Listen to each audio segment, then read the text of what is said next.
Greetings, one and all, to the most cursed, most cringiest corner of the internet.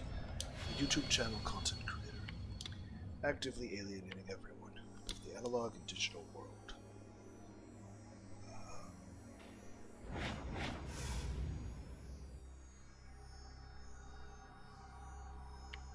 think it's this one. Welcome and good evening, wonderful dice of all alignments. I am Lunar D8. 日常くんがどんな景色を見ていたのか、私も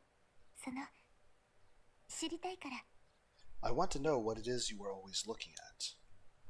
I didn't really have a reason to say no. I nodded, still looking at the lake. She put her bag on the bench and then quietly sat down. Then she sat upright with good posture and looking at the lake. It was so quiet, so peaceful, and yet she was right there with me. The soft wind made ripples in the water and gently rustled through her hair. Was this what it was like to have a normal life? It was just a normal day, a normal situation. So why did it feel like I was about to cry? ここで朝食をとるのって気持ちよさそうですよね。 This feels like a nice place to have breakfast. I watched her from the side as she quietly spoke. If we were in an H game, this would totally be when I asked her to be my girlfriend. She'd say yes, we'd kiss, and that would be the good ending. Depending on the route, maybe we'd even engage in some naughty outdoor fun. Awkward laughing, I guess. Maybe I'll try it too sometime. She tilted her head to look up at me. Unable to speak, I turned my gaze toward her bag. As I stared at the three Dr. Giro Froggy straps on it, I cursed myself for being too lame to talk to a girl. But that is indeed the bag that was next to us at the cafe. Wait a second.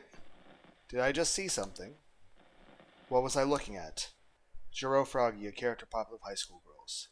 I had seen it somewhere before. Where? I didn't understand. I had the sense of deja vu, but I couldn't remember the cafe. Was my memory always this bad?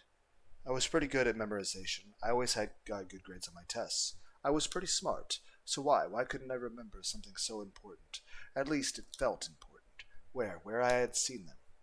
If I had looked at them closer, maybe I could remember. I wasn't sure what would happen if I did remember, but to escape from that awful feeling of not knowing, I almost unconsciously reached out my hand toward the three straps. Why would you react that way? I'm confused. It's like, no. What is it, like the Sailor Moon transformation stuff? Because we do have magical girls that transform and have, like, dangerous, like, not, you know, I'm just saying the genre kind of switches a bit. Yua suddenly knocked my hand away. Huh? Oh. That being said, your reaction to that was like, does it have magical powers? As I stared in shock, she looked away from me, awkwardly tried to stand up from the bench. Her hand brushed against her bag, the bag with the three Giro Froggy straps. It's as if I was watching in slow motion. The bag fell slowly from the bench and landed on the ground. Oh. It hadn't been zipped up so our notebooks and textbooks went spilling over. Yeah, but why did you react that way? Oh dear. What am I doing? Just a few minutes ago, I would have thought the whole scene was very moe. Now all I could do is stare in shock because, by chance, one of the notebooks that fell on the ground had fallen open, and one of the small memos and newspaper clippings in it had scattered everywhere. It must have been some kind of scrapbook, because all the clippings and memos had to do with one subject. I could see it clearly. And that's another thing. We saw this bag in a room that was not only directly next to us, but it was also researching the serial killer stuff.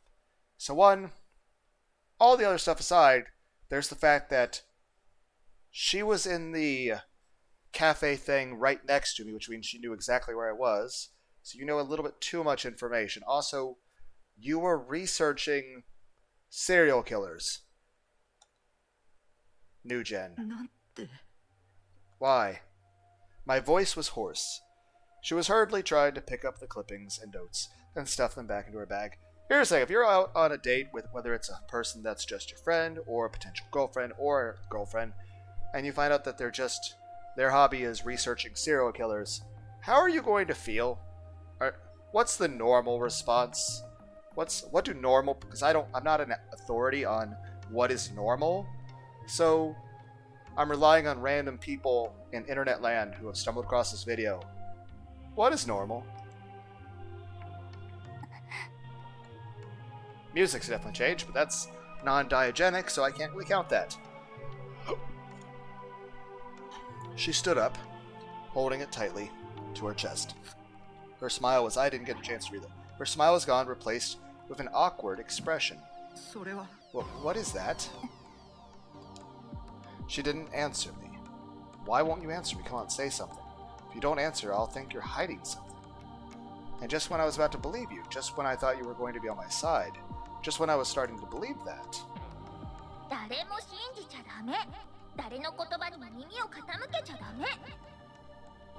Don't believe anybody. Don't listen to anything anyone says. Sarah was right all along. All 3D girls were garbage. Even Yua didn't like me. She was just trying to get close to me for some reason of her own. Maybe she was going to turn me over to the police. Maybe she was going to threaten me. This was awful, just awful. Just when I was so close to forgetting all about that murder. The cops had never come to say anything. I'd convinced myself I'd never deal with that again. I didn't want to get involved. What was Yua after? I turned around so I could run. But Yua grabbed my wrist from behind. You're running? Okay, what's with that change of tone in your voice? This is concerning.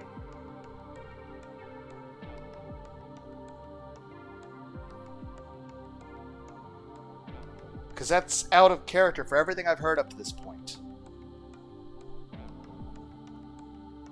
Her voice made me shudder. Yeah, that's...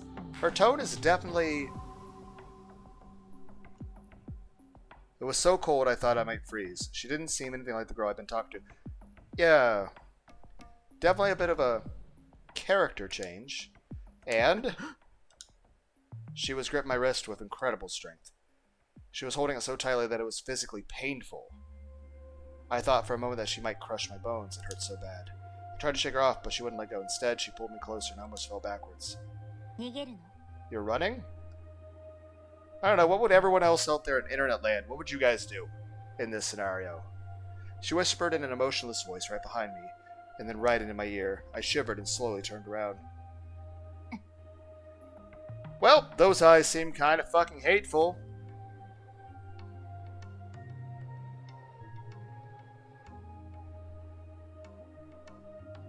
Well, I think that's usually described as a piercing gaze, full of scorn and hatred.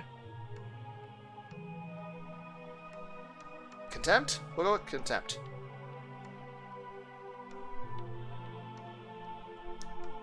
Color in eyes was insane. I won't let you get away, you know. I apologize for tricking you, but you weren't honest with me either. You were hiding something too, weren't you? Hiding something?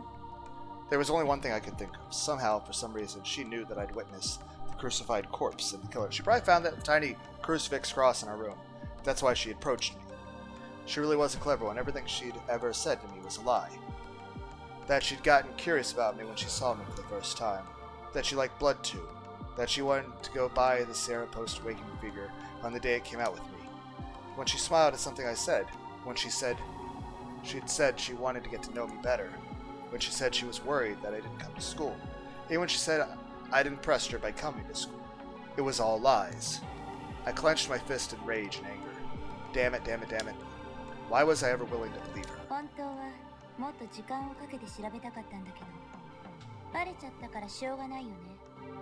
I wanted to spend more time learning about you. But now that you found me out, there's no sense in keeping up the facade. There's a story I want you to hear. You'll listen, right? Do I really have a choice at this point?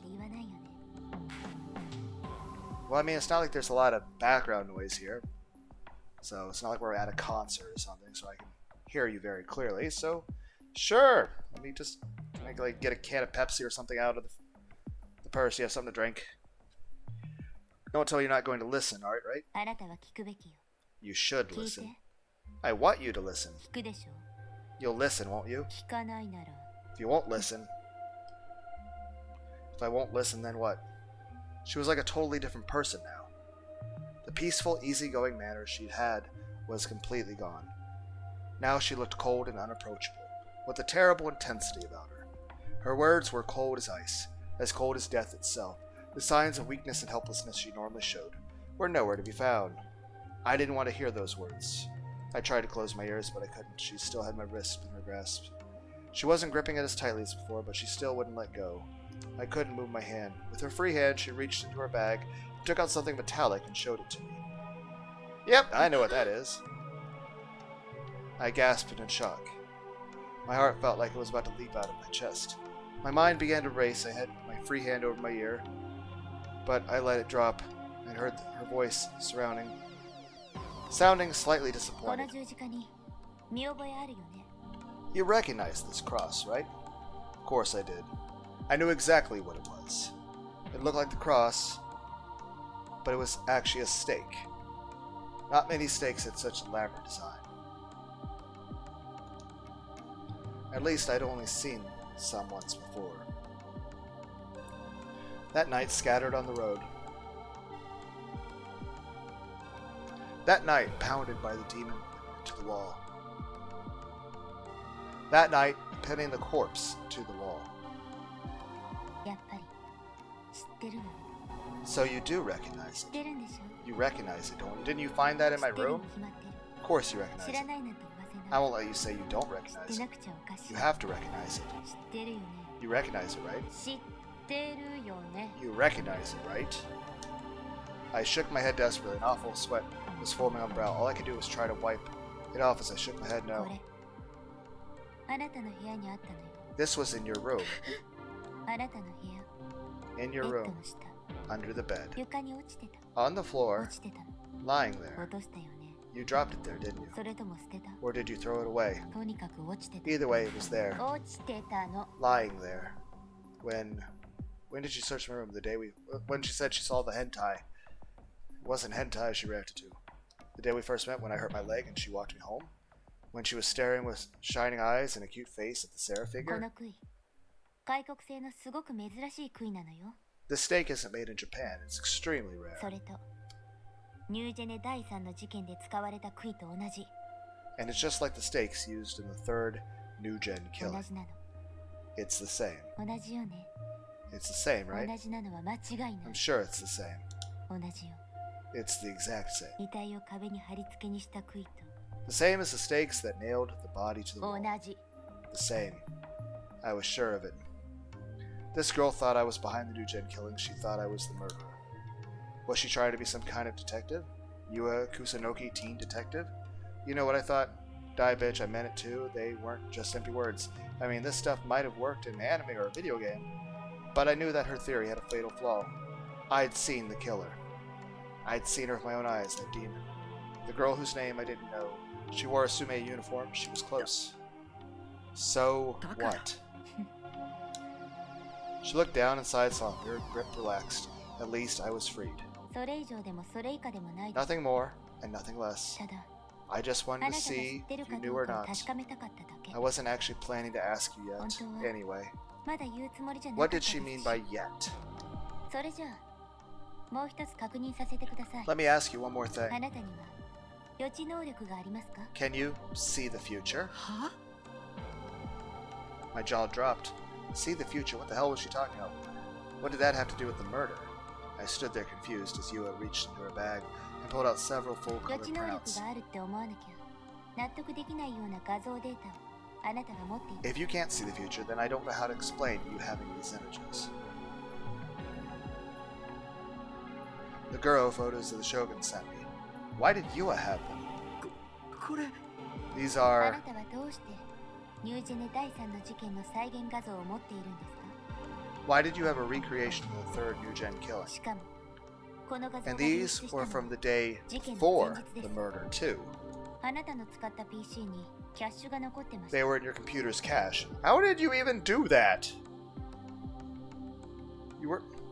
The one at the cafe? The one in my trailer dumpster shipping train container on a roof? How did you... 違う I mean, yeah, it was there, but I'm just like, how did you even come across that?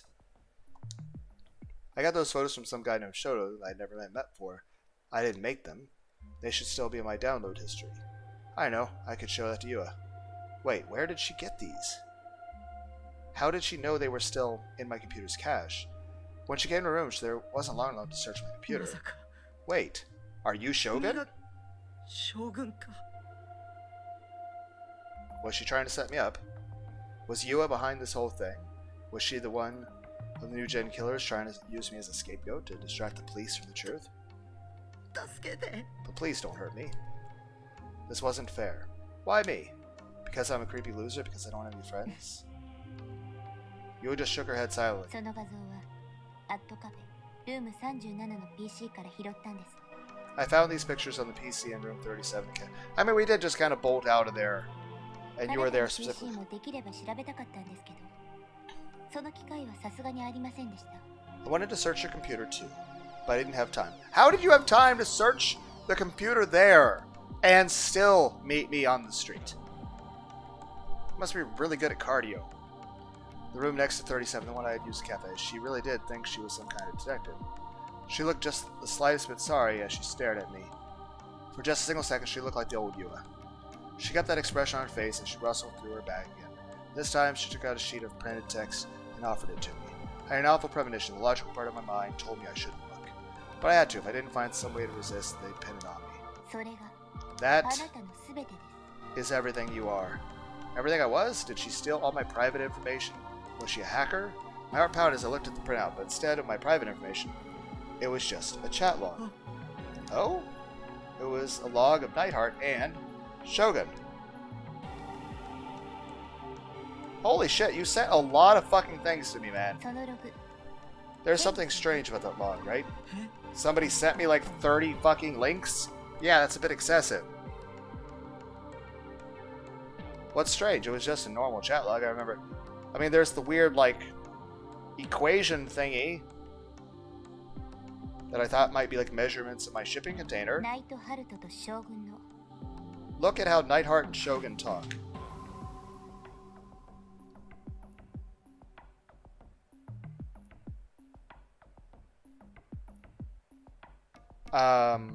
Nightheart's actually trying to have a conversation, and Shogun's just like rapidly sending me 500 links. 発言時間が全然噛み合ってないんです。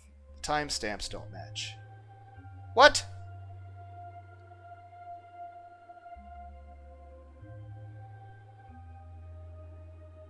Monday.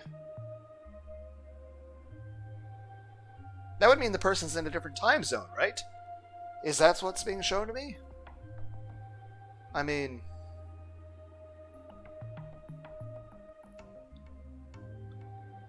That'd be from air. Granted, we're probably going with like seeing the future shit, and somebody from the future sent me shit.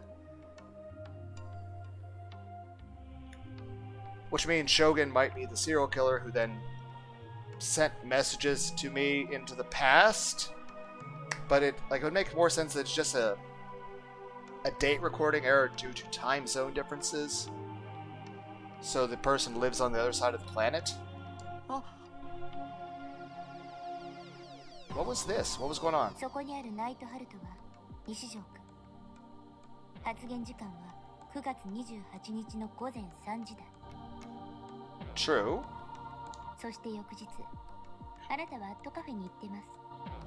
西条君がアットカフェに行くのは学校帰りと You always go to that cafe after school. そして学校に行く And you のは go to school roughly 2.5 times per week. I asked one of your classmates, and they said the days 先 you 週あ went な to たが school 学校に来た日、 last week were 月曜日、 Monday, Wednesday, and Thursday. 先週の月曜日は Monday of last week's 9 November 月 20th, the 29 day Sunday show was in chat. No. What? What was she talking about? ルーム37 I の looked at the PC のチ chat ャット log ログを調べさせ PC て of も room らって、 37そこから分かった And こ what と。 I learned was, she paused for just a moment before I looked writing at me and delivered some あ cool なた truth. 一人の自作自演。 This whole thing was an act you put on. What? How would that even work? Are you saying Shogun is the other character like I was playing as a low-level person? I don't remember like what class that character was, but I was like just sort of fucking around with that account.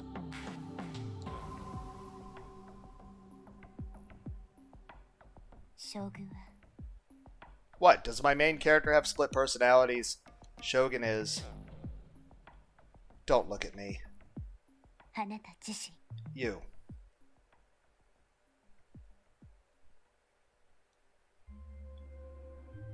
Okay, so what? Did I just...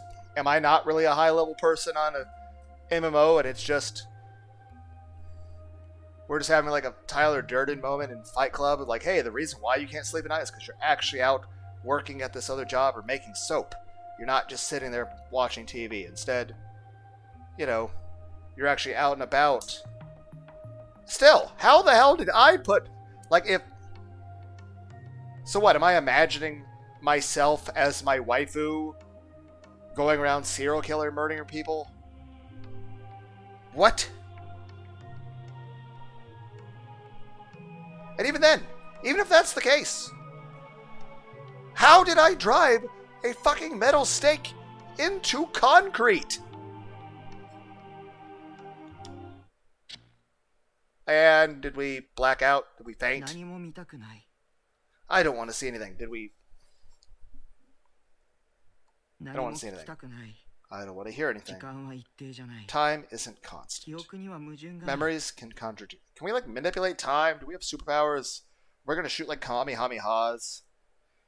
Memories can contradict each 機 other. 械にはエラーがある。 There are errors in your vision. 地球は回ってない。 The Earth doesn't これ spin. はきっとゲームなんだ。 This is all just a game. I turned on my computer and took a bite out of my fish. A fish sausage? The fuck is a fish sausage? What, you made a bratwurst but with like salmon? 僕じゃない。 I'm not me.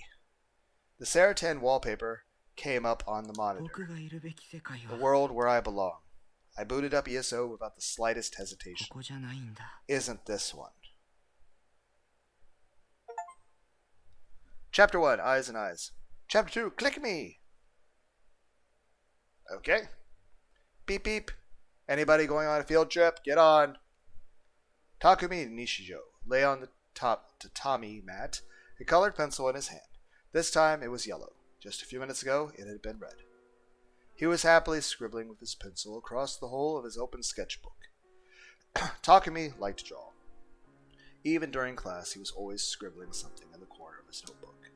The TV was turned on, showing the morning news. For a fourth grader like him, though, the news was boring. He didn't look at it at all. Beep beep. You can't bring more than 300 yen for sex. He was drawing a yellow bus, and pretending he was on the bus.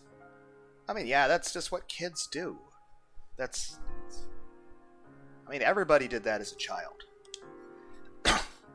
The bus is full, so off we go. Whoosh! He envisioned the scene in his head as he put it onto the page. Heck, I remember a lot of times I'd go out to a park by myself. Heck, 9, 10, 11, all those sorts of ages. And heck, I think even earlier than that. And I had a little troll doll. Again, they were manly troll dolls. One was like a pirate, one's a soldier, one's like a, what else? A medieval knight. And, I would talk to them and stuff like that. Again. Yeah. It was difficult to make friends at that age, and usually anytime I met people, they were not good people. But, hey, that's life. He envisioned the scene in his head as he put it on the page. But yeah, as far as with playing with, characters or dolls or toys and talking to them and having them talk back to you and drawing stuff and, running. Like, there was one time they tore up a field. Like, it was a undeveloped field and they were trying to get it ready to build into a soccer field. And I just happened to be walking around that area and they had a lot of the soil tilled up to where there was parts where the above the flat areas of the ground, there was parts of upturned sod that was sticking up sometimes up to 3 to 4 feet above the ground. And it was all precarious the way it was. And so what I could do is I could run across it as fast as I could, and it would like fall beneath me. Think like Sonic the Hedgehog in Green Hills though. I was able to run across raised bits of ground that weren't actually connected to the ground, and they'd be collapsing beneath me. Same way, like a lot of times I went to school, I'd walk to school. So I remember being like, 8 years old, walking home from school, and school was about like 1.5, 2 miles away. And it'd be cool to try to like walk on different things on the sidewalk, or try to jump from different things, or say there was these parts of the road where these like little metal curves, and sometimes there's those concrete like sidewalk bumper curves, and just try to like walk on that while balancing, or try to do like spins or stuff like that. Yes, I had a terrible sense of balance. I tend to fall sometimes, but still, yes, I know it sounds antisocial, but everyone's got a childhood. That being said, all in all, really wasn't a bad childhood. My mom did a good job raising me. My mom loves me very much. I love my mom very much. I see her sometimes, go play some Battleship with her, usually once or twice a month. Beyond that, like I said, all in all, she was good. I remember one time, 3rd grade, for like some sort of science project, went next to a creek, and we had to like do something there. I can't remember what. It was for like a science project or something, but I wound up taking a picture over a Polaroid. Still have that picture. I also happen to have one Polaroid picture of my stepdad, which I consider him my dad. Back when I was 10 years old. He actually, it's like one of the summer camps I went to. So he was there in a picture with that. So that was nice. Still have that picture. Even though I do have certain things I do feel resentful towards my parents about, and then I hold no grudges against them, and I care about them, even though I do have my own, not only emotional issues toward them, but in general I do have various psychological issues that do kind of impact the way I view things a lot of times in the world. Well, oh no, there's things from many different sources from every decade of my life that do kind of are important to think about.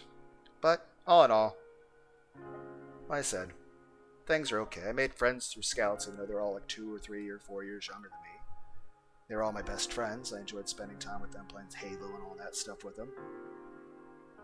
Even when they were in early college years, I still wanted to hang out with them, but they got busy with their lives. But yeah, my mom, I appreciate everything she did for me. And I do love her. In fact, I'd say the 2 people I love the most in the world are my mother and my son. But, like I said, there are things I do have issues with my mom about, but that's fine. She's not perfect. I mean, she definitely has her issues, but I'm glad she's alive. She's had many close calls with dying. I mean, heck, she wound up getting a scar on her forehead, because I've been in multiple car accidents through my life, but there was, I don't remember how old I was, maybe 12 or 13 or something. We were in a very tiny little truck, like the smallest truck you imagine, got hit by, and she wound up like, she was in the middle, and she wound up like leaning over me to protect me from. So I appreciated that, but also I felt kind of in shock at seeing the bare bones of her skull, because it peeled off part of, and granted it healed well enough to where it's a almost not noticeable scar, but at the time in the truck, looking at your mom, and you can actually see, the white of her skull, that I felt a bit freaked out about that. I mean, and of course, then about 8 years ago, she had 3 strokes and an aneurysm, so that almost killed her. Took her about a year or 2 to recover from that. she's basically recovered from that, but I can also see that she's kind of decaying as time goes on. So, like I said, I do have issues with my family. Honestly, I'd say every single member of my family has said and done things that do irritate me. But even with all that, I accept them for who they are. And I love my mother very much. And whenever she does die, because even though I always say I want her to live forever and stuff, because I don't want my mom to ever die. You know, it's inevitable. And whenever it does happen, I'm going to be very sad, and I'm going to miss her a lot. I have lots of very fond memories of sitting and playing Nintendo with her. Super Mario 1, Super Mario 3, even a bit of games like Robo Warrior, Dragon's Spirit. We even had like Simon's Quest, like the second Castlevania, Swords and Serpents, and a few other games, but mainly we played Mario 1 and Mario 3. We also played some games on the original PlayStation later, that was of course a few years later than NES, and it was mainly like Spyro the Dragon, the first one, and Crash 2 and Crash 3, a few other games, but granted, she was really never any good at the games, but I appreciated just sitting and playing those games with her. And granted, she doesn't really cook anymore just because, she doesn't really have people to cook for. It's just her and dad basically living there by themselves. And, well, they've gotten kind of old and she can't actually physically cook things the way she used to, but used to make like homemade lasagnas, boil egg noodles to make various layers for a deep dish lasagna, cook the meat from scratch, and all that stuff. Granted, I do feel like sometimes we had spaghetti too often to the point that I got fucking tired of it. Like, hey, let's just cook a giant pot of spaghetti and we'll eat it for 3 days. Which I understand that's more cost effective. We were never rich. I mean, heck, there was a lot of times where people at school, one of the main things they'd criticize before, they would basically wind up insulting us for being poor, but hey, my parents provided me with everything I needed. I had medicine, I had food, I had clothes, we had a home. Granted, there's many things that they did and said and were that, looking back on, I do resent them for. I do feel angry with them for. And certain emotional ways they are about certain things even now that, well, I do feel they can be a bit overly critical and judgmental and a bit callous and a bit too quick to anger. I mean, if I evaluate them from a completely logical perspective of just an outside perspective of not being my parents, they have mental illnesses. So it is what it is, but I still love them and I accept them for who and how they are, and all in all, they are good people. It's just, in regard to certain things, I feel disrespected or even betrayed, or even hated or unwanted. And looking back on certain memories, there's things where I kind of feel were unacceptable for the way things were in regard to my family, or in regard to some of my friends, or even to the school, the way I got bullied a whole lot at school. Heck, even when I was in kindergarten, people were throwing little rocks at me, and as I got older, well, the size of the rocks they threw at me got bigger. And then, well, I basically worked manual labor jobs my whole life. And I've enjoyed anime since as long as I can remember. But I remember, like, my mom did a lot. Like, she would put some effort in on cooking, and I would sit in the kitchen and talk to my mom. I enjoyed spending that time and talking to her. Granted, I was really good at math back then, even though it didn't do me any good. I mainly bring this up to, like, build up my own self-esteem, but I remember taking various IQ tests even when I was like 12 and 13 and 14, and usually getting about 135 to 140 something, but honestly, those things aren't really definitive, and even then, Even if it was, I'm not as smart as I used to be. I remember graduating high school 4.0. I took straight A's, calculus, physics, chemistry.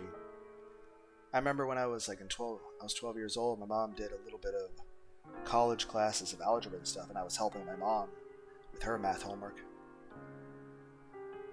I was really good at math and science and stuff like back then, but I don't think I remember any of it. In fact, lately my attention span and my ability to have short-term memory has gotten worse and worse. Then again, I've had a few hundred concussions, I've had swelling of the brain, I've had various chemicals attack my brain, I've had like a dozen staples across the left side of my head, I've had numerous fevers of 106 degrees, even 107 once.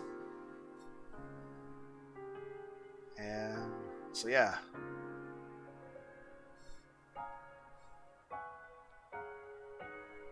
So I've taken a few blows to the head here and there.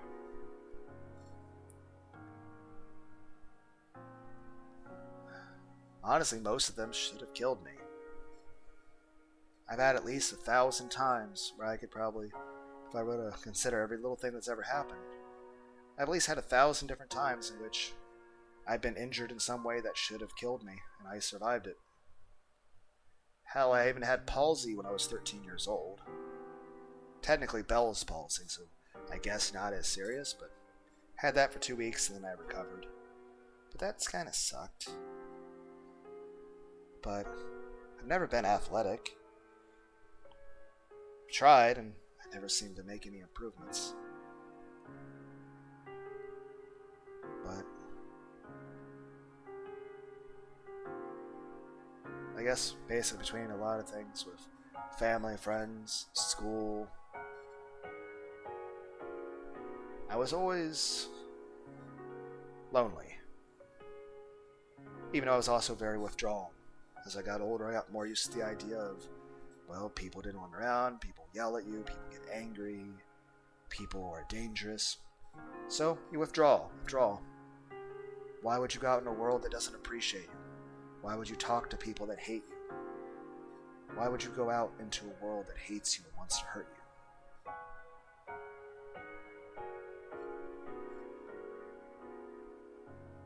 Why not stay in the one place where you feel like you actually belong? Even if it's surrounded with pictures and anime and video game characters of things that don't actually exist. It's fine, you can talk to them. And those can be your friends.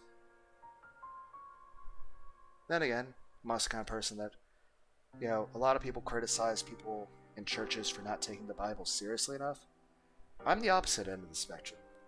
While I do have a very open mind about things, and I am the kind of person that I don't want to be judgmental of others, and I want to hold the ideal that, you should be pacifist. You should, after all, that's what Jesus would want. And it would be wrong to want to hurt anybody, and it would be wrong to be violent. And after all, Jesus turned the other cheek. Shouldn't I do that as well? And granted, I had other factors also playing into that. I mean, there was a thing with Acts once, and some other stuff going on, plus lots of other experiences that were, negative, that had a large impact.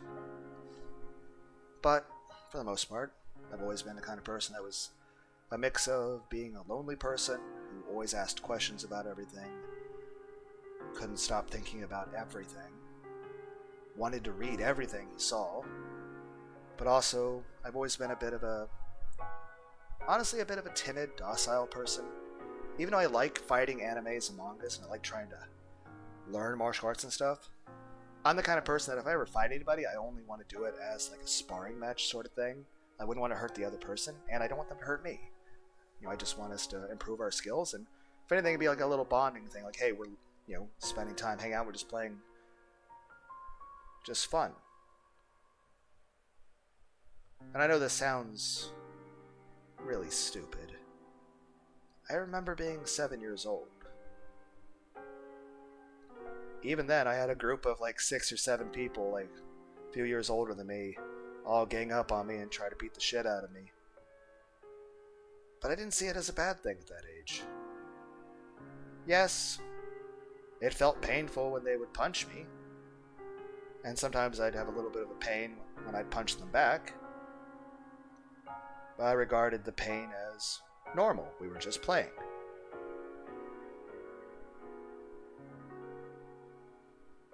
And then as I got older, or at least around that age, I'm realizing, oh, this is not how everyone is supposed to be, and these people actually are wanting to hurt me. And then, of course, in time, as people up the ante as far as how they wanted to come after me, then I started to understand the concept of it's possible that I could hurt other people. And the idea of that really, really bothered me. Even if it was in the idea of self-defense. I didn't like the way that felt. I didn't want to ever hurt anybody. I wanted to lead a very peaceful life. That things like joining the military or police would be just unthinkable. Besides, I wouldn't have the physical abilities to endure fucking going to military boot camp or shit like that. I'm not an athlete. But more to the point is this: why would I want to be in a situation where I'm having, to potentially kill other people, or get killed myself? Heck, there's so many people that join the military that wind up losing a limb or something. And it's like, it sounds horrible. Then again, at one point I consider the idea of being a doctor. Like, I want to help people. Part of me is like, okay, I want to help other people, but I'm like, well, there's a lot of pressure on that. Like, what if I fuck up? What if I do something wrong? Somebody could die or get hurt because I didn't do a surgery right, or I didn't prescribe the right medication.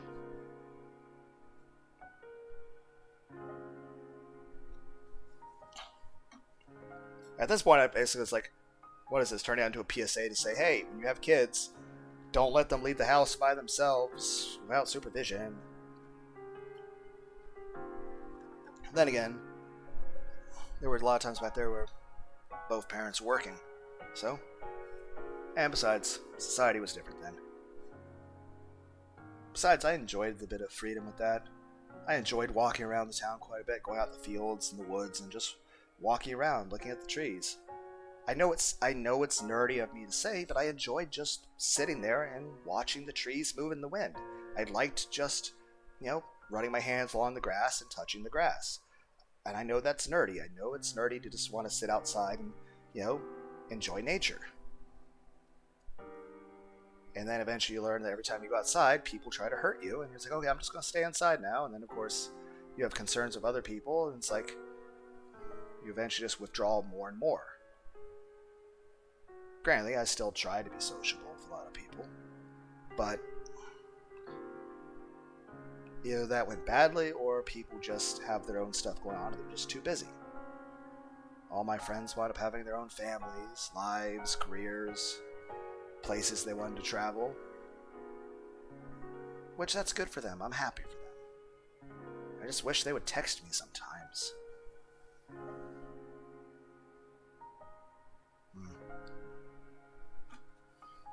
Oh, this jug of water's empty. But, like I said, I appreciate my parents. I love them. Though, I love and care about my mom a million times more than I do my dad. And like I said, technically he's my stepdad, but I consider him my dad.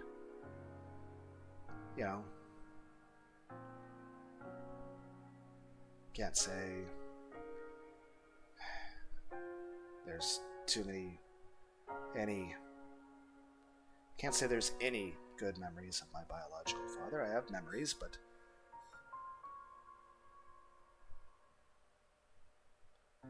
yeah. The one thing I can say, I can appreciate my stepdad being there for me, but at the same time, because initially, my biological dad got together with my mom, they had my eldest sister, then they split up, then my mom got together with my stepdad and had my next sister. Then they split up. And each time, they got married. So, got married with dad, got divorced, got married there. And then, after splitting up with my stepdad, she then got back together with my biological dad. And, well, here I come. I exist now. And then things, went very poorly in that situation. And then my mom got back together with my stepdad again. Now, but yeah, as far as the church thing, I take God very serious. I take the Bible very seriously. I have a King James version of the Bible. I think I've had it since I was like 11 years old. I was raised apostolic. It's a funny thing, my stepdad's black, I'm white. I was raised basically in an all-black church, an apostolic church. I would describe it as a Dragon Ball Z fusion of Southern Baptists and Catholics, though I think all three of those groups, Catholics, Apostolics, and Southern Baptists, would all be pissed off and offended at that comparison. But that's kind of how I felt about it. Sometimes the sermons were like 3 hours long. So I think everyone's, sometimes feels like the church services are a bit long. But yeah, I tend to read a lot. Well, like I said, I believe very strongly in God. I had the Holy Ghost since I was 13. Talked in tongues and everything. That being said, I am of the mindset that, yeah, I believe in God. I believe in Jesus. But I also believe that nobody should be punished in this world or the next for who they do or don't believe in. So even if somebody doesn't believe in God at all, I don't think they should be punished for that, whether in this life or an afterlife. I don't think it's right to judge people for that, and I don't think it's right to force other people to think the way you do. I think people should be able to have civil conversations with each other and just, be able to see each other's points of view. I remember being, even 10, 11, 12, 13, talking to atheists and not feeling judgmental or feeling like I had to push them on anything. I just enjoyed talking to them about, how they felt about the universe and everything. And sometimes I would tell them Bible stories and they would tell me other stories. But there was never any pressure on them to have to agree with me. I just enjoyed talking to them. Same regard, I don't see a hell as justifiable. Even over something major, what's the purpose of torturing someone? What's the point of doing something that cruel? At that point, it just seems like the idea of a hell existing is just someone being overbearing and just threatening to hurt somebody. Do as you're told, or you'll be hurt. That, do as you're told, it's a sin to not obey orders. Just seems like it's just too much authoritarianism of it. Just like it's too controlling, too lacking empathy. And don't get me wrong, I'm not perfect. I feel anger and stuff too. I'm sure if I had like omnipotent superpowers, I probably would hurt people. I probably would light cities on fire or some shit if I had like god powers or some crap. I'm not perfect. I'm human. I have emotions. And I'm certain that if I lived for millions of years, my emotions would get the better of me in some situations. But I've always tried to exercise a great deal of control over my anger, though I will yell at video games and stuff just because it's a video game, so why not? But the odd thing in real life is you end up getting criticized for people for not being aggressive or having control over your emotions, that they criticize you basically that you're a pussy or a coward. And it's like, for what? For not mindlessly attacking people? For not, lashing out in anger at people? What, because I'd rather just be peaceful and not try to hurt people? So it's just odd. I just feel like it's odd criticisms to get for what is essentially me just trying to be a good person. For me to okay, what would Jesus want me to do? What would be right? What kind of actions would I feel proud of myself in the future of? And I'll say this, there's no actions I've done that's anything for me to be ashamed of. The only thing I feel a bit ashamed of is, okay, I'm fat, I'm a bit ugly, I'm not very physically strong, I'm not rich, I'm not, by every metric anyone might judge me by, I'm basically considered a failure and a loser, and people see no value in me as a person. So, it's not really a sort of a shame over doing anything bad, it's a shame of just feeling like, you're a failure of a human being and a reject and a defective person. That you're just not good enough by anybody's standards. That, you just want to feel cared about, you want to feel accepted. You want to feel basically a little bit of praise or something. But, I'd like to say, I want to think of some way to say that isn't pretentious, but it is. But at the same time, isn't that human? Isn't that normal just to want to have, you know, people to say nice things of you? And it's not like you have to have, like, oh, some famous person, you have to everyone in the world like you or some bullshit. It's not like I need everyone in the world like me. I just want to feel like I'm not worthless, and that there's at least someone that actually, you know, people that see value in me, that don't see me as a failure, that the world would have been better off if I didn't exist. That people just look at you on the street like, you know, what value does that person have in existing?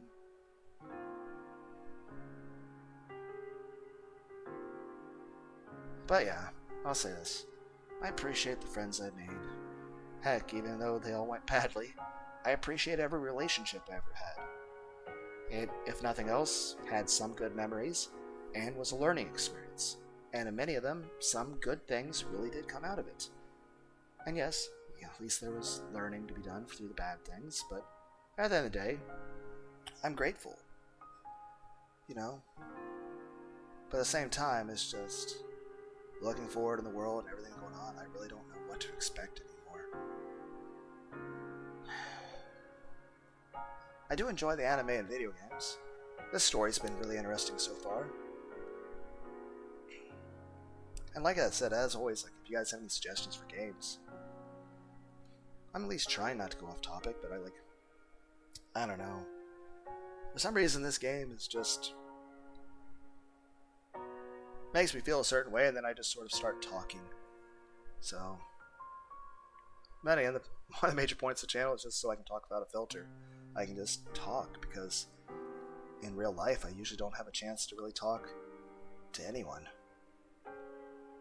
Then again, I mean, it's not like I wouldn't be doing this even if I wasn't doing Let's Plays. You know, I'm the kind of person I'll pace around my living room and talk to myself for, like, sometimes 7 or even longer hours. I'll usually go on bike trails and walk and jog and stuff, but most of the time, I'll go to a bike trail and just walk for hours and hours and just sort of just talk out loud about things, or just sort of look out at, you know, because you can see rows of trees and farmland. And, like I said, someone built a fucking Dark Souls shrine. At least I think it's a Dark Souls. It's like that orange sun thing with like a mound that's like a half arch sort of thing. Maybe I'll try to like look up a picture of a Dark Souls shrine or something, post a community posts. But yeah, somebody built a Dark Souls shrine. And it's neat just to walk past that. Like, somebody built a fucking anime video game shrine. And everyone's like, oh, it's a little tiny little model. Like, no, it's like 20 feet or something. It's fairly decent size. So whoever built it put a lot of effort into it. And I think it's really cool.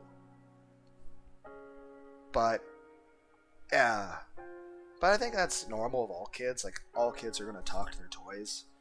I would say, to a degree, you would do it more if you're just somebody who has, one, either a lack of people to talk to, or friends, or if it's just you feel a bit alienated from everyone else, or you feel like everyone else, you know, hates you or wants to hurt you. After all, why would you want to be around people that don't like you? Why would you want to be around people that would potentially hurt you? Why would you want to be around people that don't care about you? And I'd say, and for the most part, most of the friends I've had turned out to be okay people. You know, it was not really that they turned out to be bad or anything. It was just they got busy with their own lives, and they just didn't have time for me anymore. As for other people, particularly certain relationships, those people turned out to be psychotic, horrible people. Which, again, I'm still grateful I had those relationships. They were still happy memories. Even in an abusive relationship, I mean, you know, the person isn't being abusive all the time, and it usually doesn't start that way, and it usually gradually gets worse. So, which I guess perhaps makes it harder to acknowledge how bad it really got. Because you always want to look back at how it started. And you're like, well, no, that's what that person is. That person's the good person who was like this to me. And then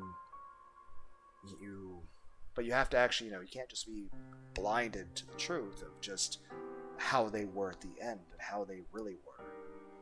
And of the bad things they did and how they were about things.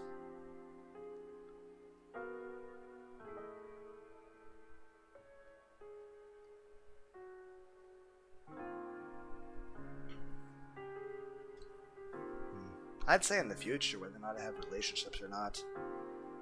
Probably not, because one, it's moot point. I mean, I am not attractive, so there is nobody that would actually like me to begin with in the first place, let alone anything else of me to be of value to anybody.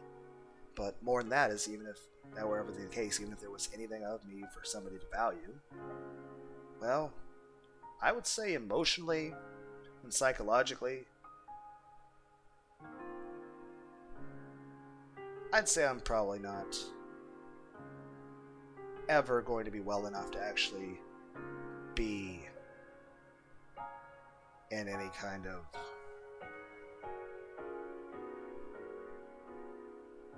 I don't even know how to describe it. And even then, you also have concerns about the way society and culture is, and it's just, I mean, it would be plain ignorant not to accept certain biases that have become the cultural norms here in 2024. Cultural norms that would basically be a danger to my own well-being. My ear is itchy.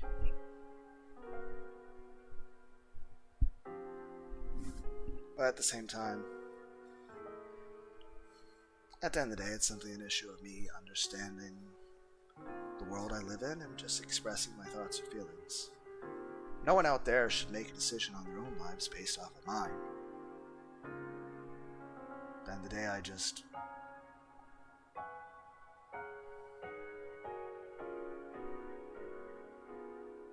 need someone to talk to, but I'm too antisocial to actually talk to anyone. I think I'd feel too nervous. Then if I ever actually debated anybody about like trying to have an argument with somebody, oh, it'd be a horrible time for them. Because they wouldn't be able to keep me on a single subject. I'd constantly switch topics. I wouldn't even be able to stay on the right topic. But even then, it's like, I don't know. It doesn't, even though I'll have debates with myself on certain things, it wouldn't be any fun to have an argument with people. Again, I don't even want it to be an argument. I want to have an open discussion where like we're just trying to understand each other. Like it shouldn't be one person trying to force the other person to share their point of view. It's not like I'm trying to force someone else to, I'm not trying to force someone else to see the world through my eyes. I just want them to understand how I see things and how things feel.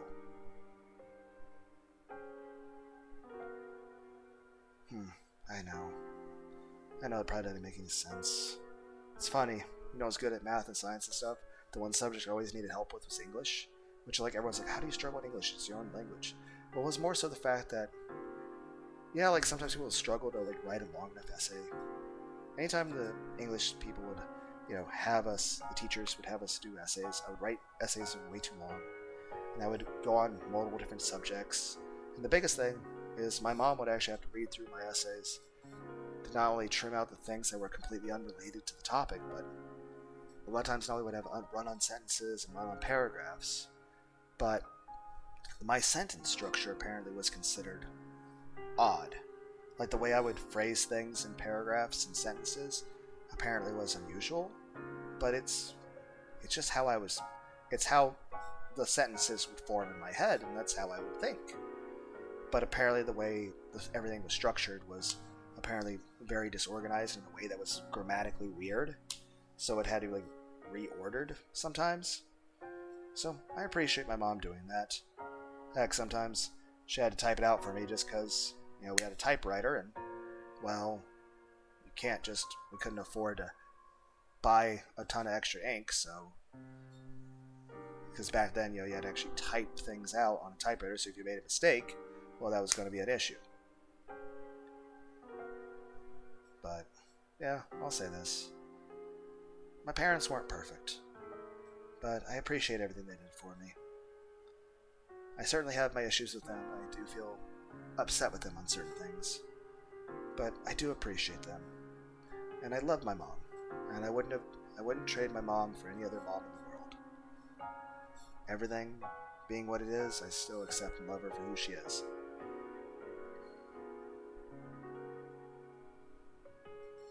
Everyone's like, this is the worst Let's Play channel ever. I'm like, yeah, I know. This is not an entertaining place to be. It's just random crazy guy rambles. I don't know why we got to this. Simply put, even as a kid, I tend to be a bit lonely. And as I got older, a lot of things in the world sort of... wasn't that I became more so antisocial, it's that I became more isolated and alone. And of course, a lot of my interests are introverted interests. I still try to be sociable, but I had a lot of interests in like reading and stuff, and Bible and all that. You know, I like reading. I liked watching History Channel stuff. I liked watching stuff National Geographic, anime, watching movies, trying to understand everything I can. Am I some sort of know-it-all? No, I'm just someone who's just obsessive. That's it. I just have a very obsessive and addictive personality. But, yeah.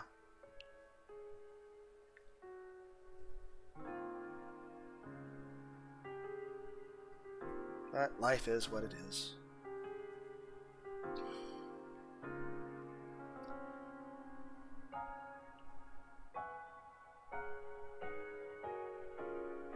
That being said, I've been able to have many really great experiences vicariously through anime. You know, you had to watch the journeys of Goku, Son Goku, as he went to Namek, fought Cell, Boo, and all that. Lots of anime stories, and even stories I read. Animes, video games. I still want to Brave Fencer Musashi 3 and Mega Man Legends 3. I enjoy the video games, I enjoy the stories, I enjoy sometimes listening to music or podcasts or audiobooks while level grinding in, say, a Survivors type game. Well, don't get me wrong, I'm still hearing the music of the game itself, but it's nice to sometimes listen to multiple things at once. Or sometimes I might play a game on a PS4 while listening to like music or listening to like stuff about History Channel stuff, like a history documentary about stuff of World War II or something on the computer while I'm playing a video game. I'm just saying, granted, it might not, apparently, especially since this character might actually be a fucking serial killer. But, yeah, apparently I feel like relate isn't the correct word. I feel like there should be another word for that. But basically, I relate to the character who's probably a serial killer, I guess. At least I am not a serial killer, though I do like Frosted Flakes. So a nice bowl of cereal is pretty good. So some cereals are way too sugary.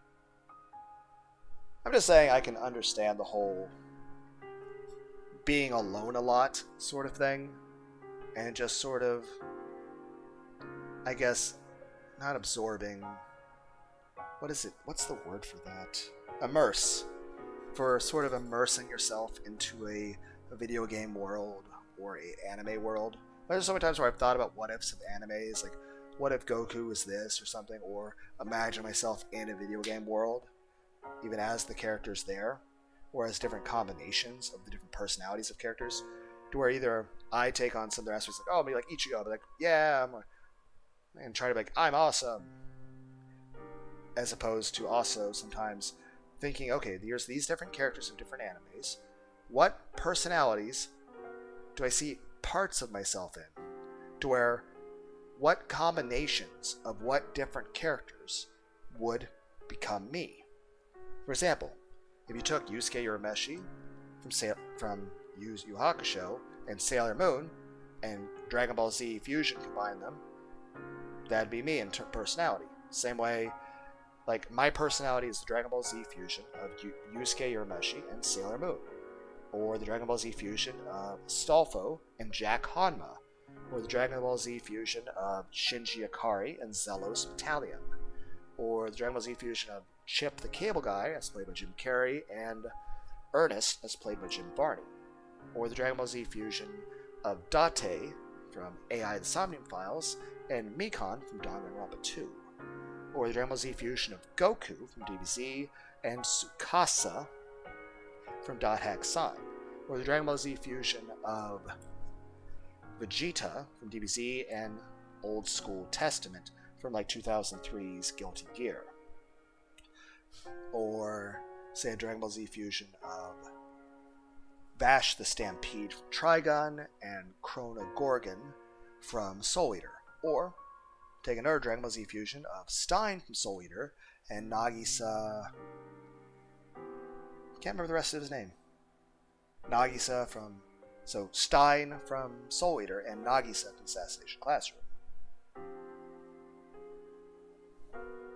And I think there's a few others that I've talked about in the past, but I can't really remember them right off the bat.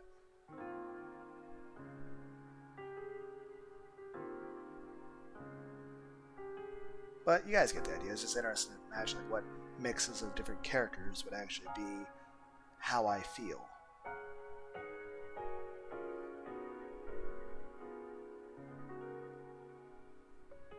But yeah, I guess just been sort of just relating to a fictional character. But I mean, sure, everyone out there does the same thing. You know, I'm sure everyone does that with, even if you're not an anime fan, I'm sure there's some show you watch and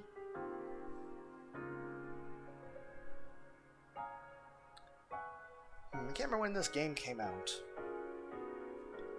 I don't know. I'm ruining it with my fucking rambling over shit, though. Okay, we should continue. He envisioned the scene in his head as he put it onto the page. Main thing I'm just saying is, all in all, life was good. I enjoy my family and friends. I care about them. They're valuable to me. They're special to me. I am grateful to my parents for raising me. And I love my mother very much.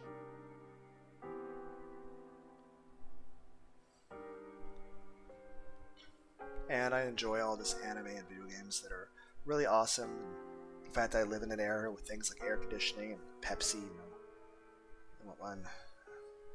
and the fact like air conditioning or nice showers. I take 15 showers a week. I have never been to an anime convention, but apparently I've heard people go there and don't smell good. Apparently people go there without smelling well, like they don't shower or use deodorant. And I'm like, I take 15 showers a week. I wear 2 different types of deodorant. I have 2 different types of cologne I'll wear. Like a Zaro and Farago or something. I've been watching a bit more of the Undertale playthroughs again lately. I wonder if they were like Undertale themed colognes. And perfumes even. I've also been looking up some of the endings and stuff for the video game Pocket Mirror Golden Traum. As well as for Little Goody Two Shoes, which are 2 different games that are both very interesting, but they're made by the same people. But, you know, it's definitely a lot faster just to watch the endings of those games. Alright, the jug's still empty of water. Like I said, eventually I'm going to get around to finishing. Not that I'm really designing on a VTuber character, I'm like just seeing, like, okay, can I actually change anything with that free character that was made by somebody else on a Steam Workshop? Put cat ears on him.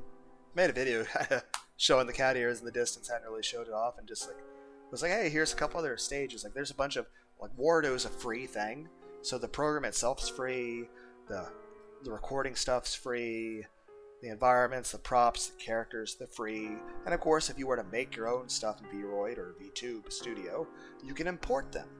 But I ran into a lot of problems with that where stuff was just sort of kept not functioning correctly. But then again, some of that was just technological limitations of my computer, and some of it was, as you can see, sometimes I change certain values and certain numbers in ways that shouldn't exist. But it's just interesting to check. But it also reminds me, Gray still plays. He's a guy who actually does certain games like Skater or Spore or Solar Smash, Universal Sandbox, GTA Racings type stuff. What was the other thing? The thing with the bicycle. What is that called again? Happy Trails? Happy Park? Happy Pogo Stick Man? What is that called? He like He does like on pogo sticks or bicycles. Like there's like bottle runs and bottle flips. But I can't remember what happy something. Happy tree friends? No, happy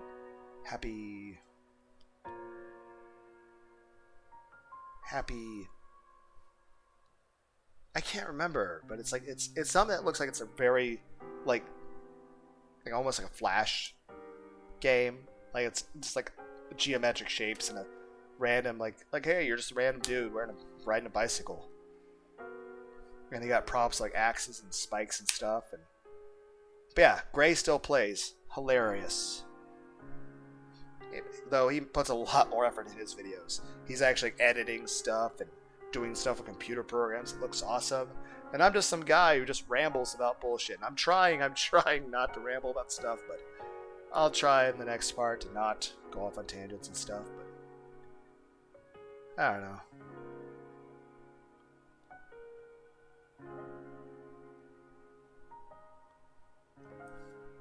What can I say? You get used to being alone a lot of times, but I imagine some people would probably criticize it as not being as healthy, I guess. But yeah, and like I said, I know it's nerdy of me to like the outdoors stuff, even though I spent enough time sleeping outside as a Boy Scout. I'm never doing that again. I like my mattress. I like sleeping indoors. I am not camping ever again. It's not fun. I might like go outside during the day to camp, but I am coming back to an actual house to sleep in an actual bed and take a hot shower. I enjoy my showers. Yes, I'm basically Vegeta standing in the fucking rain. But hey, it's what I like to do, I guess. I like taking the shower. And a lot of times I'll just stand there and think, too, while in the hot water and enjoying the hot water. But I couldn't really do that when I was younger because it just, it drove up the water bill when I lived with other people. But since, living on your own, I can take showers anytime I want, as much as I want. But yeah, like I said, life is the way it is, and all in all, I can't complain. I'd say life went well. I'd say just sometimes I'm a bit self-conscious that I'm just not as good or as successful at things, or as athletic as I would like to be, or having, and it's one thing, like, it's just, I don't know, but yeah, we'll see how things go in the future. Let's hope for the best, I guess, right? I don't know. Everyone's like, you're ruining the video game. I'm like, I know. Honestly, that's every video I've ever made where I ruin the video game I'm playing, or let's say I'm doing karaoke, I'm just like ruining the song. I've tried to do covers of like Rammstein stuff and System Down and Disturbed and Korn. And at this point, it's like, while Jonathan Davis is a cool guy, he's probably like listening to my rendition of it. He ever did come across it, but not that he ever would ever actually hear. I'm like anybody would actually be aware of me, but still, he'd probably just listen to my rendition of it, like, oh my god, how you're ruining the song. And I'm like, yeah, I'm ruining music. It's like I ruin music. Then again, it's like here's the thing: I enjoy singing. I like singing. I enjoy singing. I'm bad at it, but I enjoy it. My voice is epilepsy for your ears, but I enjoy singing. I enjoy it. Though it does also make me feel emotional at times, but I enjoy singing. Okay, let's actually play the damn game. But yeah, I mean, did anyone else feel a bit lonely or a bit introverted at times when you were younger? But I guess that's every kid. I mean, I guess I'm just being a bit whiny about it. It wasn't uncommon for him to get too excited and let his pencil go off the sketchbook and onto the tatami mat. Whenever that happened, his little sister Nanami would yell, "Hey, don't mess up the mat!" She was a little brat, and he didn't care. He kept drawing anyway. When it came to draw the passengers of the bus, he suddenly stopped.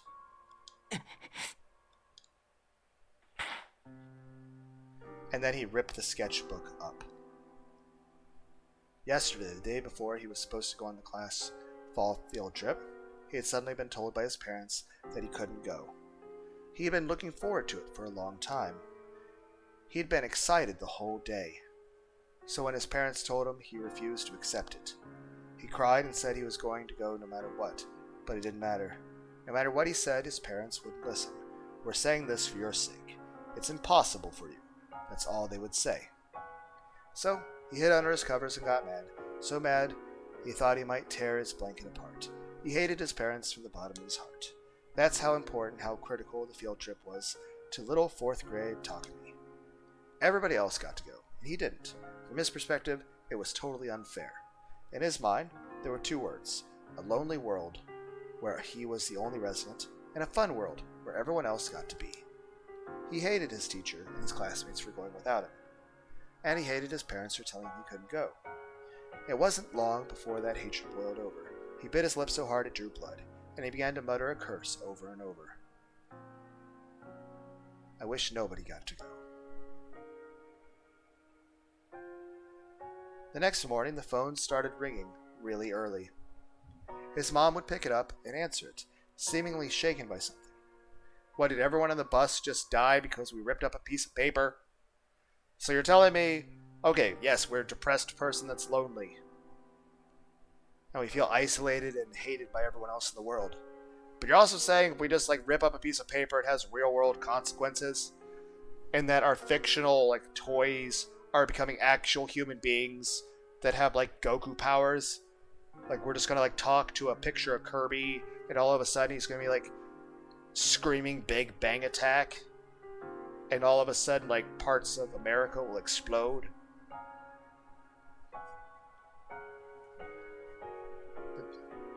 I mean, I would say oh, that's not logical.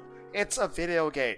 Stop ruining the video game for everyone else out there. I'm if they didn't want the video game ruined, they would either play it themselves or watch somebody who is competent play it. I ruin every video game I play and make it unwatchable and just an awful chore to sit through. Even if somebody ever did come across this video, why would you still be listening at this point? Everything I'm saying is both boring and annoying. Why would you care to listen to anything I have to say?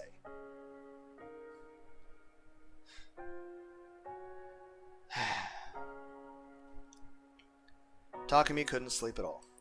It was past 9 a.m. Nanami was sitting on a cushion reading manga. She'd said, "I'll stay home from school with you" the day before. And so there she was.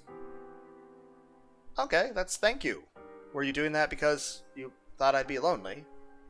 I appreciate it, but why would you have been going on the school trip? I mean...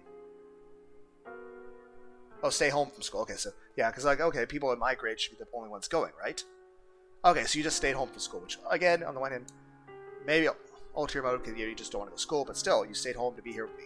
Granted, it wasn't nice that you yelled at me when I drew off the paper. I didn't try to draw on the mat, I just sort of missed the paper. I'm sorry my hand-eye coordination sucks. Then again, it's everyone's whoa. You have different Batmans. Lunar D8's the Batman who can't ride bicycles. I have a terrible sense of balance. It's yeah, I do have a concern of heights, but it's more so just the fact that, 1, I'm easily hurt, and 2, anytime if I'm on a roof or a ladder or something, that's not a place I should be because I have a bad sense of balance. So it's not necessarily, oh, you're not wanting to go somewhere high because you're scared of heights. It's more so, I know what my skill level is. I understand, if I evaluate myself in terms Dungeons and Dragons or video game stats, my balance stat is garbage. I can't ride a bicycle. And people say, why don't you learn? And I'm because I wouldn't be able to afford those medical bills. Even if I still had the medical insurance I had with the job I had, I would not be able to afford those medical bills. And of course, I had to quit that job because that job was treating me like shit. I was miserable. My chest was constantly in pain. My knees were throbbing even though I was laying down. I'm glad that's healed. I feel like I'm still doing a terrible job jogging. But it's I was going to basically tear something in my knees and become crippled. I was going to keep taking so much caffeine and all that shit that I was going to become... I was going to eventually become so fucking fat I was going to become diabetic. And I was going to eventually have a fucking heart attack or some shit. But more than that, it's like the conditions of the job was bad. Everyone's about to snap in that fucking place. And it's just, they kept raising the quotas to impossible levels where there's nothing we could do.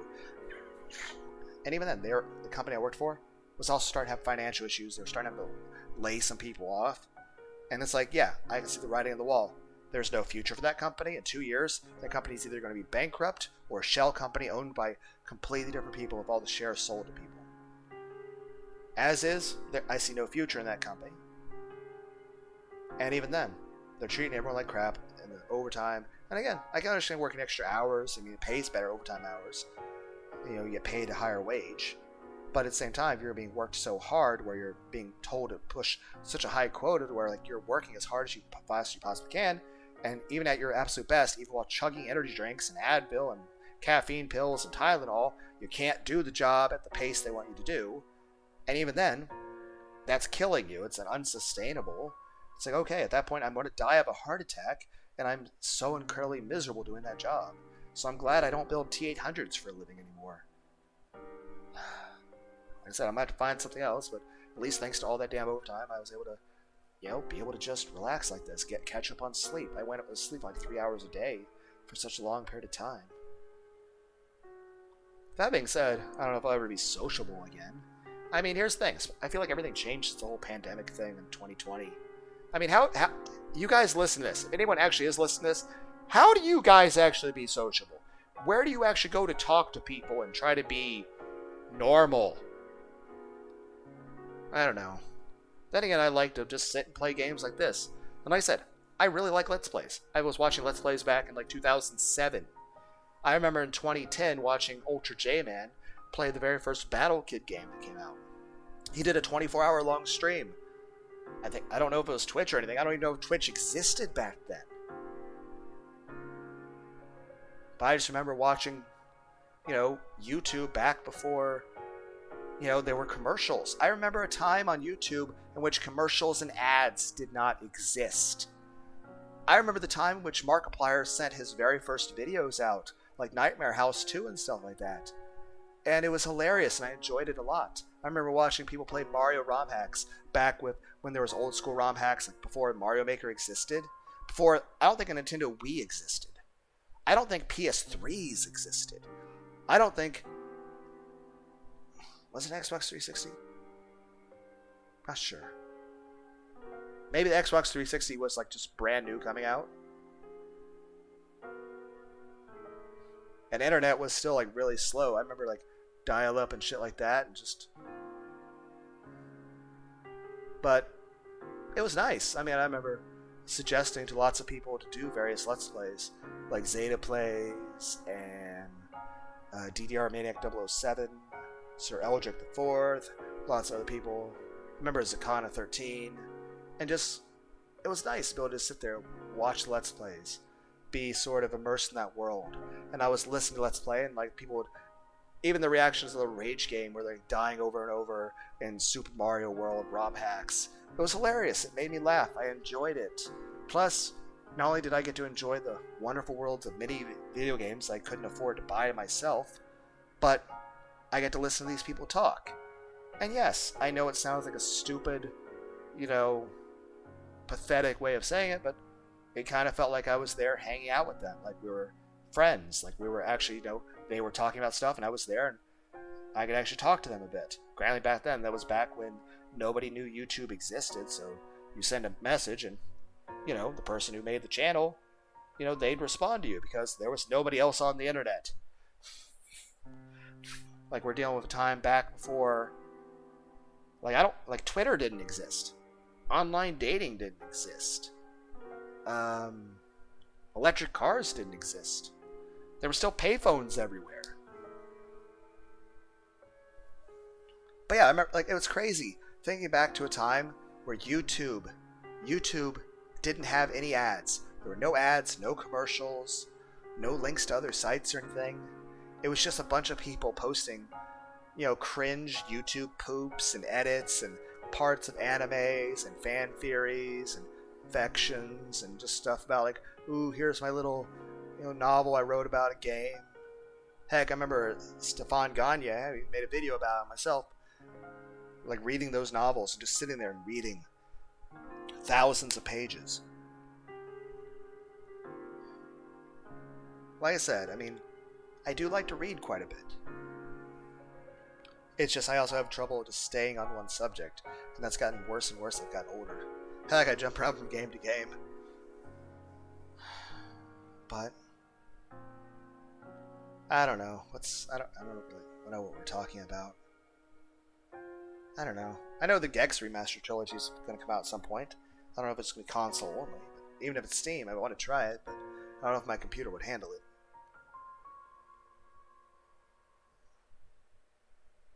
Like I said, there's lots of things across life that I have various mixed feelings about, but all in all, I think life has been good to me. And yes, there's been some bad things, but there's been a lot of good things that I do appreciate.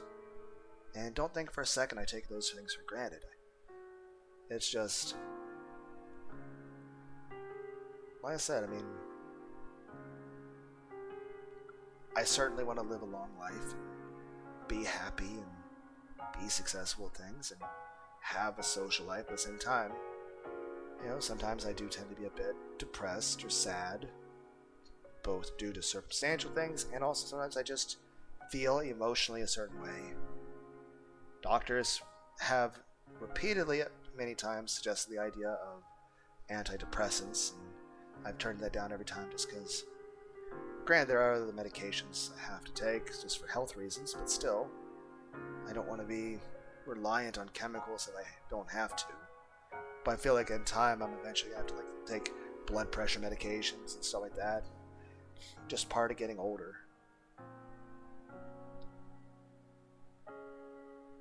But, I mean, that's everybody. I don't know. I'm just saying, I can understand feeling lonely and isolated. Heck, I'm sure there's many people out there who not only experienced that as a child, but you may even feel that way now. I mean, there's many times I feel that way. But, like I said, there's a difference between solitude and loneliness, though I do have both. And I do have a bit of a naturally withdrawn, self-isolating personality, to where even if everything in the world were super happy and I had lots of loving, caring people around me, I would still want some time here and there to just be off by myself a little bit. You know, sometimes too much constant noise and people talking all the time can be overstimulating. And granted, I don't want to be like quiet area all the time either, because that's also too much. Sometimes you need more, you know, things to keep your interest. You don't want to be like in certain things that just seem vapid, that are just boring or without any challenge or too challenging or empty or meaningless. You want things that, you know, you feel there's a purpose in. Things that feel engaging. Things that occupy your curiosity, that make you happy, feel safe, make you feel happy, make you feel excited, that challenge your intellect and your thinking. Though sometimes I do feel a bit negative on myself because I feel like I'm much dumber than I used to be. But even then, it's still, even though I was playing, like, what was it, Pocket Mirror, and I'm like failing at fucking puzzles. I'm like, damn it. But in general, I'm still enjoying the mental challenge of trying to solve a puzzle. As long as there's not any major like pressure over having to do it. Like, okay, if I fail the puzzle, what's the stakes? Okay, you failed a video game. Whatever. Restart. Retry again. That's fine.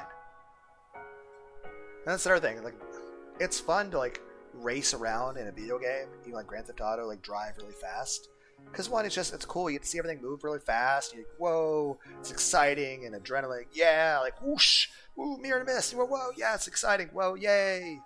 But in real life, one, that'd be extremely dangerous and illegal and probably get people hurt. But also, it's, you know, even though you're driving safely, you're taking turns, especially you go to those big cities that have like multiple roundabouts. Who thought roundabouts were a good idea? I feel like I'm going to have a fucking panic attack every time I enter a fucking roundabout. Like, I am, like, especially you go to a roundabout and there's a fucking semi-truck next to you. Or if you're going down a really busy freeway, there's like 4 lanes, and all of a sudden you're in a lane in between 2 semi-trucks. Or you're in a lane next to a concrete barrier with a semi-truck next to you. That is nerve-wracking. Then again, anytime I drive down the freeways and we start heading toward like big cities that have skyscrapers, I just see the skyscrapers off in the distance, and I'm just like, oh my god. And like my breathing will get harder. I'll feel my heart boop, beep, beep, beep, beep, beep. And I'm like, oh god, fuck, Jesus Christ. Because like I'll feel really anxious and nervous and worried and a bit scared. Because yeah, you fuck up on that, you die, other people get hurt, like it's, and you have to be very mindful of how you make every turn, and because you don't want to fuck up. Especially you're like a fucking semi-truck there, like, oh my god, I would never be able to drive a fucking semi-truck. Like at one point I considered the idea, like, okay, what if I did a semi-truck? Same way I considered the idea of being a doctor at one point. But one, there's no way I would have ever afforded those medical, like, not the medical bills, but the college for that. That would have been way too expensive. I could have never afforded that. But more than that is this. Like, say if I'm a surgeon. If I was, like, sometimes I get nervous, my hands will shake. I mean, you can't be a surgeon and have shaky hands. But even then, what if I cut something wrong? What if I prescribe the wrong medication? Like, what if I don't know what to do? And, like, it's not like, okay, you can take time to read a book and study it real quick. No, like, this is a life and death situation where you need to act immediately or else the person might die, and you need to do it the correct way. You have to, like, be very skilled at it. And it's like, while I'm of the mindset, I want to help people. But in something like that, that's so much pressure. I think I'd be having a nervous breakdown every day. I'd basically be coming home, like, having to just sit and probably just stare at a wall for half an hour to just sort of, unwind, unprocess, like unpack. What's a good word for it? Just sort of like, what's the word for that? Like, where you're just sort of just sitting so you can just have a return to normalcy after feeling extreme stress. Because I feel like it would be too stressful. Like, I wouldn't be able to handle it. And even then, it's here saying, what if I fuck up? What if I do something wrong? That person could die. What if I'm doing a surgery trying to save someone's life, and I'm and here's the thing, I understand anything a person does in life, you have to have some amount of self-esteem in order to do it. You can't not believe in yourself and do something. No matter how good you are at something, you have to have faith and confidence and pride in yourself in order to be able to do something. Like, and after all, especially if you're a patient, you want your doctor to be proud of themselves. You want your doctor to have pride in their skills. You want your doctor to have confidence, to believe. And it's just, one, no, I just can't see myself doing that. And two, I feel it would be arrogant for me to even think of myself as somebody who would be doing something like that, because I just don't see myself as being capable of doing those things in a way that would actually help people. So it's an issue of I want to help people, but I don't see myself as actually capable of doing it. And if I am choosing to be arrogant enough to believe I could, in my arrogance, and again, what's arrogance? Arrogance is having a higher belief in yourself than what exists in reality. And yes, I do have low self-esteem in a lot of things, to where a lot of times I do think less of myself than what actually is true of myself. Like, I understand, perhaps I'm a bit too harsh on myself in the way I view myself in terms of weight and how fat I am, how weak I am, and how I'm not that athletic. But at the same time, I know I'm not an athlete either. I don't have a six-pack. I do have a gut. I struggle with lifting weights. I get winded when I'm jogging. I'm trying to improve that stuff, but I don't really seem to make any progress. And anytime I try to push harder, I just seem to injure myself. And then I have strained or pulled muscles, and I'm limping for a few days. So, yeah, it's an odd sort of tug of war with that. Like, you don't want to have too low a self-esteem, but at the same time, you don't want to have a hubris. You don't want to believe too highly of yourself. That you want to have, you want to have a good, accurate view of reality. You have to be able to be aware of what is true about everything. And that's another thing. You take a step back and you try to evaluate, okay, how do you feel about things? What are your motivations on things? What kind of conversations other people have had with you? What things did they say to you? What were their body language and facial expressions about this? What were their motivations? What were they thinking? And again, do I really know all these things? No, but I try. I try to know these things. I think I do a good job of it, but again, we're evaluating my ability to evaluate things by me. So it's like measuring to see if a level is, the thing with a bubble that carpenters use. It's like measuring to see if a level is level with the same level that is the level. So if there's something wrong with the level, then it won't give you an accurate reading if it's giving an accurate reading. Anyway, I should stop talking about I don't know. It's like, I'm sorry for being myself. Back to the game. Nanami was sitting on a cushion reading manga. She said, I'll stay home from school with you, the day before. And so, there she was. His dad had gone into work and was nowhere to be seen. His mom was so busy answering the phone that she hadn't made breakfast. I forget what's the traditional Japanese breakfast. I've seen some stuff in the past, but I can't remember offhand. But I've seen like a lot of animes where like people make those like breakfasts or the bento boxes and dinners. Now, like the food they make in those animes and stuff, those look really good. Those look really delicious. And heck, that's another thing. Like you'd see like in the anime, like the main character, like there'd be a girl that was interested in them, and they would go to the trouble of actually making a home cooked meal for them, and they would bring it to school for them to have for lunch. And I'm like, that's incredibly sweet. It's like, I would like that. And everyone's like, is that mainly because you're fat? And I'm like, fuck you. It's like, maybe you should go jogging again. I will. Give me time. Kind of jogged too hard that last time, and part of my right thigh on the inside's been kind of hurting. So, I've been trying to recover, okay? Jeez. Okay, I should focus on game. Today he didn't need to go to school. Glumly he began to draw in his sketchbook. But he did nothing to help assuage his anger. And just when he had ripped it up in frustration. Huh? That bus? There was a note of worry in Nanami's voice. He thought she was talking about his picture. But her eyes were glued to the TV set. Mom! Suddenly, she called out for their mom, who was still talking on the phone. Takumi looked disinterestedly over at the TV. It was showing a collapsed bridge on the highway. Only a small 50-meter section of the bridge had collapsed. They really do build bridges shitty nowadays. Because here's the thing, like, there are so many bridges in the past that, like, lasted forever. Heck, you see stuff from Rome that's still sitting around. And yet, here lately, we have, like, lots of, like, suspension bridges and big bridges and concrete roads that are overlays and overpasses and stuff that are, like, falling apart that just got built a couple decades ago.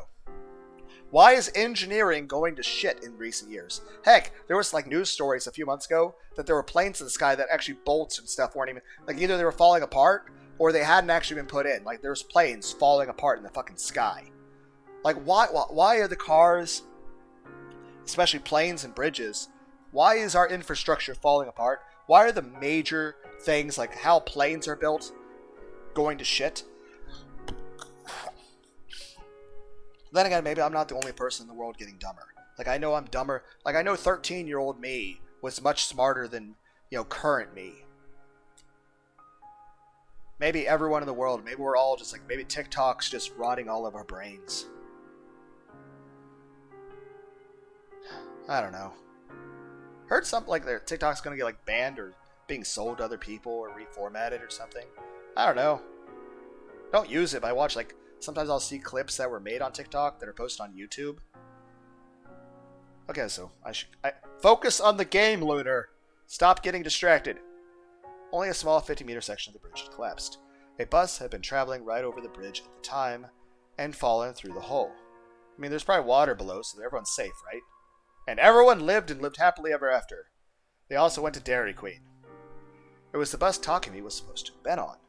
It was the one his classmates were all on. In a single instant, Takumi was able to envision almost everything that had happened. His classmates were all there. Some were crying, some had faces covered in blood. One was being carried off in a stretcher. So they lived. They're alive. Reporters explained the accident with a stern expression on his face, but Takumi couldn't understand what he was talking タクちゃん about. 大変よ Taku, listen to me. His mom was standing in the room doorway, holding the phone.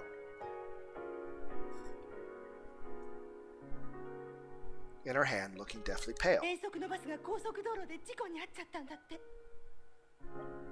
Okay, field trip's bus got into an accident on the highway, but they're taking people on stretchers. You know, they must have all lived, right? それ So everyone's okay? テレビでやってる It's on the TV, too. それで斉藤先生が And Mr. Saito is dead. The wheels on the bus burn in flames, burn in flames, burn in flames. The wheels on the bus burn in flames, off the highway goes. For some reason, Takumi was sure. Because everything he was seeing on the TV was just like the scene he had envisioned last night in his frustration and anger. In his mind, there was only a single thought. A strange certainty that he had had the ability to see the future. He remembered a TV program he'd seen years ago, but whether psychic powers were real or not. There was a psychic on the show who could see the future. See the future! You guys remember that thing with the Bardock? You know, Team 4-Star? Okay. Actually, Team 4-Star made two Bardock movies, I think. The powers to incredible use during the test to show how to give them. At the time, it was a huge deal. In the test, 12 items were put into 12 boxes, numbered 1 to 12, and they had to guess which one would be put in which. The psychic would be in another room before anything happened, and make their guesses there. Afterward, the show's staff would put the items into the boxes, and the results would be checked. Astonishingly, the psychic was 90% accurate. Amazing the rest of the cast. Takumi had been watching the show, and he made his own predictions as well. Every single one was right. Of course, he had never told anybody about this, but this was why now he thought that he had foretold the crash unfolding on the screen. クラスの半数以上の子が怪 They 我して said るし over half the class was injured. なんてこと Yeah, that is pretty terrible. How awful. His mother tried to reach down to pick him up, but he slid past her and crawled to the corner of the room. でも本当によかったわ I'm so glad, though. She whispered in a hollow voice, her gaze wandering around the room. 今日タクちゃんを休ませておいて本当によかった Huh. Is it hereditary? I'm so glad I kept you home today. Okay, here's the thing. Like, it obviously would be absolutely insane that, we're always saying we're seeing the future. But it wasn't that I predicted the future, it's that I had a really angry dream. And my dream altered reality. So it wasn't that I saw the future, it's that I created the future. That being said, you never explained why you kept me home from school. Can you guys actually see the future? But at that point, here's the thing. If I created that future, it means you're seeing the future that I created that was caused by you seeing the future. This is like a bootstrap paradox thing. I feel like Peter Capaldi from Doctor Who would have something to say about this. Takumi felt like he was about to throw up. It was all rotten, he thought. What good was seeing the future? In that moment, he felt his heart turn cold. For a while, he didn't talk to anyone. Well, one, that would be traumatic, and two, yes, it would make sense you'd want to throw up, even if there wasn't the vision stuff. People got hurt. That's extremely sad and depressing, and emotionally overwhelming. He became completely silent. He didn't say a single word to a single person. His parents were already overprotective, but this only made it worse. He gradually started to find them ridiculous and began to keep up his silent act deliberately. That was his way of getting back at his parents, he thought. He was so quiet that they took him to a psychiatrist at a general hospital. He was diagnosed with PTSD. Of course, he didn't have PTSD, so he never took the medicine they gave him. He just pretended to take it. Yeah, why would I take the medicine for something I don't have? His parents never picked up on the act, and even when he saw how worried and miserable he looked, he didn't feel the slightest bit guilty.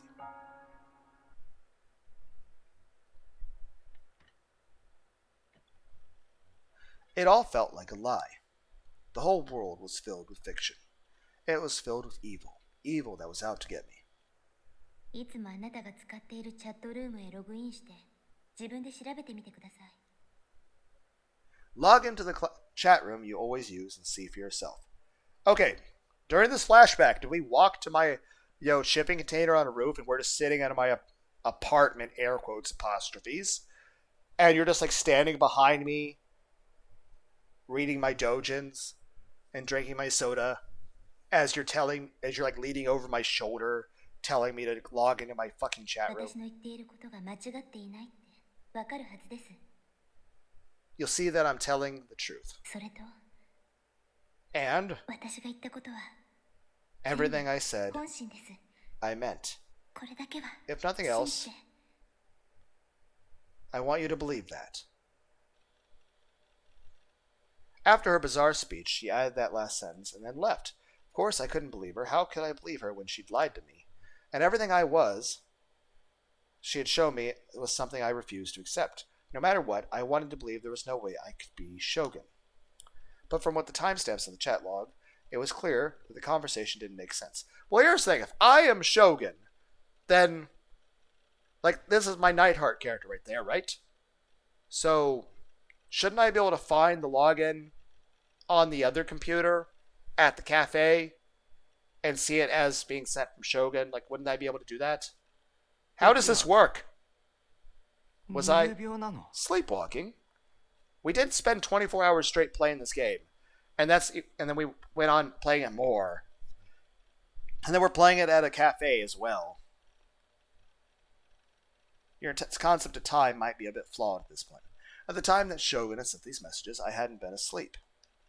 I had been at cafe, sure, but I hadn't been asleep. I couldn't have been sleepwalking. Then why didn't I have any memories at all of writing these comments as Shogun?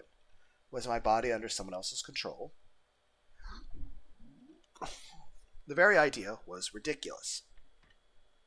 I decided what I needed to escape from all lies was some good old ESO, my other fictional world. Was the murderer real? Is that still a different person? Are they pissed off that I'm, seeing them, or am I that person? Because she did look like the waifu. Like, am I envisioning like a fictional version of my waifu that's insane and violent? That's also me? Like, what is happening? In ESO, everything was a lie. It was just a game, after all. But in Baselard, I could be Nightheart, a godlike being. If only the lies and fictions could be like this. I could accept that reality. I wanted to be here forever. What's wrong with that? Or maybe ESO's world was the real one, and this one was the fake. This one was the game. Takumi Nichijou was just a fictional character, and my true identity was Nightheart. Why is level 50 the maximum? Who makes level 50 the maximum in a video game? Hey, Nightheart. I called out to the paladin on the screen. Am I controlling you, or are you controlling me? Are you the real person, or am I the avatar? And I'm the avatar? What is it, imposter syndrome? What if the world I'm in is a game? If that was the case, it would explain everything. If somebody was staring at me right now, just like how I was staring at Nightheart. For some reason, this reminds me of Stargate SG-1. It was a cool sci-fi show. Atlantis was also good. But I prefer the one with, MacGyver and God of War. Yes, Kratos was played by Christopher Judge. Teal'c. Whose eyes are those? The answer to that question would be the player controlling me. If that was the case, then I wish they'd stop sucking at the game so much, but an avatar doesn't get to complain. It would explain how Shogun and I could be the same person. It was like Lizlote? Oh, right, that's the character of the At Cafe. Lizlote and Nightheart couldn't exist in Baselard at the same time. They both had the same player, me. Maybe in the same way, Takumi Nichijou and Shogun couldn't both exist in this world at the same time. Or maybe it was like a bug. Speaking of bugs, maybe these strange women appearing and the number of murder cases were all bugs too. That's another thing that reminds me, like, a lot of video game things, there were bugs that existed in glitches in games that turned out to be amazing features. Like, originally, Grand Theft Auto was supposed to just be a racing game, but they accidentally programmed the cops in an error, and it made the cops too aggressive. And initially, the programmer's like, oh, fuck, the cops are being too aggressive. The people racing can't play the game. Our playtesters are going to be pissed off. They're going to hate this. We're going to piss off our player base, and we're not going to be able to make a good game. We fucking fucked up. But then they were like, something happened. Yes, they fucked up on the programming of the cops. But something they never expected to happen happened. The playtesters forgot about the race entirely. They reacted to the cops being too aggressive. And then they just started focusing on that. And they were having fun with it. The playtesters were just running around, ignoring the race completely, and just fucking with the cops. And just fucking off. And they were having fun. And they were like, oh my god, this is something people enjoy? And it's the thing, it's like a lot of times video games are an escape from reality. Or it's just a nice thing to do for fun. It's enjoyable. A lot of times people just want something fun or an engaging story. Like they don't care about anything else. They're just like, okay, is the music good? Is the sound effects satisfying? Like if you're shooting a shotgun into somebody in Call of Duty or something, does the sound feel, gratifying? Does it feel fast-paced? Is it engaging? Does it feel too slow? Does it feel too fast? How are human reflex? Like, is it too fast that human reflexes can't keep up or overstimulating? Like, there's some FPS games that have like 500 different things on the user interface, and it's too much for a person to keep track of. In the same regard, it's helpful to have waypoints and stuff to keep people like where to go and what to do, because sometimes people like forget what they're doing. So it's like a nice balance. But it's also, you enjoy aesthetics, even if the graphics aren't that great. Like, there's lots of games, like retro stuff back even like Nintendo and Sega Genesis, where like the graphics suck, but they're drawn in such a nice way that I like the aesthetic, and I enjoy it. For example, I like Brave Fencer Musashi. And people can say it's a bit polygonal, but you know what? I like it. Heck, I remember playing Final Fantasy VIII when it first came out. And heck, even though there are remasters of Final Fantasy VII, I remember enjoying. Heck, even Final Fantasy VI. Like, it would be interesting to see, like, updated graphics of it, but at the same time, I enjoyed playing it back then. It's weird. There's times in the past I had played through, like, Final Fantasy VII 10 times in a row. Final Fantasy 8 and 9, I played through those, like, a dozen times. That's, like, at least 100 hours of playtime, at least. If not several hundred. Nowadays, I can't, like, if I'm playing a game like Final Fantasy, I can't even get through a single playthrough of it anymore. I can't, like, stay with a single game. But in the past, like I said, I remember in my teenage years going through Final Fantasy VIII and Final Fantasy VII and Final Fantasy IX a dozen times from beginning to end and enjoying it. And now if I were to sit down and try to do it again, I don't think I'd get even past the first disc before I was like, yeah, I don't have time for this. Even right now, even though I'm not working at the moment, I can't stay focused on it, and I can't seem to, like, back then it was like really enjoyable, and I felt engaged the whole time, and now it's like I don't really like. It's still a good game, I still like it, it's just I just can't stay with it. I just want to hop to something else. I don't know, is that just part of aging? Is that just because I'm older now? I don't know. Maybe that's just the fact that all the computer screens over time have effects on people, because there's complaints nowadays about how the next generations coming up have even much shorter attention spans. So maybe like the effect of just computer screens and TV screens and video games and stuff, maybe they have had an effect on our ability to have an attention span. Or maybe it's just something in the water. Maybe it's something that's been happening, something else with society. I don't know. All I know is, I feel like there's a marked difference in the way I feel about things as I've gotten older. And I can also look at the newer generations of people that are younger than me, and I compare them to how I was when I was younger, and I feel like it's such a drastic change. And I'm like, why and how has this occurred? Then again, I'm not exactly a definition of normal, nor am I qualified to actually understand what is normal, but I try to. I don't know. Let's try to focus on the game. Red flashy thing. The images Shogun sent me flashed through my mind, and I winced. I shook my head desperately. Well, actually, you know what would be the wisest thing we could do in this situation? Shogun sent me like 30 fucking things. If Shogun is me, then I sent these things to me as a warning. And I sent myself like 30 fucking images. Initially, it was like, okay, some random crazy guy sent me a bunch of links that I can't really trust. And then one of them was like, scary shit. Obviously, okay, fuck that. I'm not fucking with that. Leave it alone. No reason to check out those links. And then, of course, when we got to the inclination of, hey, maybe Shogun is the serial killer. Okay, I'm definitely not fucking looking at the shit. But now it's like, okay, Shogun's not the serial killer, but it's me seeing the future, sending myself warnings. Well, and again, I remember I was like 11 years old. I made a password for myself. I thought of a word that way. Yeah, I watched like the Back to the Future movies. Okay, the idea is like, okay, what if a me from another dimension or from the future came back and wanted to talk to me? I had to have a password to give myself, and I made sure to never write the password down, never think about it too strong in case somebody were to read my mind, never to type it on a computer, never to say it out loud, never write it down. That way there's no way anyone in the world could ever know what the password is. That way if anyone came to me and told me what the password was, I'm like, okay, I know I can trust this person. And everyone's like, that's a really dumb thing to do. And I'm like, I was 11.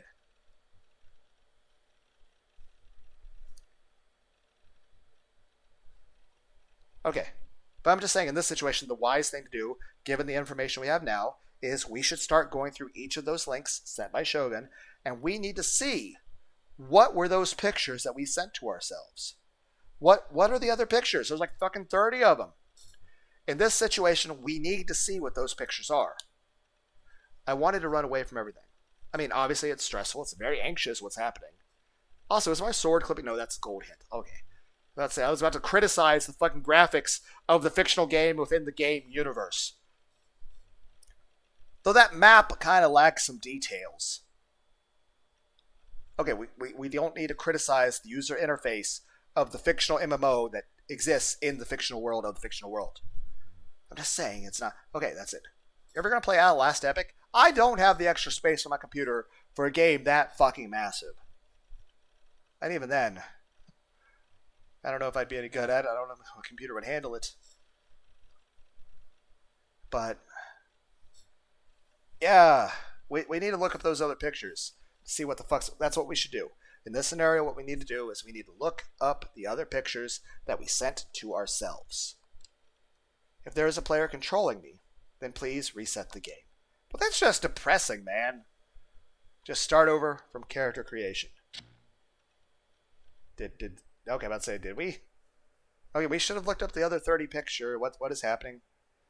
The waiting room at the university hospital is filled to overflowing with old people waiting for their exams. Nothing had changed since I first come here several years ago. It was as if time itself had stopped.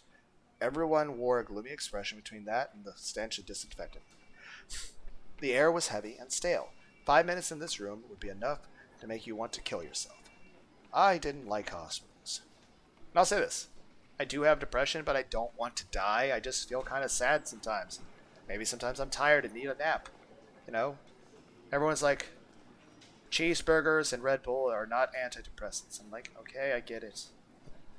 And I haven't even had an energy drink in like over a month. Everyone's like, we can tell you're yawning into the fucking microphone and you're sleepy all the time. I'm like, okay, get it. Fine. Even though you're sleeping like a normal person now. Then again, maybe the over 1,000+ milligrams of caffeine a day was a bit, of an inclination of why your sleep patterns fucking sucked. That and all the fucking constant nightmares. But hey, you suck it up, bitch. It's not very nice of you. Be nicer to yourself. The lobbies were filled with people, but once you went down a hallway, it felt like you were completely alone. They'd always really scare me. Sometimes I I still feel like I need the clairvoyance spell of Skyrim, because sometimes when I'm driving, like if the GPS has a problem, I get lost. Like at one point when I first started driving, GPS didn't exist yet, and even though I had some maps, I got lost. I couldn't get more lost. I was eventually stopping at random farmhouses in the middle of the country, and they didn't even know about what direction the county and city I lived in was. They didn't even know where I would even say, okay, I'd be like, okay, maybe I can just go back to the capital of the state and find my way from there. Because I was like really fucking far away. I was about like 200 miles or some shit away from home on a trip that was initially just supposed to be 20 miles away. And I just kept getting more and more lost. I have a Eagle Scout or not, I get lost easily, both in conversations and actually going places. Same way in hospitals, like the doctors will tell me go somewhere, and I'm like, I end up in a wing I'm not supposed to be in. I'm like, I'm sorry, I got lost. I don't know where to go. And they're like, well, take a left here, and I'm like making turns. And I'm like, okay, so I'm at the wrong end of the building now. So, yes, I'm sorry. I tried. I tried to follow your directions. I just got lost. Okay, sorry. It's like I'm sorry. I'm sometimes like sort of can't stay on one's topic or remember what's happening or start not paying attention. I'm trying. Sometimes I worry I'm getting Alzheimer's disease because my short-term memory is going more to more shit as I get older. I hope not.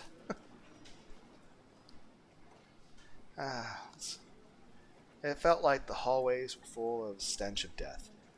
It always seemed to me that the stench was full, true face of the hospital. Let me change where the fan's facing. Ow.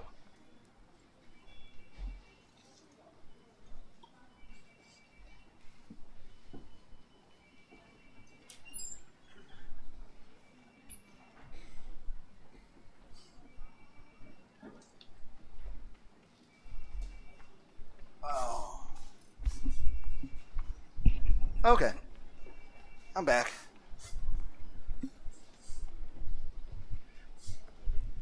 Okay, where was I? And if you went further down the hallways, you'd find even more terrifying, awful secrets. Zombies! So, to tell the truth, I didn't want to come. But there was something I had to know. So I had no choice but to sit here waiting for an exam. Are we doing a CAT scan? Even while I was playing ESO, the words Yua had said kept spinning through my mind and I couldn't concentrate at all. I ended up staying awake all night, imagining all kinds of terrible things, and started to get really scared there was being something wrong with me. At last, I decided to go to a hospital so I could get a doctor to tell me that I was completely normal. I wanted to prove that Yua was a crazy one, not me. Granted, it was about, I think about a year ago now. I went and got a CAT scan. Well, it was actually one of those MRI things of the brain. So I've had CAT scan and MRI of the brain, mainly due to concerns about migraines as well as other issues, as well as, well, there were some concerns of potential strokes and aneurysms, but everything seemed to come up just fine, so yay! I'm perfectly healthy! Yay! Nothing wrong with me. I wanted to prove to Yua was a crazy one, not me. I was used to coming to the psych ward of this hospital. When the lady at the front desk asked me if I had, it was my first time here, I nodded without thinking about it, but it wasn't my first time at all. Ever since the bus accident, my parents have taken me here on a regular basis. Well, that's nice of them. They're at least concerned about you, so good for them. When I got to middle school, my doctor told me I was completely cured, and I'd stopped going. It had been about 4.5 years since I had last come here. Hello. Sometimes those stethoscopes are a little bit cold. The first doctor to look at me was an old man who was supposedly an authority in his field, but he'd only talked to me the first few times before handing me off to one of his students. Of course, his student wasn't much younger either.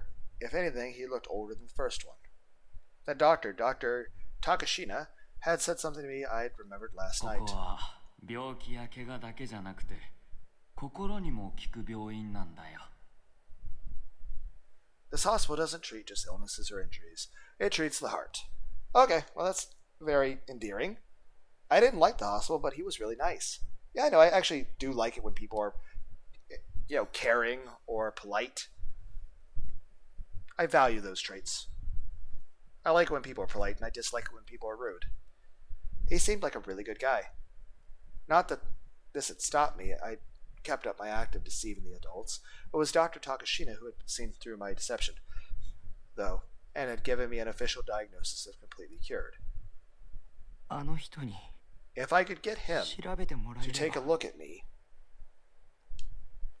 what would he say if he knew I'd grown up to be a creepy otaku? No, he probably didn't even remember me.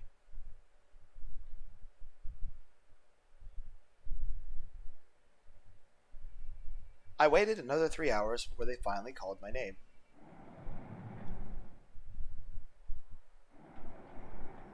It was a different exam room than the one I had seen in 4 years ago, but I was welcomed by a face I recognized.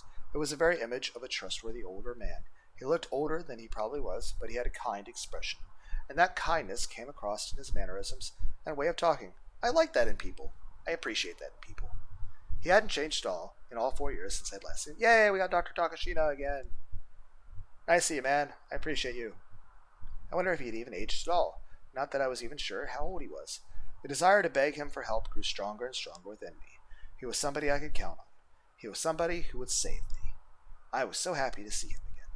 Until I heard the first thing he said. 今日はどうしました？ What brings you here today?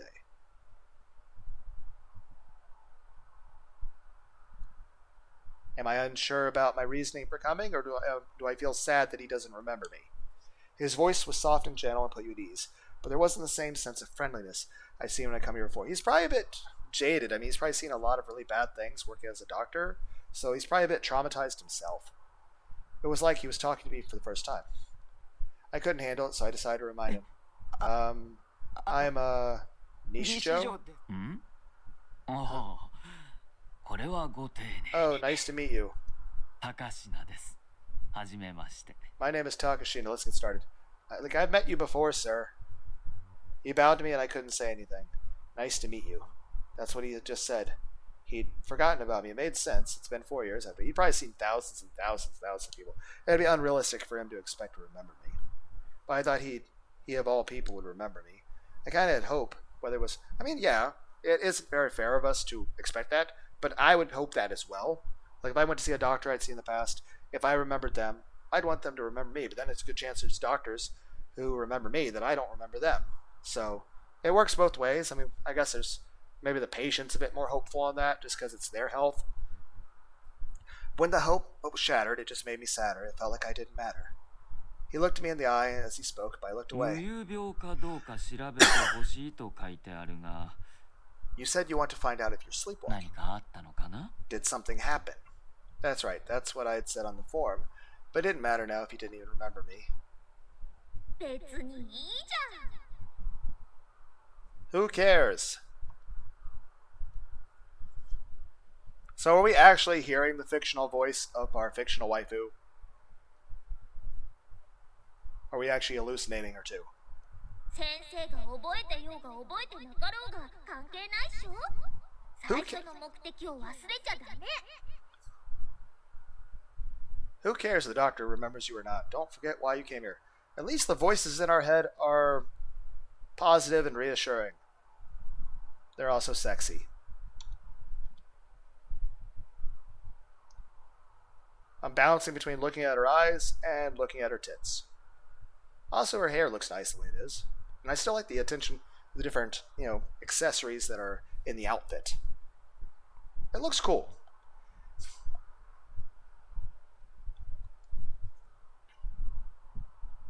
Did I read everything? Who cares if the doctor remembers you? Don't forget why you came here. Thank you, emotional support waifu. Oh, right. I hadn't come here to see Dr. Takashina. I'd come to prove that I was normal. Seeing him again was just a bonus. What did it matter if he forgot me?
If Saraten had to remind me, I might have broken down right there. Ooh.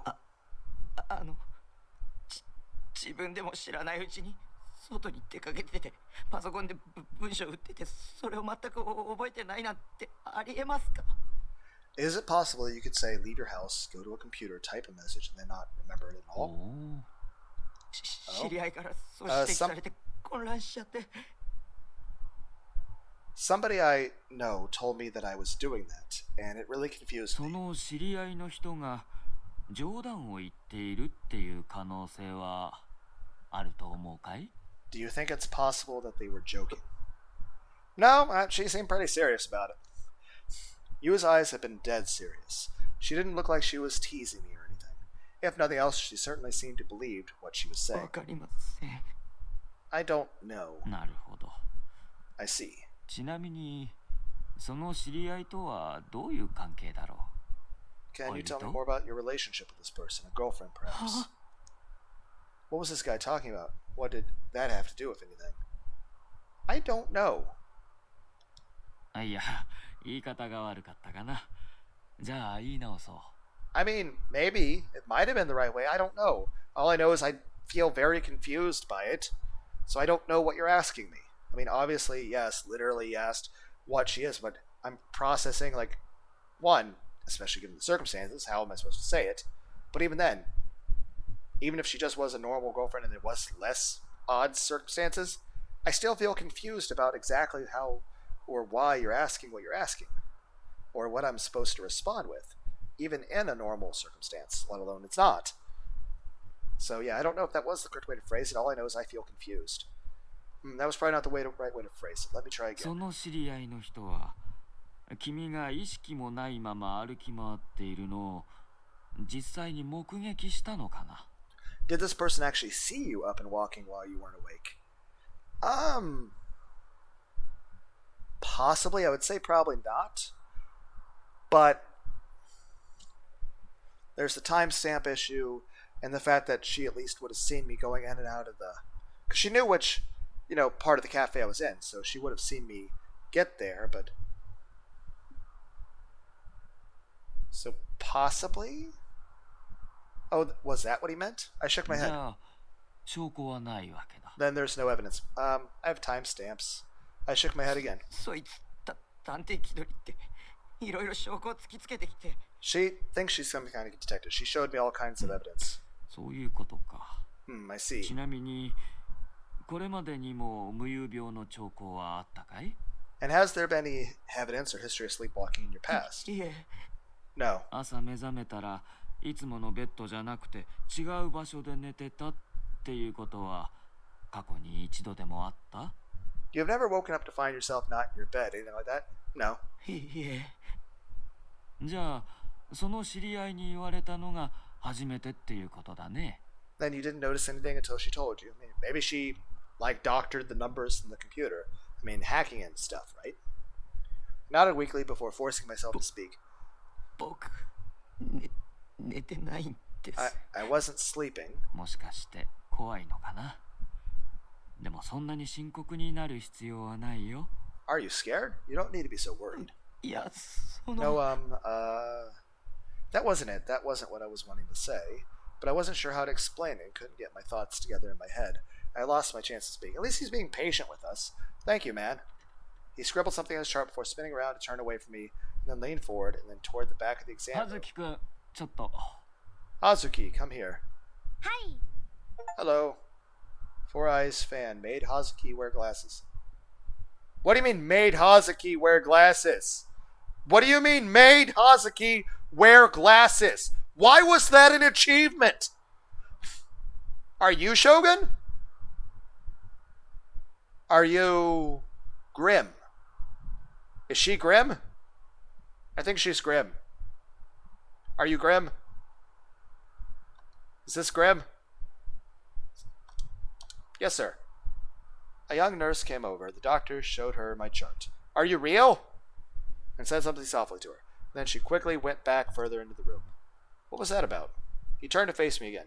Then in a gentle tone, he explained to me what sleepwalking was. When someone falls asleep, he said, first they enter REM sleep and then non-REM sleep. Yeah, REM sleep is very important for your ability to... It's rapid eye movement. It's a type of sleep that you have to do in order to form coherent memories and to functionally learn in a well-functional way. It's usually the time in which you have your most dreams and most neural activity. There's 4 different types of waves of sleep that occur. Delta, alpha, beta, gamma, I think, if I'm remembering things correctly. And usually human beings cycle through a lot of stages of sleep.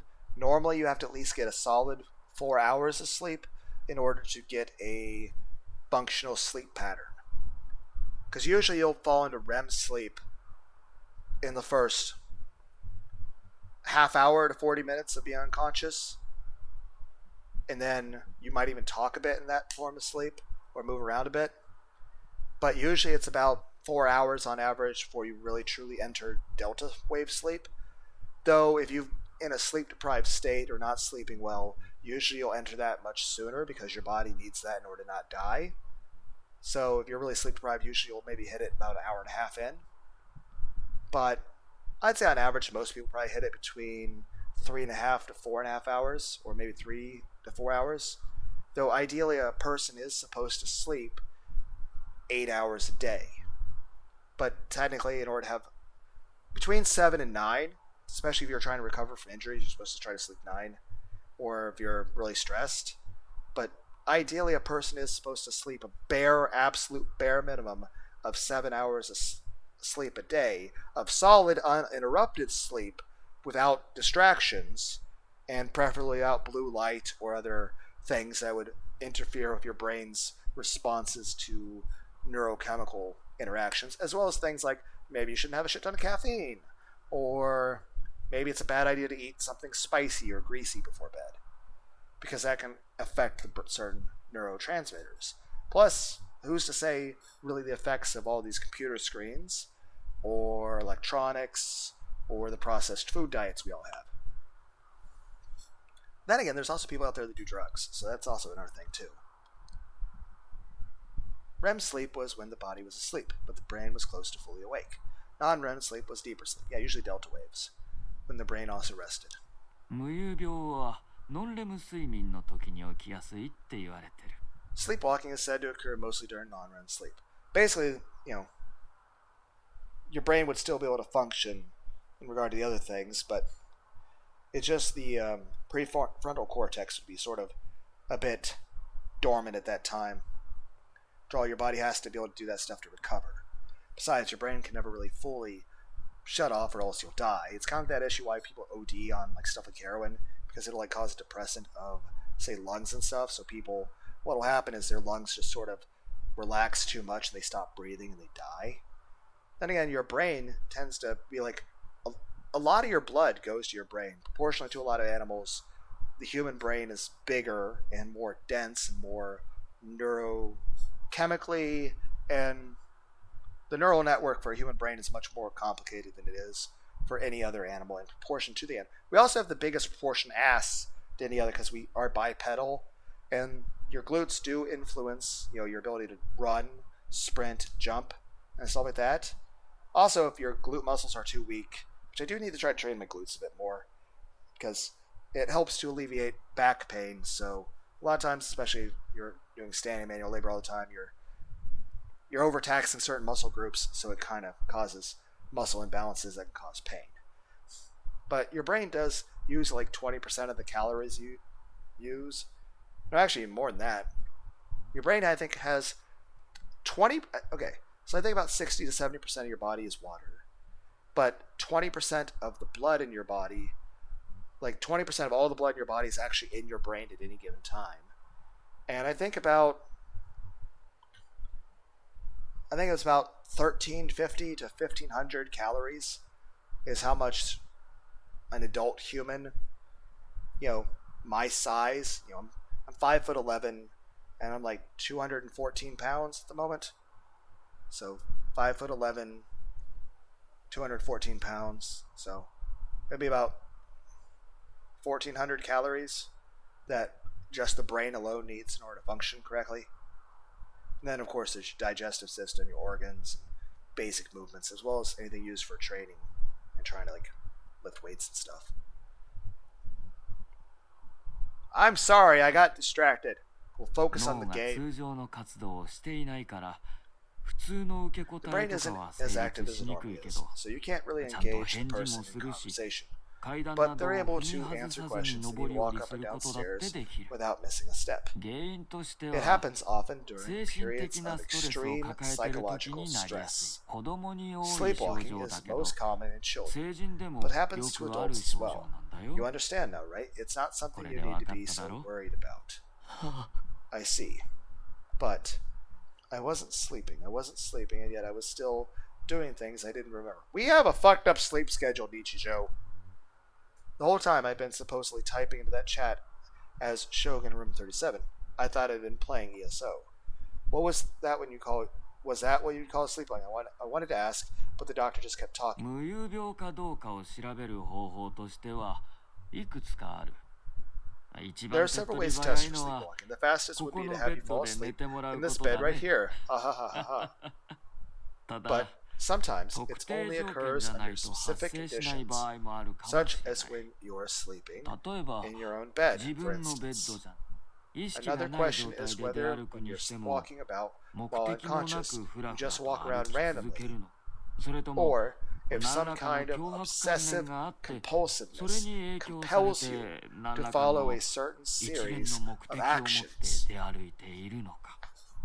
それに It's 君の also 精神状態 possible についても that your mind 特 needs 定の to 条 be in 件 a 下じゃない certain とダメかもしれない mental state. For example, you 自 could 宅のベ feel ッドの上 relaxed な at らリラッ home, クスでき but る not けど here. ここじゃどうする？ Well, want と to りあえ try ず出て taking 行 a って nap みる here? かい？ It wouldn't hurt to try. I mean, it's not like we have anywhere else we have to be, so why not? I could make sure I wasn't sleepwalking, and then ask him the question I'd come to ask. Would he even still be? I mean, doctors have really long shifts, but he also has other patients. I mean, maybe I should just go home. I mean, I'm bothering everyone being here. The nurse Hazuki led me to a bed in the back. It wasn't meant for sleeping, so it was hard and uncomfortable. Can I have another pillow? Sir, can you put the Pepsi down? Thirsty. Still, it was better than the sofa I was used to sleeping on. Why have we never cleaned off our bed? I'll be back to wake you up in 3 hours. Okay, thank you. The nurse was really cute. Yeah, she is. She is very cute. I lay on the bed, glancing at her while trying to make sure our eyes didn't meet. She had a somewhat young, helpless-looking face and the air of someone whose life wasn't really working out the way they wanted it to. Still, she went about her work quickly and steadily. I think everyone feels that way. Ah, fuck. She felt like one of those girls from an old age game. One set in a hospital with lots of... Okay.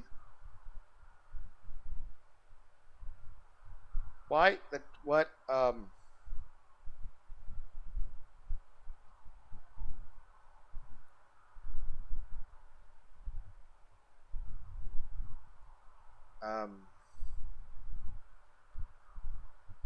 One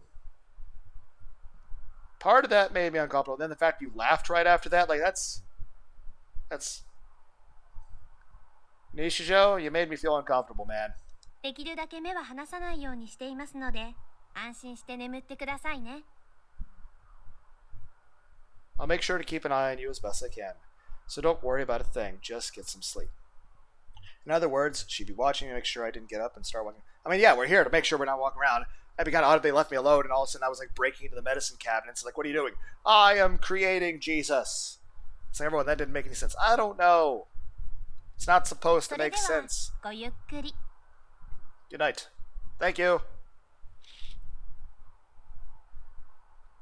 I still need another pillow. And there's some of the sunlight coming out of the fucking blinds. Why did I have to come here in the middle of the day? Oh, she smiled a little before closing the curtains. And leaving surrounded by white curtains, I let out a deep breath. Okay. Why are the ceilings always like this in these places?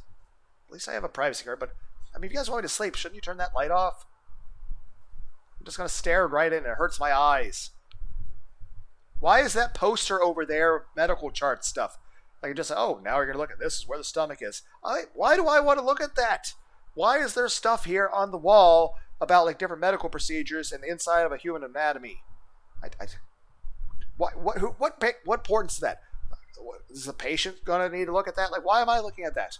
And the doctor, like, a doctor shouldn't be looking at it like it's a fucking cheat sheet. Like, oh, what was the name of this organ again? Like, no, you should know what a kidney's called. Are those SpaghettiOs inside that blood bag? Okay, I'm getting distracted. Focus on game. I can hear lots of things. The voice of the doctor as he examined his patients. The other nurses walking around, even the doors that opened and closed. It was pretty hard to relax. Yeah, I mean, it is. I mean, granted, I can focus on other things and to sort of daydream, but still, there's lots of other things, and it's bright, and the colors are not relaxing. Like, why do you want to be? It's like one thing I saw in the Wardo environments. It's like, here's a sci-fi apartment. One is black, like it looked really cool. Like, whoa, that's awesome. I was showing off because it looks really cool, and it's also in outer space. But there's like also different versions where everything's white. I'm like, it looks like it's a fucking hospital room. Who wants to be in a place that looks like a fucking hospital room? Okay, I'm just saying. It was pretty hard to relax. I'm just saying I don't want to stare at white fucking walls all the time. I'd rather have black walls, some anime figurines, and some stuff that looks chill. Then I'm the kind of person I'd probably have like fucking black walls everywhere and have like red carpets and have like red fuzzy carpets that are, and I don't mean bright red. I mean like just more of like a dark, I don't know. What color do you get if you mix black and dark red? And like maybe like make wooden frames of doors, but have like mahogany, but they're like, again, stained to have like a dark red color with maybe some black in there. Think like a very deep, I don't know, think of imagine if you could have a wooden door or desks and furniture or even just decorations that are, or even cloths or carpets or blankets. Imagine if you could have those that are like, imagine like a ruby, like a deep ruby red with a little bit of, say, black obsidian color into it. But where it's still more red than black, but it's a dark sort of, I don't know, relaxing color. Then again, I also like things like purples or amethyst or the blue colors of apatite. It's a type of stone. It's a blue type of rock. It's technically an igneous rock. It's technically obsidian, but it has a bunch of calcium and phosphorus mixed in, so the obsidian rock is actually blue. But it's a bit of a fractured type of blue. Not fractaled, but fractured, like it's got some grays and browns and some different shades in there, but it's more of a dull sort of like unsaturated sort of color. It's like kind of like people like describe the difference between Dragon Ball Super and Dragon Ball Z. Like you look at the different colors, it just seems like Dragon Ball Super is too glossy, too plastic looking, too lacking details, too bright, too heavily saturated with its colors. So I'm saying, imagine this rock that is blue obsidian that has parts of gray and brown in it, that is made from calcium and phosphorus. That is, think of how you would think of obsidian, because obsidian's actually kind of bright and glossy. But imagine obsidian, but it's not bright, it's not glossy, it's blue, but it's also got some brown and grays mixed in, and some various sort of patterns, like it's the blood. What is the what is the word for the system of veins that exist in the human body? Like the vein structure. I can't remember, the cardio something. Cardiovascular system. Neuro. That's the neurological, but the neural network. But something that looks like how even how a neural network is inside of the brain, the way the synapses of various neurons connect each other in various branching patterns, or even how like different galaxies look from a zoomed out focus on those various space pictures, where it's like, again, looks like a neural network or a cloud nebula cluster. Imagine that, but like you're imagining black obsidian, but it's not glossy, it's not bright, it's got stuff that looks like a neural network or a system of like, you know, veins, like out of human flesh, going through the obsidian rock, but it's also got some brown and grays and stuff. And imagine that it's got blue from calcium and phosphorus, and that the original Obsidian is what Dragon Ball Super is, and then you change the way the rock to look to where, okay, imagine Obsidian as drawn by Dragon Ball Super, and now imagine it like out of the old school like VHS tape, fully drawn, no CGI, Dragon Ball Z Frieza Saga. Like imagine it there. Or like Cell Saga stuff. Imagine that type of stuff. I don't know. It's probably a terrible description. Anyway, focus. It was pretty hard to relax. Could I really sleep like this? Sleepy time. Probably should move the mouse over. Everyone's like, it's been there for years. I tried to close my eyes just to see if it would work. The second I did, the Guru images of Shogun set. We surely should have checked the other pictures, though, to see what... I mean, we're telling the future. Like, what else is happening? Are the lotto numbers there? Maybe we could win the lottery. We could be rich. Maybe there's a new ingredient list for a new flavor of Pepsi. It could be awesome. And the sight of the corpse nailed to the wall came flooding back to me. I forced myself to think of Sarah Tan instead. Taki, 外出嫌いなのに病院来るなんてすごい。 Yay, emotional support waifu, thank you. Yay.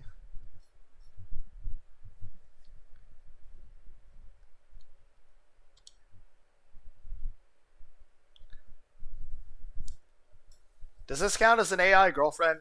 If it's just all in my head? Well, Taki, you hate going outside, but you still came to a hospital. Amazing. Yay, I got emotional support.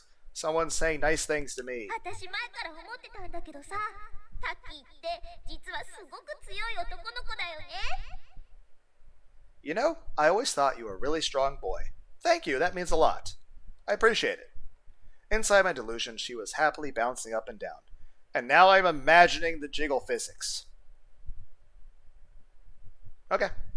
Next, she whispered me in a sweet voice. 私、そんなタッキーの強さが好き。 I love how strong you are, Taki. And this is why ASMR is good. What are we going to do? Like, not like I would ever commission somebody. It's like, hey, you, random ASMR artist. Here's a clip from a video game. Here's this picture of this character. Can you do an ASMR based on this character?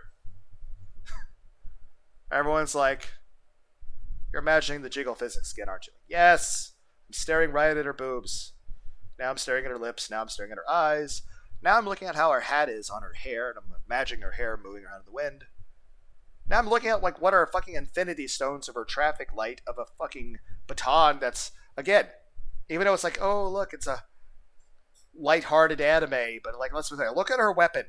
That is not a PG-13 weapon. That's the sort of weapon that'd be like fucking Guts and Griffith out of Berserk would be like, oh my fucking god. That's a lot of blood and gore. That, like, imagine somebody gets hit with that. Like, well, like, there's lots of animes where people have, like, grenades and guns and swords. Yeah, but there's a difference between a grenade, gun, and a sword and a giant bladed mace with spikes in it swung by supernaturally powerful people.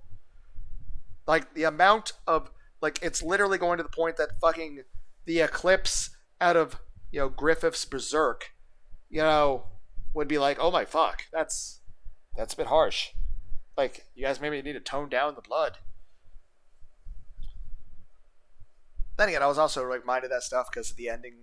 I was looking up the endings of the Little Goody Two Shoes game, which is made by the same people that made the Pocket Mirror Golden Trom game. I'm trying to learn German, by the way. I'm actually reading through some German stuff and also trying to learn German. It'll probably take a while. But like I said, I still want to learn Japanese, but I'm at least sitting down and I'm trying to go through various lessons on German. I don't know how long it'll take for me to actually pick anything up, but I am trying to learn to speak German legitimately.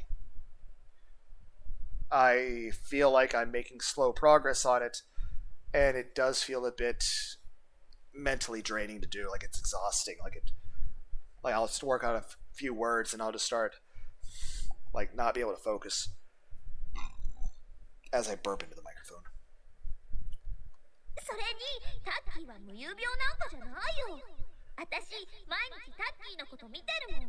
だからわかるんさ。 That's a good point. I mean, if I was sleepwalking, she would know. And you don't sleepwalk, by the way. I see you every day, so I would know. Yeah, I mean, here's the thing. If I was sleepwalking, she would know. And Sarah Tan's never told me anything about me sleepwalking.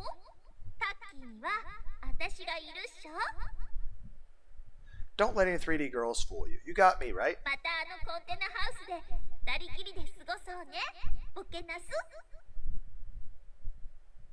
Do you have to call me dork, though? Really? Let's go back to your container house, which again, it's kind of depressing, and spend our days together, just the two of us, dork. What is with the way we laugh, by the way? Sarah, you're so cute, Sarah. Sarah was my ideal wife, after all. No girl could ever be better than her. 3D, who cares about 3D? I couldn't wait to go home. Sarah would be waiting for me with a big smile and welcome home. She's not actually real. Just wait, Sarah Tan. What does tan mean? Some sort of like, I'll be coming for you. Is that meant to be suggestive? Nishijo-san? Nishijo, okay, so I'm hearing the nurse. Has it been 3 hours already? Get up. It's time. Sarah Tan softly put a hand on my chest and gently shook me awake. I always dreamed this day would come. The day when Sarah Tan and I would live together every day. She'd wake me up wearing nothing but an apron. Okay. And then she'd give me a good morning kiss. I mean, we are asleep, so it makes sense that we aren't thinking clearly. Nishijo-san? Nishijo? I slowly open my eyes, but if the nurse is waking me up, it means I'm still in the bed, I didn't sleepwalk, and it means I'm perfectly okay. Everything's normal. Hi, nurse, whose name I can't remember, even though it was literally a Steam achievement. Somebody was looking down at me, our eyes locked onto each other. It was the nurse, Hazuki. Oh, hi, Hazuki. I was in another dimension, talking to fictional people. I quickly looked around. I was still in a hospital bed. I guess the part where Sarah Tan was talking to me was just a dream. Good morning. You slept for 3 whole hours. Okay, so I'm fine. So in 3 hours, right? I felt like it only been 5 minutes. As I rubbed my eyes, Hazuki glanced at me. She was covering her hand with her mouth, seemingly on the verge of bursting out laughing. Why are you laughing at me? Oh, I was talking. Is Sarah your girlfriend?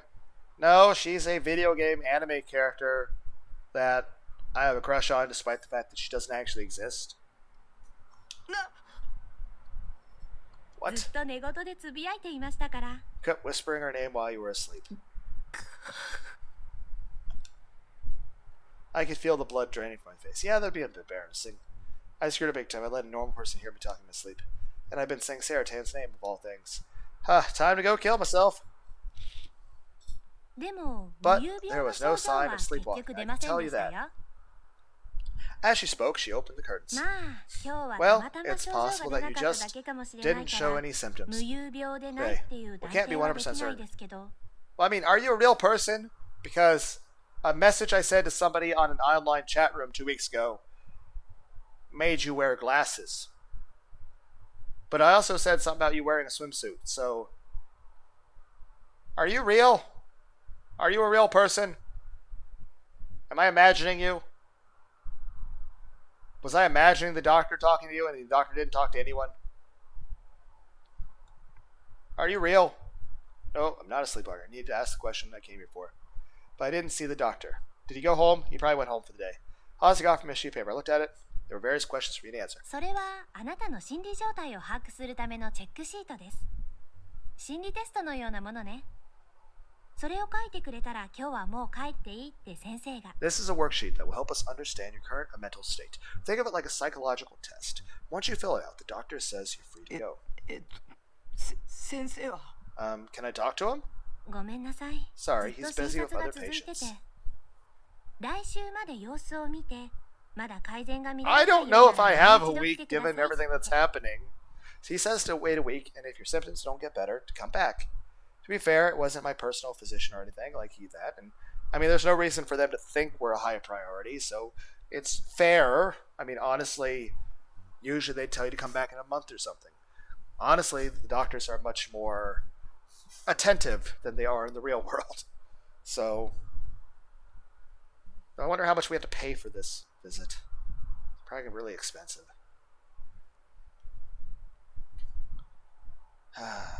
Yeah, Yeah, I doubt we can afford this. He'd probably just given Hazuki his nurse instructions for me. But that was...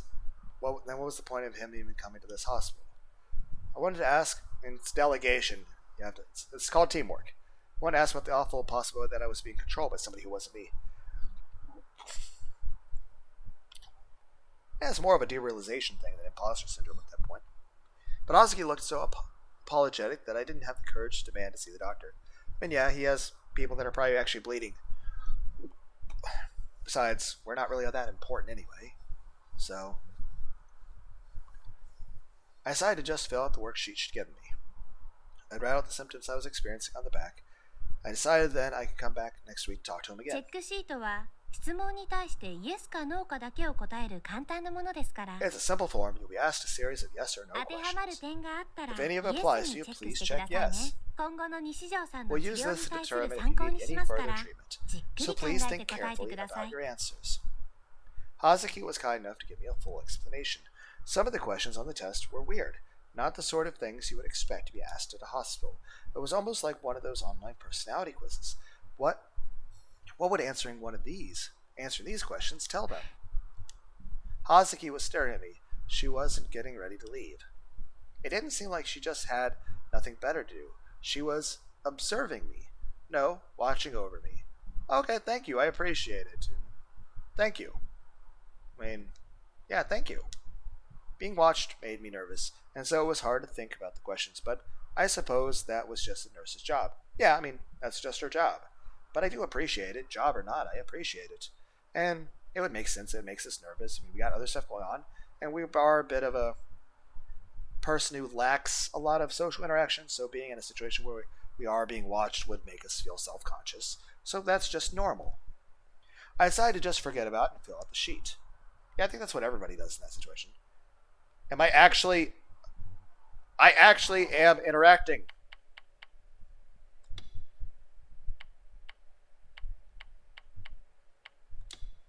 This is the first time I've actually had options. I don't know if they have any impact. I don't know if they actually affect or have any impact on anything at all. When you need someone to talk to, you prefer to text instead of call. Yeah, I mean, we're that much against the cell phone. Do you have tinnitus? Yeah, but not that bad. Have you ever felt someone's eyes all the fucking time? Do stationary objects sometimes seem to be moving towards you?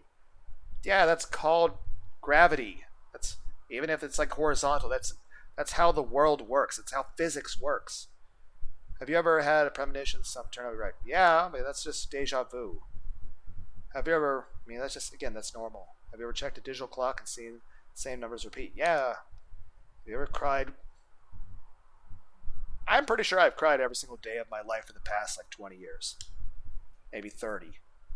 Can you masturbate just using your imagination? Yes, but with the internet, hentai is available all the time. Can you stay focused on just one mental image while masturbating? That's...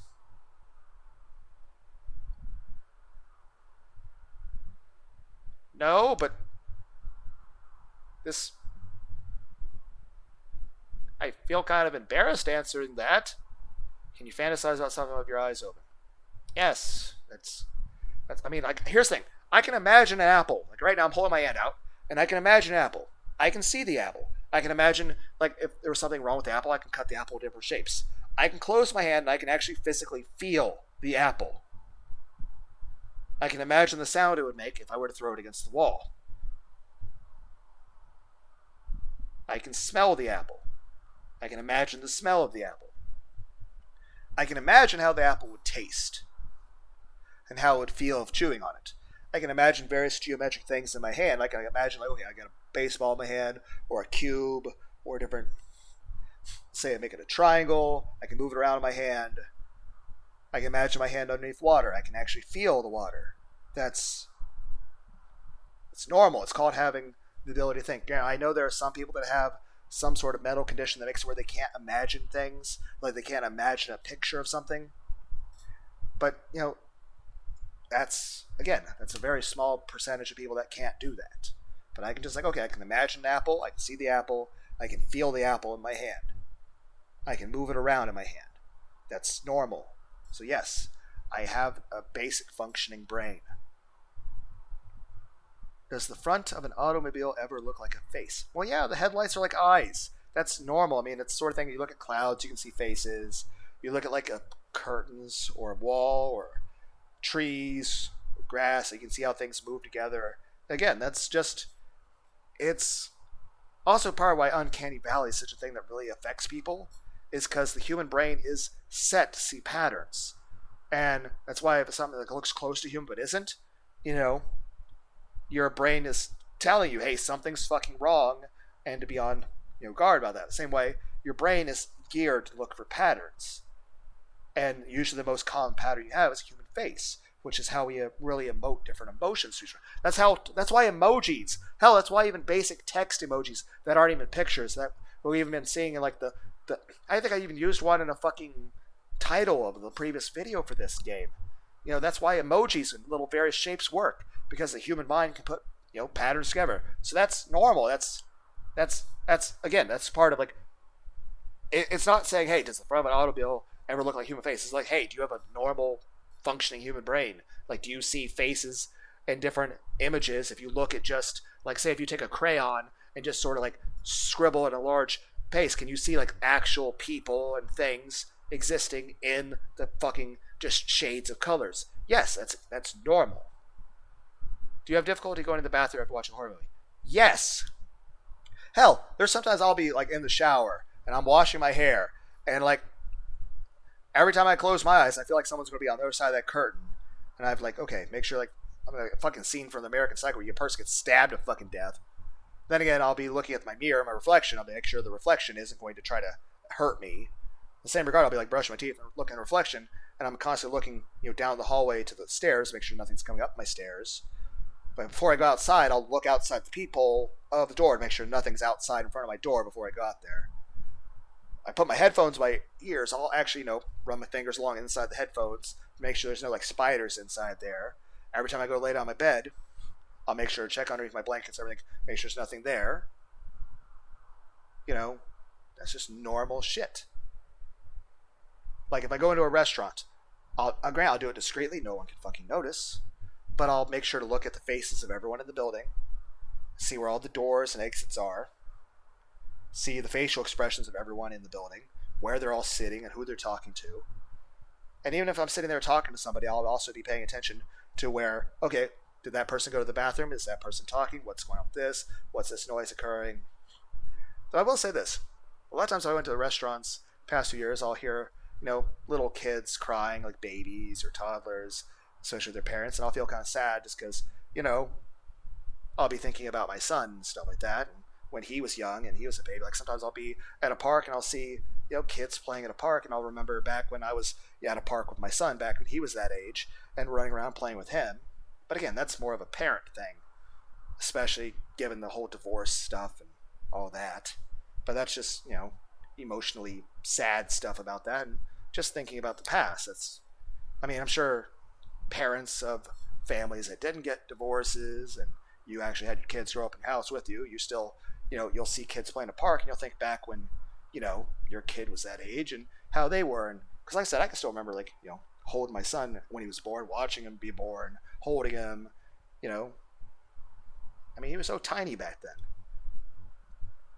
It's just crazy how this, I imagine my parents probably feel the same regarding, me as I've gotten taller. I'm taller than my biological dad, my stepdad, my mom, all my siblings. I'm the tallest person in my family. But even then, I feel like I'm not really a tall person. I'm only 5'11". It's like, what, 180 centimeters? But, yeah, that hell, I watched, I think it was like Hellraiser and Friday the 13th movies back when I was like 7 and 9 years old and stuff. And that was perhaps way too young for me to be watching stuff like that. Though I do feel like Hellraiser, like the movie Hellraiser and stuff like that, I think it's a very good case study as sort of a hypothetical psychological experiment to basically say, okay, people say, oh, because here's the thing, I'm of the mindset that hell is unjustifiable, that there's no justifiable reason for people to be treated like that. That hell, at that point, hell isn't a place to hold demons. Hell is a place that creates demons. Because if you took the kindest, most gentlest, most good person in the world and subjected them to stuff out like fucking Hellraiser, even for a short period of time, it would completely strip the empathy, the hope, the love, the compassion, the ability to care about others out of that person. You would break that person. You would make them evil. You would make them hateful and spiteful. Same way, like, if a person is exposed to too many negative stimulations or withhold stimulations. Like, you can overstimulate a human being.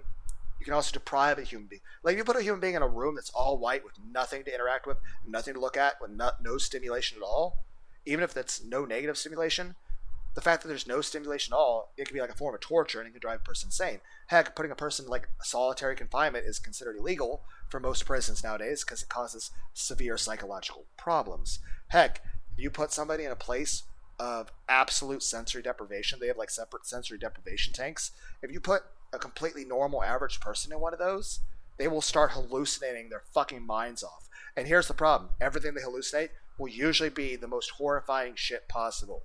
It's like if you deprive a human mind of outside stimulation, it will start creating its own stimulation, and it will usually gravitate toward the most fucked up shit. And I'll say this, I've never used a psychedelic drug in my life. I have never smoked weed, I've never smoked cigarettes, I've never smoked anything.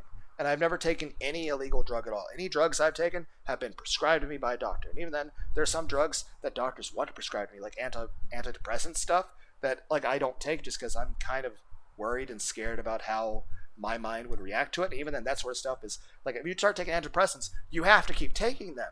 That's the sort of thing, if you like, once you start taking it, you have to keep taking it. And if you stop taking it, it's going to have a worse thing. And I'm like, okay, I'm kind of scared about how that would actually affect me. And I'm like, okay, so I need to be like, I don't want to like take, and again, I'm worried about the physiological effects that would have on me because I've heard a lot of negative effects that could have. So I'm like, okay, I don't want to get sick from this stuff, and I don't want to be dependent on it. And also, it's expensive.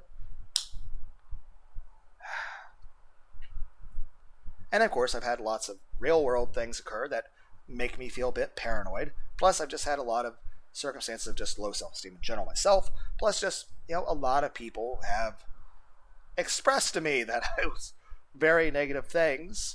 So I'm used to either being alone all the time or people straight up saying very, very hateful things to me. And so you eventually get used to the idea that either you're completely alone and you don't exist and no one else exists and you're completely isolated from everybody, or everyone hates you, they consider you worthless garbage and a failure and worthless, and everyone finds you disgusting to look at, and they just don't want you around. So it's like, okay. And again, to some degree, that may be a bit unrealistic and a bit dialed up due to mental health issues, but at the same time, it doesn't change the fact that a lot of it actually is real and based in reality. And it also doesn't change the fact that I'm still actually really good at actually still socially interacting. I still can talk perfectly well to people. I try to be very stoic and very reserved in how I speak to people and try to be socially acceptable. But in the same regard, I can't really talk about a lot of things. And, again, if I start talking about things like go, go, go, go, go, and heck, for the most part, I'm kind of the person I tend to bottle up my feelings. And even though I've probably cried every single day for the past 30 fucking years, I don't cry in front of people. Usually the only times other people, IRL, have seen me cry was usually something like, okay, I got seriously injured. I'm bleeding. Somebody is dead. Like my eldest sister, she had a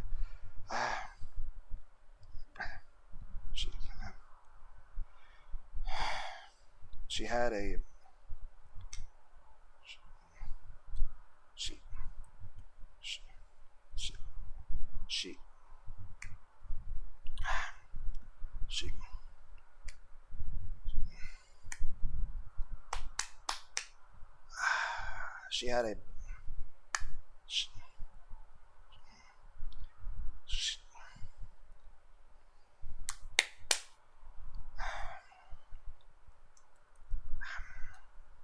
she had a brain aneurysm and it killed her, and she was a vegetable for a few days, and we had to unplug her and we had to bury her.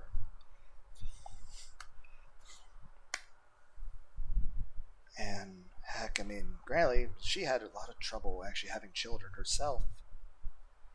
She had a lot of miscarriages. That was awful for her. I felt really bad for her. She had 3 kids that were born to her that all died the day they were born.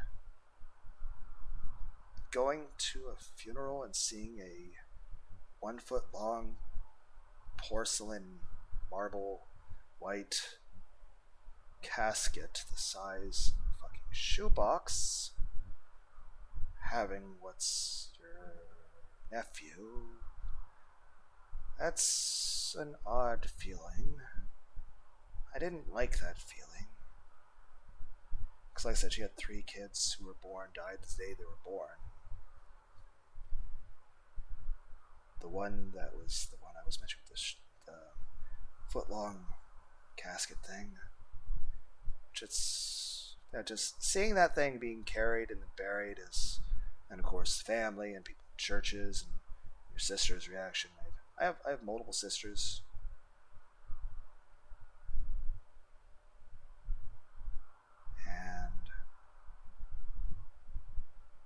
But yeah, the kid was, Kevin was okay for about an hour after he was born.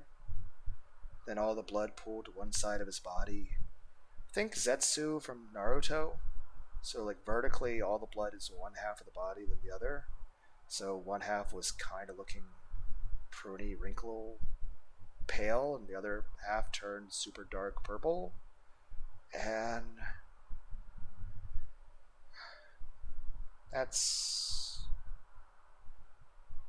she cried a lot, and I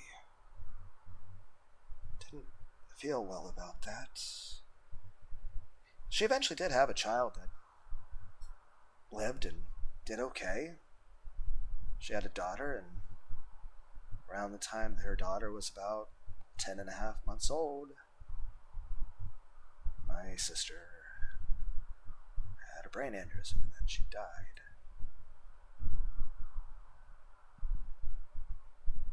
So I felt a little sad about that. So I may have slipped up and allowed myself to cry in front of people, you know? And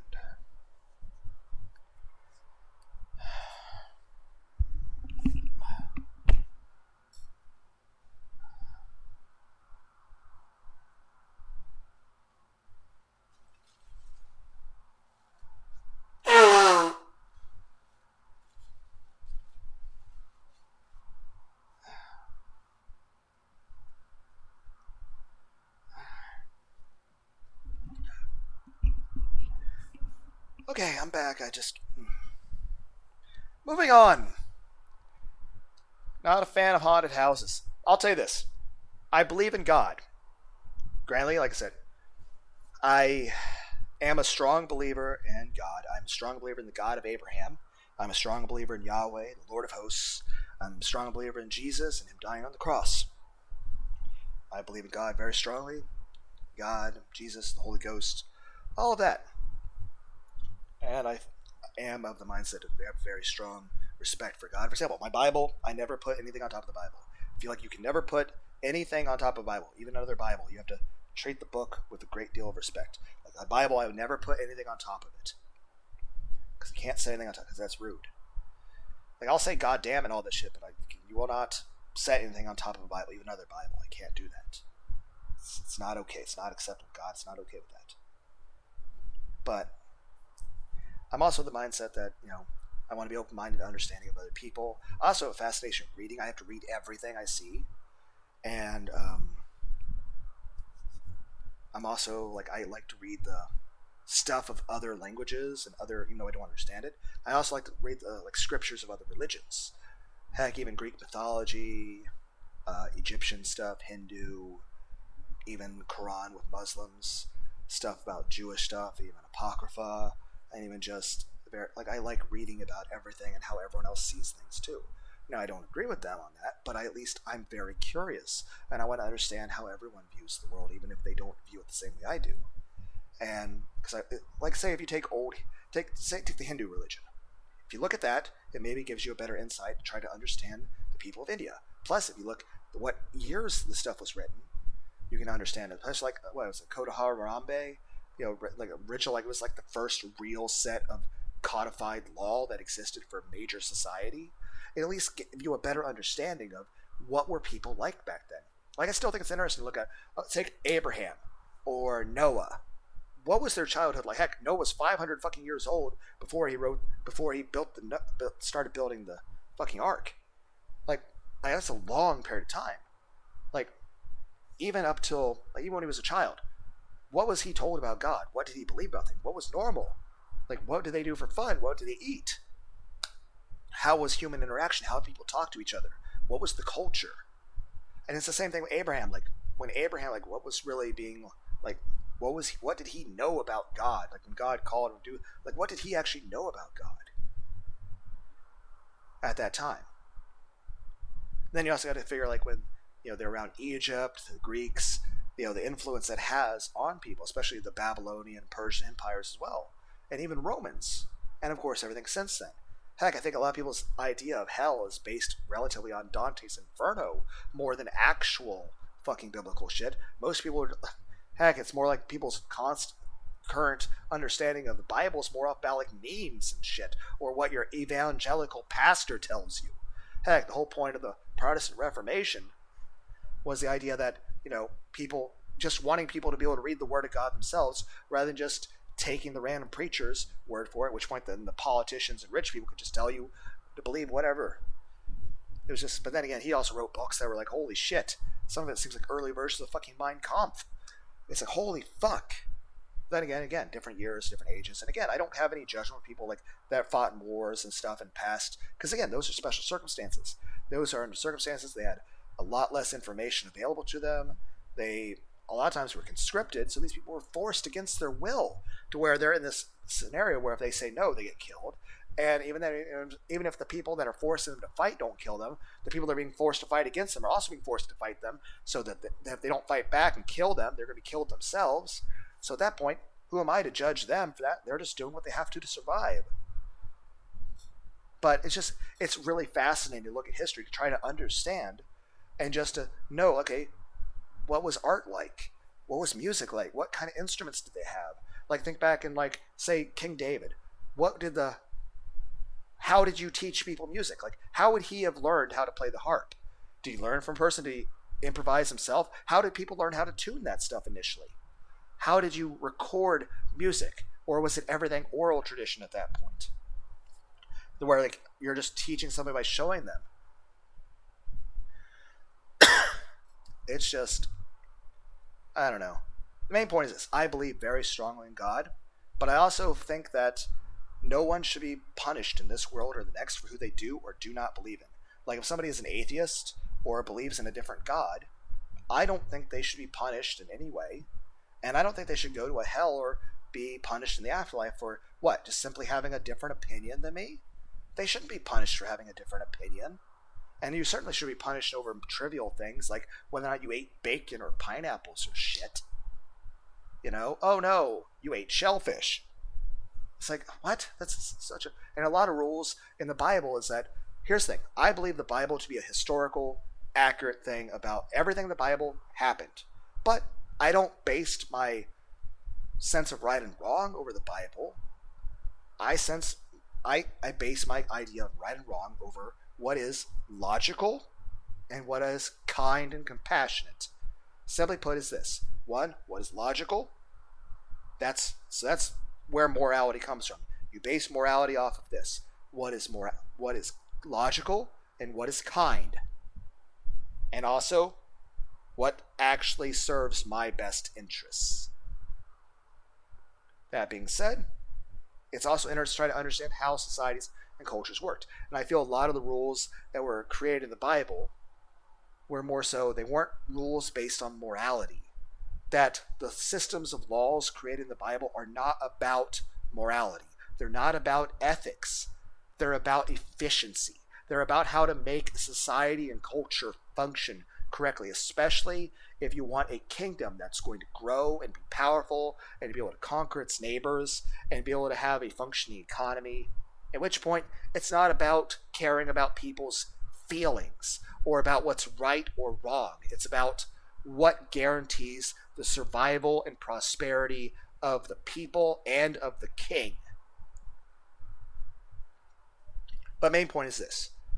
I believe in angels, I believe in demons, I believe in ghosts and spirits and the supernatural, and as far as I'm concerned, AI is just inevitability with everything going on, which is just going to exponentially get better.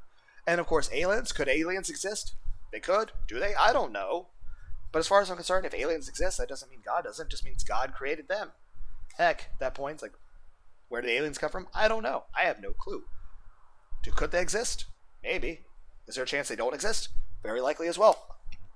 Main thing I'm just saying is there's a lot of very suspicious things with UFOs and stuff that I'm like, hey, there's stuff going on that I have no clue how to understand. Then again, I wouldn't be able to tell you how a fucking stealth fighter jet works or how the aerodynamics of that is. And granted, yes, I do have an interest in like how the different physics and stuff is. I've read books about this stuff in the past. But do I understand it? No. I wouldn't be able to build a fucking fighter jet. I mean, granted, if I could, I'd probably make good money doing that. Then again, I wouldn't want to work for the military. I mean, I don't like authority. I mean, granted, don't get me wrong, I don't like causing problems for people, but I don't like people telling me what to do, or being overbearing and judgmental, or being like micromanaging me, or feeling like I owe you to sign multiple years commitment. Like, I don't want to. What if I just don't want to do shit anymore? Or what if I'm just not feeling well that day? Or what if I got too busy and I went for like 15 hours walking on a bike trail having an imaginary conversation with Morgan Freeman? I'm sorry, I got distracted. I was busy talking to myself while walking for miles and miles and miles and miles on a bike trail. Okay. Everyone's like, how are you fat? Because I like to eat. Okay? Tend to feel depressed and food makes me feel better. Plus, I really like the taste of delicious food. Main point is this. I also find the idea of a hell unjustifiable. I think the Hellraiser movies is a good like case study. Basically, hey, someone's like, hey, hell. Someone says hell is justifiable. I'm like, okay, look at the idea of the stuff from Hellraiser movies. How would it be acceptable for a person to go through something like that, even for a case of a day, let alone eternity? And also think of the long-term psychological ramifications that would have on a person. Even the kindest person, even the bravest person, even the most stalwart of person would be psychologically broken down by that and made into the most malicious, malevolent motherfucker to ever walk the entire cosmos. Okay? At the end of the day is this. Hell, as it's described in that scenario, isn't a place to hold demons. It's a place that would create them. You took a normal person and put them through that sort of thing, they would turn evil. It's at that point, it's not a way to punish people who are evil. It's a way that would create evil. It's a way that would make people evil. Now, is there probably a form of hell that possibly could exist? True. Is it necessary for bad people to be punished? It's like say, Hitler. Hitler should have some punishment given to him. Yes, I can agree with that. Now, should he be punished to that kind of extreme? I feel that's not my call. I feel like there's all these people in concentration camps, or even just American soldiers that died in World War II, let alone all the other people that suffered. I feel like they would have a right to say something about that, because they are the people that directly suffered because of him. So they could have a say in it. But even then, I feel it's like, what would it accomplish? The people that were hurt could have a sense of revenge and a feeling that justice served. Plus, it could be a sort of deterrent to scare everyone else from ever doing shit like that. But at that point, you shouldn't be not doing a bad thing because you're scared of burning in hell. You should not do the bad thing because you legitimately would feel bad about doing the bad thing. It shouldn't be, oh, I'm not going to do the bad thing because I don't want to be punished. It should be, I'm not going to do the bad thing because it's a horrible, icky thing and it makes you feel gross even thinking about it. I don't know, maybe my idea of that. I feel like the idea of a hell is unjustifiable, and I feel like it's a major lapse of any sort of morality to, especially even a system of rules or morale, like basing a society or a culture or religion off the idea of believe what I say or threat of violence. But even then, it's like, what is sin? Some people can say, oh, sin is against God, sin is evil, sin is immorality, sin is giving into flesh. But at the same point, what's wrong with fleshly desires at that point? You know, what's wrong with me wanting a hug or wanting to eat something that tastes good? You know, what's wrong with wanting a comfy blanket? What's wrong with just wanting to take a nap? Like, a lot of these things are just human survival instincts, or even just human traits that these things that sometimes people will break down as being evil, that if a person didn't have them, they wouldn't even have a soul. These are things that a human person, even in a place that's a peaceful utopia, the idyllic idea of what a heaven would be, a human mind wouldn't be able to function without these things in it. We would be miserable. Everyone, like, if you strip these things from a person, everyone would want to just kill themselves. It's just, you got to think, what is the proper balance of this shit? And it's just, the problem is, no one really thinks this fucking shit through. They just take it ad nauseum for what it fucking is on the surface, and they don't think any more of it. Like, oh yeah, hell's justifiable. Okay, have you ever actually fucking thought about what that would actually be like? Like, can you sit down and watch a fucking Hellraiser movie and say with a straight face that you're perfectly okay with people suffering that way? Because here's the thing, even if Hitler was fucking suffering that way, I would feel compassion for him. I would feel bad for him, regardless of all the horrible fucking shit that he's done. And again, maybe the people that actually suffer in the concentration camps would feel very different from me because they suffered very badly because of the effects of things he did. Plus, even the German people themselves would have suffered at the hands of what Hitler did. And it's like, there's people that have done much worse things even. But at the same time, here's the thing. Again, maybe I don't think that way because I'm not, somebody who was in a concentration camp or a World War II veteran. But it's just the idea of someone suffering like that. I can't help but feel compassion for them on that. Like, I feel bad for them. In the same regard, I'm not a saint. I have lots of violent fantasies myself. But that's a normal human mind. It's not like I have any desire to actually hurt anybody, but it does trigger a lot of endorphins and adrenaline in the brain, which does seem to help with feelings of depression. Heck, I enjoy violent video games, but I would never want to actually hurt anybody in real life. Heck, I've never killed anybody in my entire life, and the only times I've ever hurt anybody in any way has always been in self-defense or in defense of another. And I've always tried to de-escalate or avoid situations. I've never provoked anything. It's just to the point that people feel like the biggest criticism I would have is they feel that I'm not confrontational enough. I'm not violent enough. And I'm like, a lot of times these are situations where, we're talking about a scenario where people came and like fucking jumped me and beat the shit out of me in an alley, and I'm being fucking criticized that it's my fault for not being violent enough. And it's like, well, why didn't you win the fight? Because it's 5v1. Each one of them is bigger than me. And again, I didn't fucking... Why is it my fault that people beat the fucking shit out of me?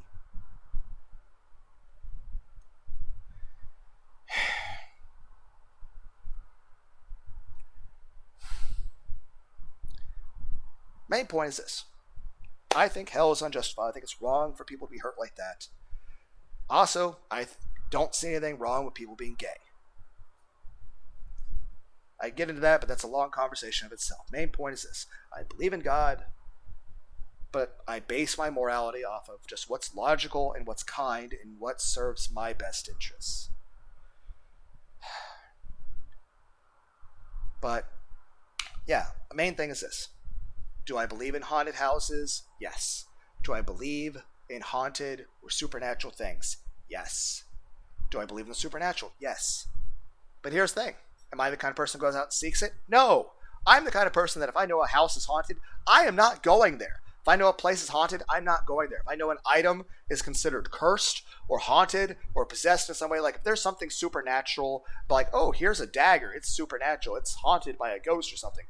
No, I'm not buying it. I'm not going anywhere near it. I'm staying away from it. Like, the moment I find out something is haunted or has something supernatural occurring with it, I am going in the opposite direction. Like, I believe in supernatural stuff, and I will stay the fuck away from it.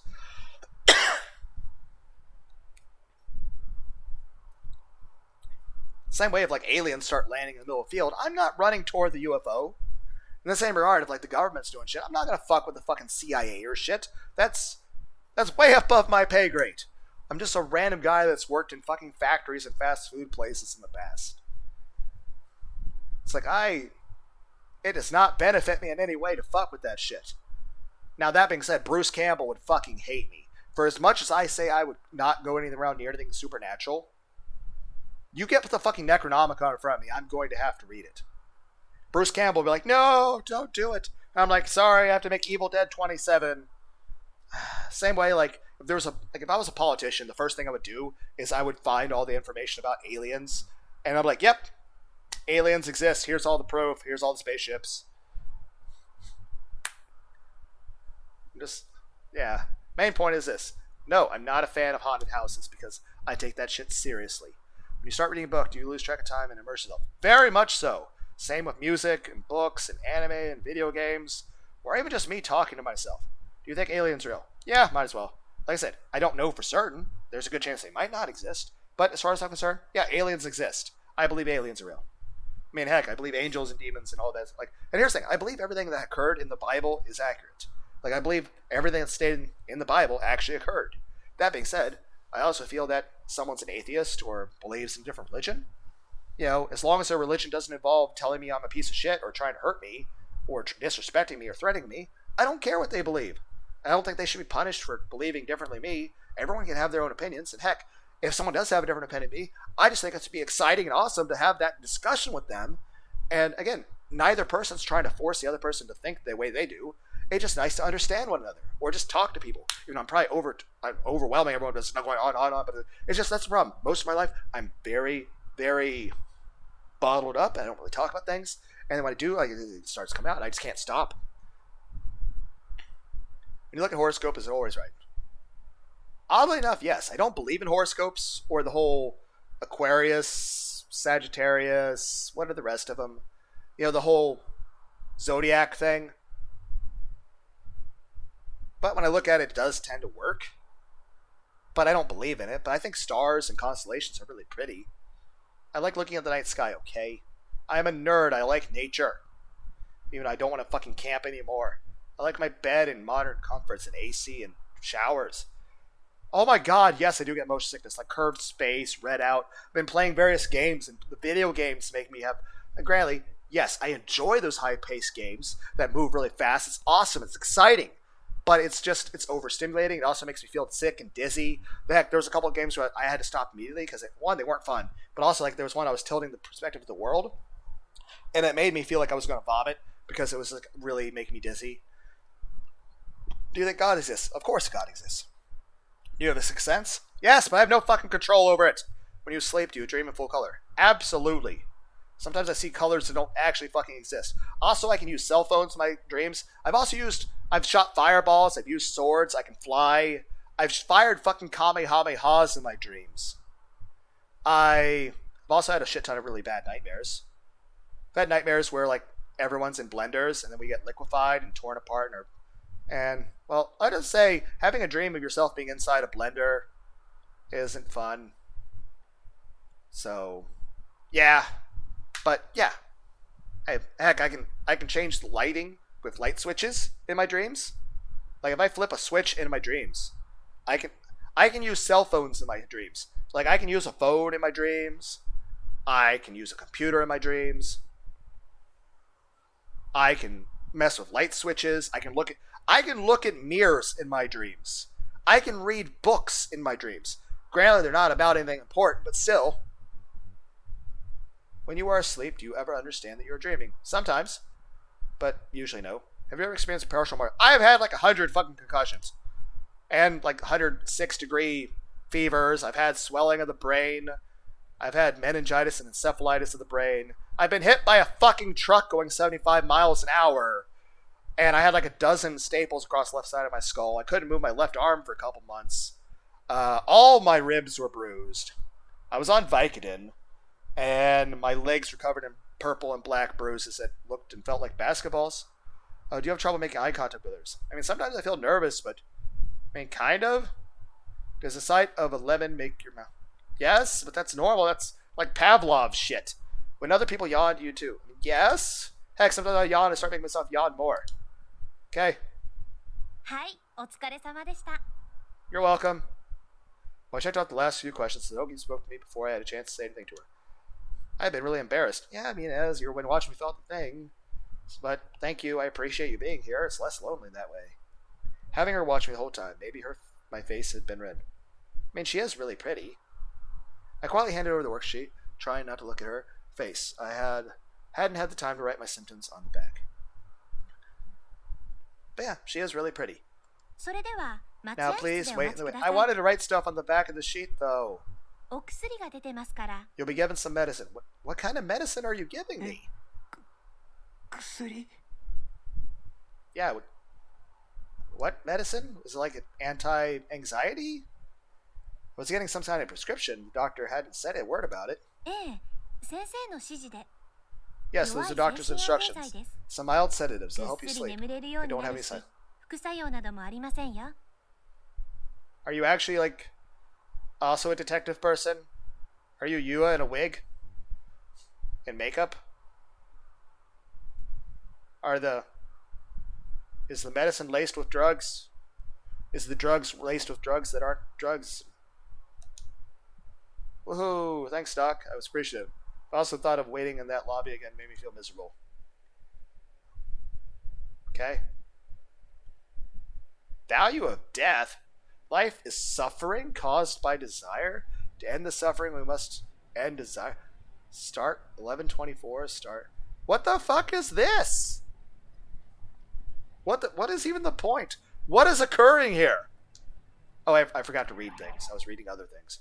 Ooh, thanks, Doc. I was appreciative, but also thought of them. By the time I got back to Shibuya, it was evening. The hospital itself was in the Shibuya ward, but the closest station was Yoyogi. Taking the train was the fastest way to get back there and back. The Yamanote line was as crowded as ever, and riding just 2 stations was enough to make me feel exhausted. I didn't think I was up for getting on another train, so I decided to walk from Shibuya Station to the base.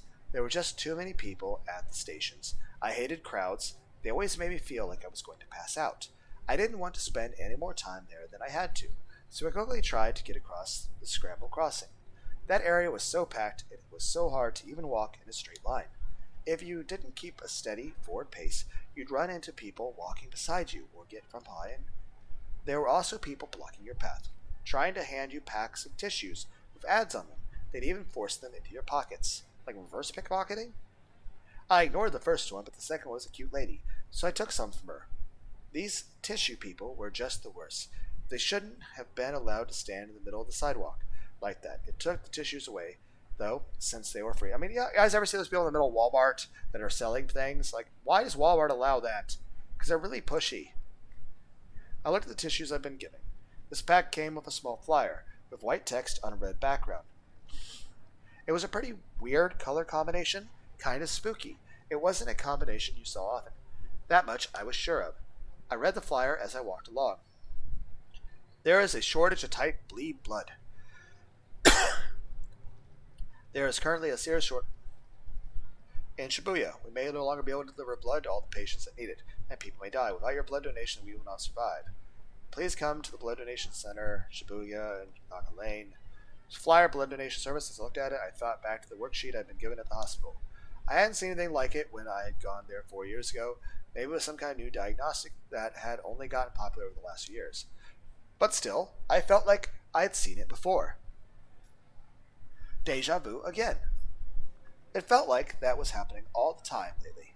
It was really creepy when your body and mind refused to do what you wanted them to. So I tried to dig through my memories to find out what was going on with this deja vu. Shouldn't we go to the computer at the cafe and actually check the computer logins there? We should be able to check to see if we're Shogun there, right? Or at the very least, we should look at the other pictures we sent ourselves. If that really was us, or if not, I mean, still, the fact that it was a prediction of something to happen, I mean, even if it's not us sending it, I mean, it would be nice to have a heads up on, what's going on in the pop quiz. Like, what are the other things that are happening? I can't imagine it's like, one of them's like, and here you will encounter, I don't know, I was trying to think of something good. Drawing a blank. I don't know. And here you'll have a really delicious pizza. And it'll be good. And you'll have some buffalo wings. My mother used to take me to the hospital about once a week. No matter what they asked, I'd never respond. I'd just move my head up and down or side to side. At first they saw me in a normal exam room. but when I showed no signs of recovery, they started sending me someplace different. The other place was some kind of counseling room. It had a sofa and lots of stuffed animals. Ah, I like stuffed animals. And seemed to have been decorated with the aim of putting the patient at ease. That's really nice, thank you. Dr. Takashina never blamed anybody. He just kept trying to make me better. He was the only one who figured out that I could speak, but just didn't want to say anything. My mother would always talk to me in a deliberately chipper voice. Well, that's nice of her. Dr. Takashina would always welcome me with a bright smile. The nurses were also kind, too, and it felt to me like there had always been somebody else in that room. Hey, is that the guy who was walking by at the school? Why are you there? Also, the girls are really cute. Like, look at the one with the green hair. Like, her way her face is. The shape of her face is really cute. And granted, the other two also look nice, but the one with the green hair is really cute too. But again, we're supposed to be focusing on the Secret Service guy. He's like, I am like military, federal, FBI stuff. It's like, okay, did you bring ice cream? Right, he was always wearing a dark black suit. It was a weird outfit to see in a hospital. It was just as quiet as I was. I don't think I ever heard him talk. I never did figure out who he was. He didn't feel like a doctor. He always just stood off to the side, looking out the window. I always called him Mr. Nozomi. He never actually given me his actual name. Nozomi. Maybe I read the future and it actually is a name. Nozomi. The man in the suit always wore a small badge. It read Nozomi. It looked like a logo of some kind, so it probably wasn't a name tag. Wasn't that on the computer? Yeah, the worksheet had the Nozomi logo on it too. No wonder I thought I'd seen it somewhere. I felt like a little better now that the mystery was solved. What was Nozomi anyway? We can probably look it up on Google. Google! Yay! Google's great for everything. It was clearly the name of some kind of company. のぞみさんっていう美人女社長が設立したカウンターテロ組織だから漫画みたいだ Yeah, that made me laugh too. Are we just distracting from our own depression with dark humor that also has a focus on the lewd? Because I can understand that, because a lot of times I will sort of distract myself from things that might be a little depressing by making dark jokes, which anybody might say that's counterintuitive. You're like trying to cheer yourself up from dark subjects by using dark humor that sometimes focuses on lewd horniness. And I'm like, it's kind of like I use a lot of sarcasm too. You know, my sense of humor is terrible, okay?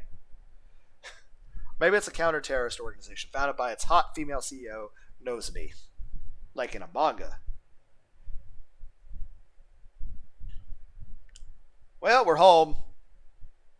We're home, fictional waifu honey of emotional support, as we use off-brand Google because I guess we're not allowed to use the name of Google in our actual game. When I got back to the base, Deloodle. I ran a search for Nozomi, but it wasn't just a common word that meant wish in Japanese too. So there were many. That's probably on purpose. There were too many results narrowed down. Yeah, plausible deniability. Damn it. Thinking back, the logical assumption was that Mr. Nozomi worked for a company that made those worksheets and was a salesman that had been visiting the hospital. I mean, that's logical. Sometimes he'd finally managed to sell the hospital on the words of the sheets. And today I'd been able to fill one out with him. No, wait, that was impossible. I'd never heard of the salesman or somebody on the outside being allowed to sit in a patient's sessions. Just who was that guy? Crap. Now I had another nagging memory to deal with. At least I figured out where the deja vu was coming. We should really read those like other 30 links, you know, and we should check the computer at the cafe to see our login information, see if we can have access to stuff we shouldn't have access to. Can I at least look at all our waifus on the wall over there? We have 100 waifus on the wall over there. Can I look at all of them? At least I figured out where the deja vu was coming from.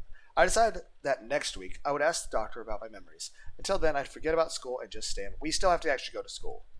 I couldn't go to school if there was someone trying to hurt me. I didn't want to break my... Well, actually, that would actually make it easier for them to hurt us if we don't go to school. So we need to keep going to school. I didn't want to break my schedule, but it wouldn't do me any good if I was dead. I gave up my search for Nozomi and went to the channel to see if there was any interesting threads.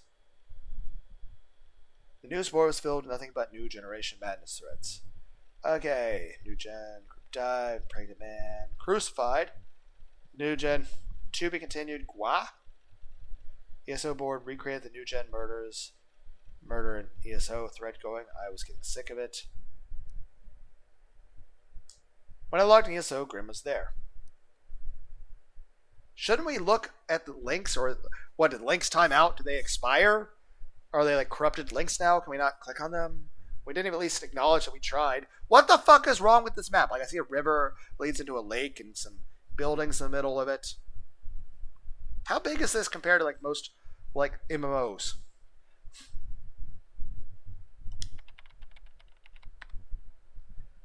At Jan's news boards have been boring as hell lately. It's all new gen crap. It's the biggest story right now. Every time there's a new case, it's a big festival. Everybody goes crazy. They haven't caught the killer yet. Well, you know, the cops are morons, hello. Some idiots have even decided it's actually a cute moe girl. That demon girl? Visions of the dark eyes of the girl I'd seen during the crucifixion killing came back to me, and I shivered.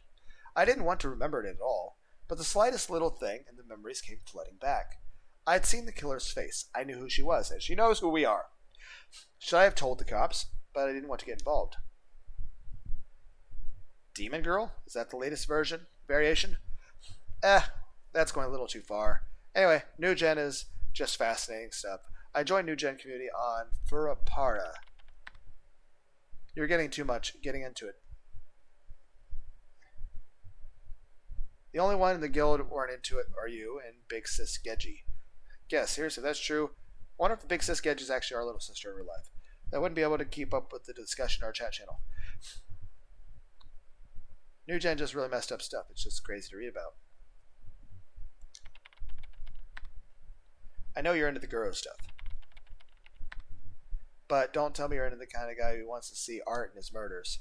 The crucified corpse was such a mess. I thought it was some kind of art piece for a minute. If you wanted to call it artwork, I guess you could.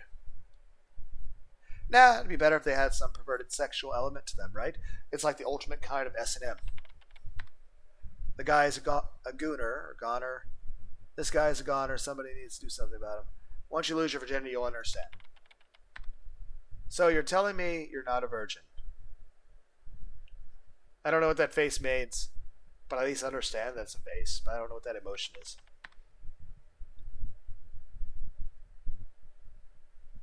I don't know what that emotion's supposed to be either, or why a sigma's there. You a traitor, Auras? Anyway. There's all kinds of stuff on the aggregator sites. Take a look sometime. I didn't want to look at them. They scared me.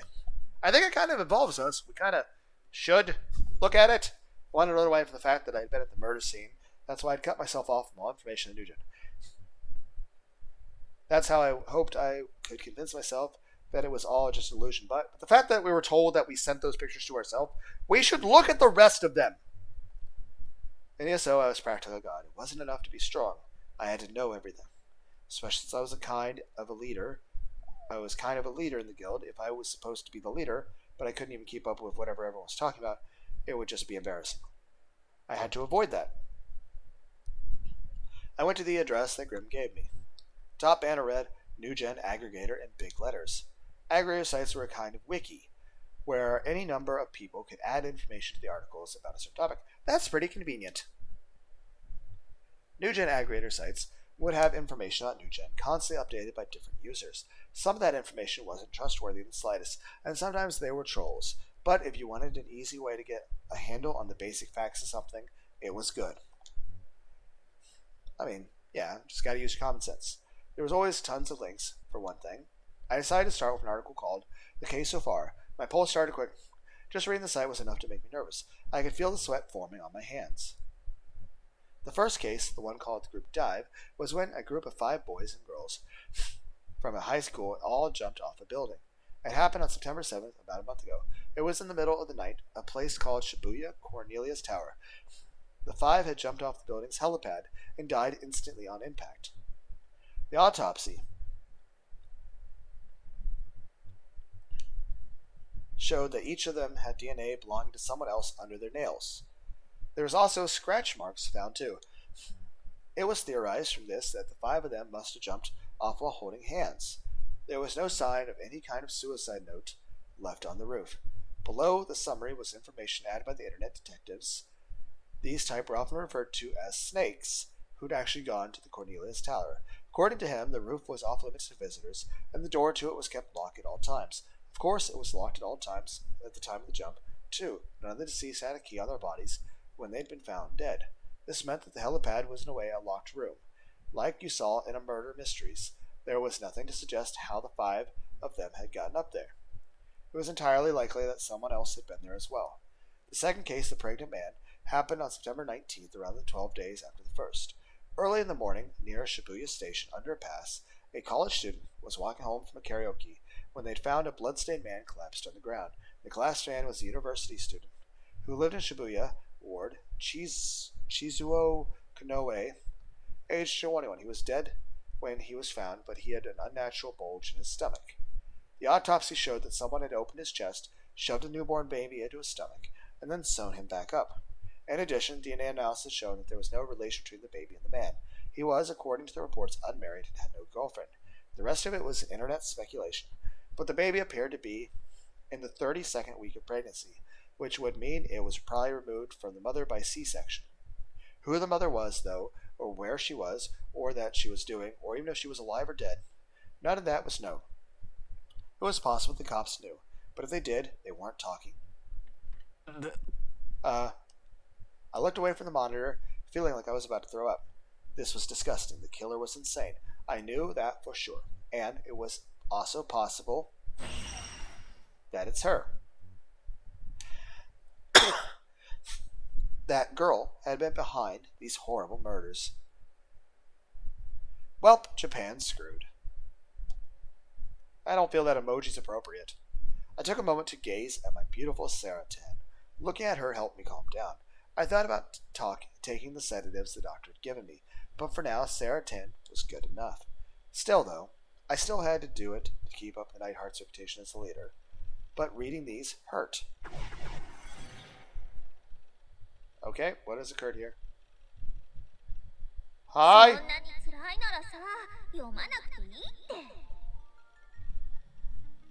What does that say all in the background? Is it German? Das und. Can't read the rest of the words. There's stuff covered up. Is this the era theme? Final Fantasy?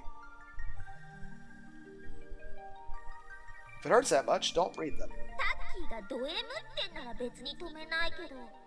I mean, if you're a masochist, I won't stop you. But seeing you suffer hurts. Music's nice. Forget about this. Just do something fun. You can use me to jerk off like you usually do, if you want. Sarah Tan was such a nice girl. She was my only true ally, my wife.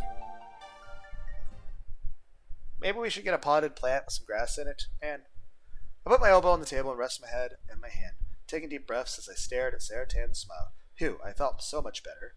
Maybe I could read a little more if I took breaks to glance over at Sarah Tan. I decided to give it a try. Why had these two seemingly separate incidences, both given the label New Generation Madness? The group dive was treated as just a suicide at first, but after the pregnant man case, the net started taking another look at the group dive. Well, yeah, if you see one really crazy fucking thing happen, okay, that's something. But the fact that it's a repeated issue, okay, it starts to be a bit of a concern. And I found out how many strange elements there were to the case. We should look up the other links that we sent to ourselves. What does it say over here?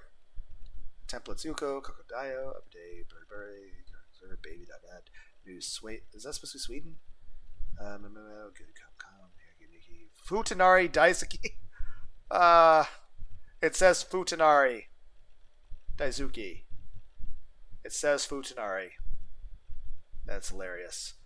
Trick to Atari, Station, Negua Moon, Pantsu, Prepari, 2 months of intensive 3, Earthquake, New Gen, Member Writer, on behalf of Anonymous, 56-year-old, it's row nailed, okay. Still, how the fucking nails going to concrete? Speculation began that it was actually a murder, not a new suicide. Supposedly, the parents of the dead kids and their friends all said there was no way they could have killed themselves, since both the cases in Shibuya, a traditional center for young people. The news started calling it the madness created by the new generation of youth, and then simply the new generation madness. The name stuck. And then there was the third case, the crucified murder. They were calling it the one that I had seen. The aggregator site didn't have much information on the case because it was so new. The murdered man was Hisa Oto, a 56-year-old college professor. He had been nailed with stakes to the concrete wall of an empty house. Starting at 8 p.m., the estimated time of the crime, neighbors heard was sounded with something hammering of a nail. The sound lasted for approximately an hour. I had heard that sound too. I could still hear it. It was an awful sound. For what it was worth, no connection had been found between it and the group diving the pregnant man. But after the 3 bizarre incidents in the same city of Shibuya, everyone naturally treated the crucified murder as a third part of the new generation madness. The media and the police were saying that all 3 were committed by different individuals, but the position, or rather hope, of most people online was that it was a single person, or failing that, a single group. There were some bizarre theories involving the occult going around too, and some people were saying New Gen got its start in the earthquake 2 months ago. 2 months ago, there had been an Intensity 3 earthquake in Shibuya. An Intensity 3 quake was small enough that you could be walking around the street and not feel it, but despite the small size of the quake, it made the news because 8 people had died. Looking back, it was true that the New Gen incidents had started after the earthquake. So the proponents of the occult theory were saying that the 8 deaths in the earthquake could be counted as the first New Gen case. Sometimes they'd get into arguments with the more mainstream New Gen theorists. No matter who was behind it, it was bizarre that 3 such incidents could happen without a single clue as to who was behind it. A lot of people online were eagerly awaiting a 4th incident too. If I wasn't directly involved, I might have been all WKWTK myself, participating in the festival and eagerly awaiting for a 4th incident too. Damn it, they were all having so much fun while I was feeling miserable. 犯人を早く捕まえてくれよ。 Why can't you just catch the guy already? It had been over a week since Crucified, and there had been nothing from the demon girl or the police. If they knew I was there, at a minimum the police would have come to talk to me, but there was no sign of them. Who? It looked like I was going to be able to stay out of this, to not get involved. あなたには予知能力がありますか? Can you see the future? We should really look at those other links, Nishijo. Yua's words flashed through my 予知 mind. 能力があるって思わなきゃ If you can't see the future, I don't know how to explain how you'd have these images. Even if I could see the future, how am I just projecting my future memories into a digital computer? How does that work? Just when I was about to finally relax, I suddenly found myself feeling awful again. The photos that Shogun had sent me, they were still yeah, we should check those out. They were still stored on my computer. We should look. Everything you had said was just a fragment of our own delusions. It was crazy. It wasn't even a real theory. I hadn't been able to ask about it at the hospital, but there was no way I could have been someplace else while I was awake, doing something I didn't remember. It was impossible. It had never happened before, for one thing. Those girl photos had to be fake. And again, how would I take a photo from the future, even if I could see the future? I can't, that doesn't affect digital technology. だったらさ If you think they are. Hello? 合成だって証拠を見つけちゃえばいいさ Then prove it! Okay. Music's nice. あの画像 I like the Saratan theme. Let's analyze those images. Yeah, but they're creepy and I don't really want to look at them. あの女を論破しちゃえばタッキーはもう怯えることなく平穏な生活に戻れるんだよ If you can prove that they are fake to that woman, you'll be able to go back to your normal life and have nothing to be afraid of. やるしかないっしょ You've got to do it. You've got to do it. Yeah, that's right. Yua seemed convinced that I was the one behind Crucified, but that was impossible. I'd seen the person who had actually done it. I couldn't let her blame me for it. Besides, even if I had been the one to do it, how am I driving a fucking metal stake into concrete, even if it went through a person? I am not strong enough I don't care how big the sledgehammer I have. I can't put a fucking steel stake into concrete. I'm not strong enough to do that. I don't think the concrete, like that many things into the concrete itself would have given out. It would have caused fractures, and the person would have fallen out, and all the concrete would have crumbled. I would have destroyed the building if I could have done that. So it's not possible. I gulped and double-clicked to open the folder where my cash was stored. Okay. Hello? Yasuji Ban entered the big conference hall at Shibuya Police Station for the first time in 3 days. The conference for what was being called the Mario Yamacho crucifixion murder had already begun, and some of the officers were glaring at him for being late. Ban forced a weak smile at them before sitting down, telling them he had been in the toilet throwing up. Didn't seem like it would suit the current mood of the room. They'd assembled a task force to handle the Maruyama crucifixion murder the morning after the incident. Between the Cornelius Tower group suicide and the Shibuya Station area man-baby murder cases, the police force was already stretched thin. So even Ban, a nobody lieutenant from Section 1 of the Tokyo Metropolitan Police, had been sent in to help out the Shibuya ward cops. Since all these 3 cases had happened in the jurisdiction of the Shibuya police, there was now a highly unusual situation. 3 different special task forces at a single station. Because of this, the team had taken turns scheduling their day in the big conference room. Since the media kept calling it the New Generation Madness, there was a rumor going around that they were going to resolve the shortage of officers by bringing all 3 together under a New Gen Special Task Force. All of the officers thought it was a stupid idea, but that didn't mean it wouldn't happen. Lieutenant, give me your report. Captain Matsunaga was Ban's boss, the leader of the task force. He glanced sharply at Ban, but Ban didn't notice. He took a deep breath while waving a paper fan at his face. Lieutenant Ban, are you listening to me? He's calling you. They're all waiting for your report. Hey! Only when Ban's partner, a rookie detective named Suwa, whispered to him did he realize he was being called on. Oh, sorry. Suwa will give the report. But me? I told you to give the report if I wasn't here. Get to it. After a sharp elbow from his older partner, Suwa sighed and stood up. We finally finished analyzing the security camera footage from the area near the crime scene. It showed a suspicious individual at the time of the murder. Murmurs broke out in the room. The air instantly became tense. Detectives from Shibuya Police all began to scrabble down notes, careful not to miss anything he said. They were desperate to solve the case. They'd been 2 brutal murders. The group dive was still classified as a suicide in the span of a single month in their district. They needed to catch the person responsible now, even if it meant dropping their usual stoic demeanor. I'll put the image on the projector.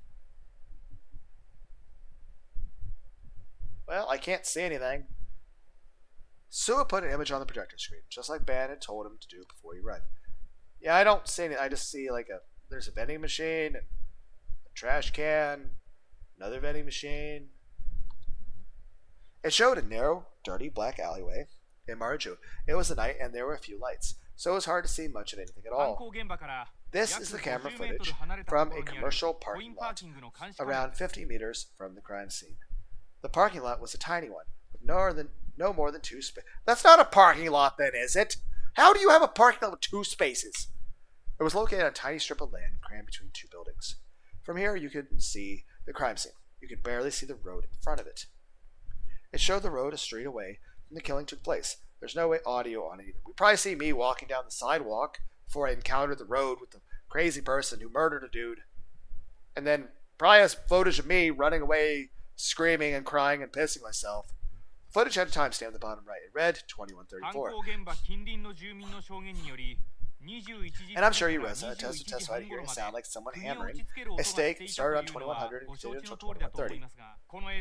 This video is from 2134. That is immediately after the incident. The suspicious person appears on camera at around 21:34:53 for a 6-second period. You can see them running down the street. Yeah, I was scared.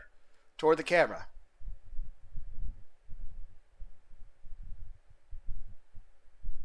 Yeah, that's not the look of a murderer running away from their work. That's the look of someone who's like, oh my fucking god, there's a dude crucified to a wall. I don't want to fucking, there's blood everywhere. Ah, run away. You even see like fucking urine trails. I'm pissing myself running. Just then a person appeared on screen. They were running toward the camera in a clearly disturbed manner. The camera's resolution was low enough that it was hard to immediately tell if the person was male or female, but Band had already spoken to the science lab and had them analyze it. The lab says that the individual is male, so somewhere in his late teens to 20s. They weren't able to get a physical description of him. That said, the school uniform he's wearing is pretty distinctive one. It's used by Sume Academy located in Shoto. And if you look at his right hand, the image changed to a close-up person's right hand. It was holding something. This is easier to see in slow motion, but if you watch his arms while he's running, you'll see that what he's holding reflects light from the parking lot lamps. When it was time to reveal the big discovery, Band took over. From its shape, it's maybe one of the cross stakes used in the crime. More murmurs from the detectives. The killer behind the crucified murders might be a teenager. That was a shock. Maybe the media's new generation matters more than just a catchy slogan. So this boy is our best lead at the moment. But yeah, the way we're running indicates we're not the murderer, though. It indicates that we're some freaked out person running away from something scary. So this boy's our best lead at the moment. That's right. Band stroked his unshaven chin. It was a habit of his whenever he got a step closer to finding a criminal. He'd run his fingers through his stubble and enjoy his victory. That's all we have. Sua sighed and sat down. That was really mean. You took the best part. Ban ignored Sua's complaints and stared at the image of the teenage boy on the projector. We've finally got a lead. Time to make sure it doesn't go to waste.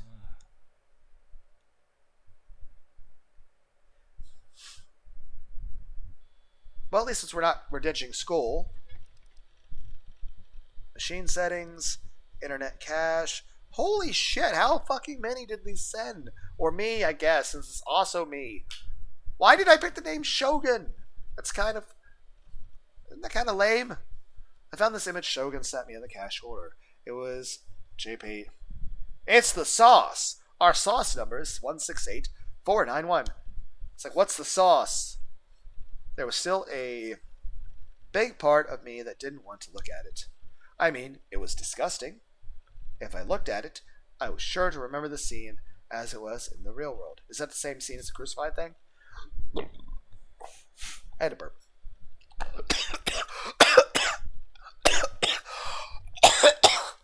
Okay, acid reflux. Ah, fuck. It's like, why are you choking? Fuck you.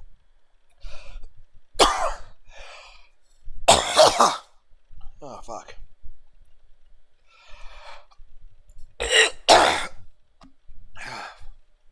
Sorry. No, but if I was going to prove you were wrong and prove my innocence and that I was safe, I needed proof. Okay.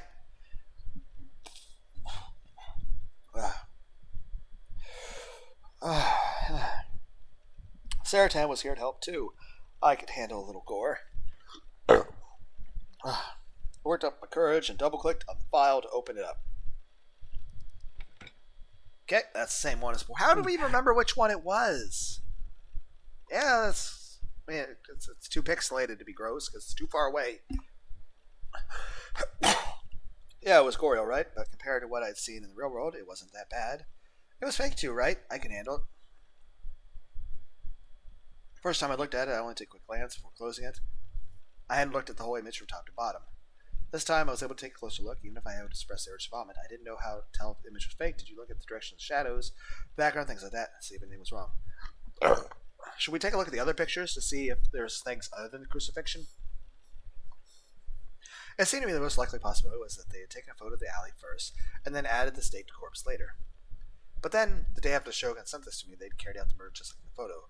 Because of the darkness, the low resolution photo, I couldn't tell much about the body, only the stakes were clearly visible. The light was focused on the area around the corpse, as if that was the only thing they wanted the viewer to see.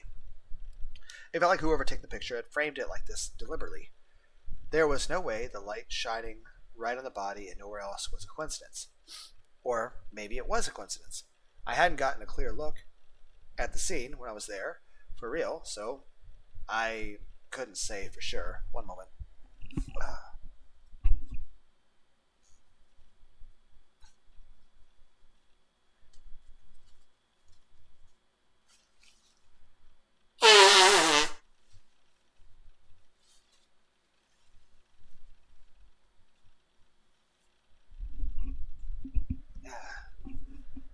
My bad, my nose is stuffy. It's like kind of hard to breathe because like as I feel the light, I had to like put my nose on one of my nostrils, try to push it out. Okay, where were we? The demon girl wasn't in the picture. Somebody had to hold the camera, right? But if you stare at the picture until you thought your eyes won't bleed, you can make out the look like a person in the darkness on the left edge. I can't see anyone. I almost says I'm looking at it. I don't see anyone. Between the low resolution and how they were standing in the shadows, how did they take the picture if they're in the picture? Like, that's not logical. They're almost impossible to saw. At my first glance, I missed it. I'm looking right at it. I don't see anyone. I see the person who's got, he's like on the wall, but I don't see anybody else. I can't see anyone else. And even then, if there's somebody in the picture, how are they taking the camera? Picture thing. This was a doctor photo, or should have been. So maybe the person who took it let themselves get photographed by accident. Again, how are they holding the camera? What, did they set it on a timer? How did they hold it to the wall? Like, use like sticky tape or something? And forgot to delete it when they added in the corpse. They were wearing a Sume uniform. It must have been that demon girl. Then she wore one too. But the person in the photo seemed to have short hair. Well, they're probably wearing a hat. The demon girl had long hair, so did Yura. I mean, yeah, you just wear a hat and it makes a little hair, I decided to use image processing software. Why do we have image processing software? What do we use it for? Why do we have that? Why does Nishijo have image processing software? What, do we make memes in our free time? I decided to use the image processing software to make it easier to see. Again, why do we have that? Why do we have image processing? I don't even have image processing software, and I make fucking cringe videos on YouTube. Then it's not like I make fucking thumbnails or anything. It's not like I'm editing anything, so I guess I don't need it. I just use free OBS and then record it and then just that. Yeah, I don't like editing. I don't want to learn to edit. Besides, it's not like I'm making money off of this. I'm just doing it because it's a hobby. It's something I like talking on my computer. So I use it. Okay. I booted up the software and dragged the image on top of it. Then I gulped before going to the level adjustment slider in the menu. I made the photo brighter and...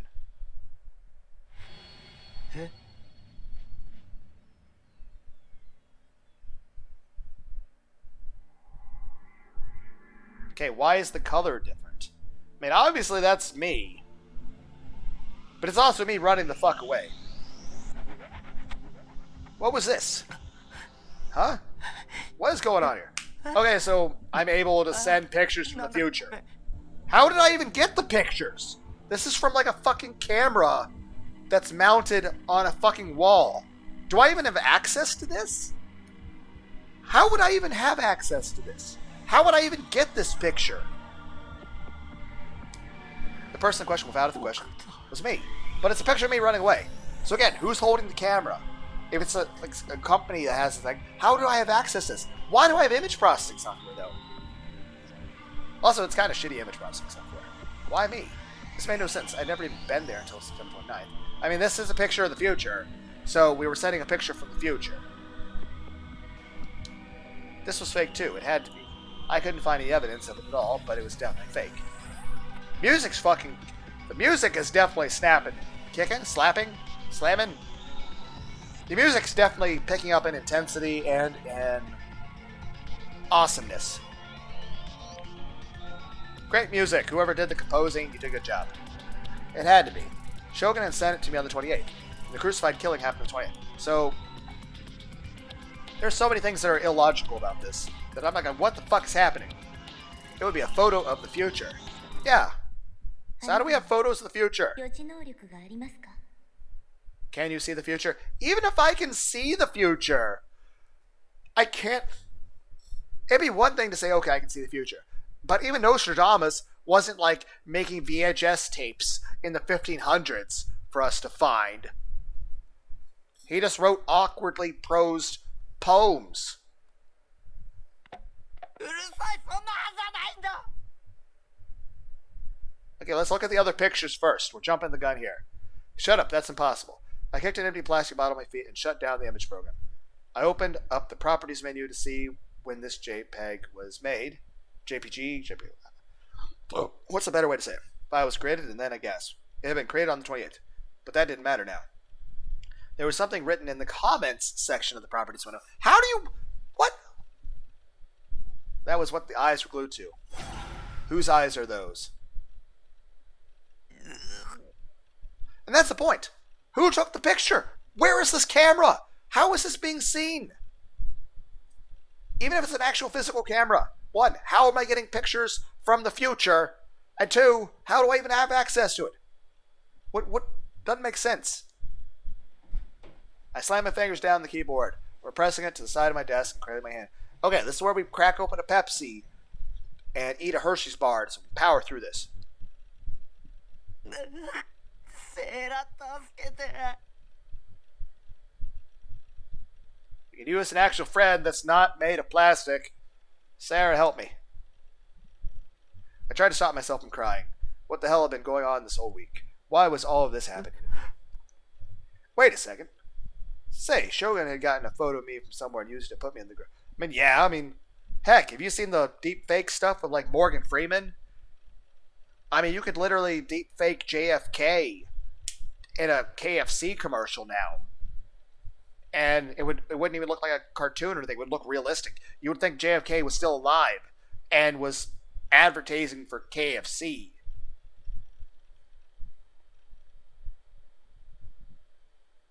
I mean, you could literally have a Photoshop picture of living. You could actually make a Photoshop video, even with audio, of like JFK talking like in modern presidential debates and having debates with like Biden and Trump and all that.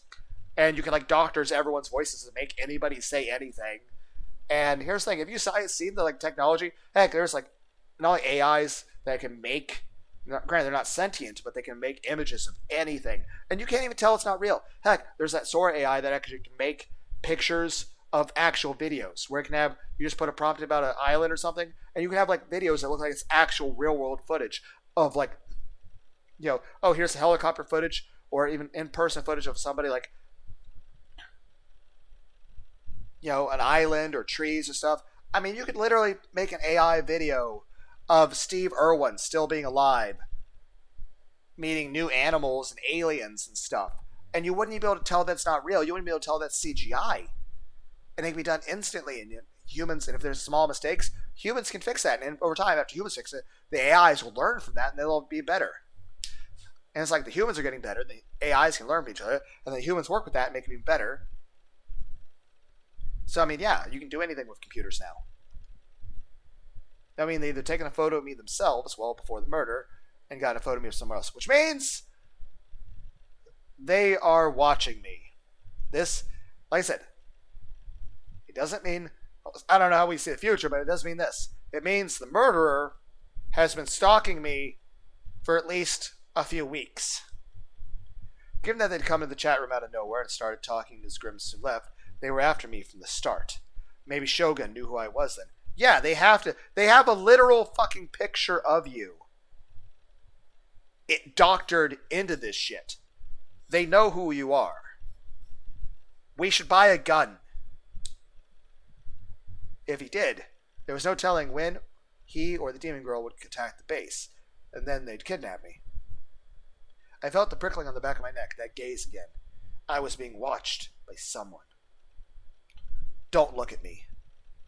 I refused to look behind me. Time for the I'm not turning around silly game. I was shaking with terror. I wanted to check the lock on the door, but if I looked around, I'd lose.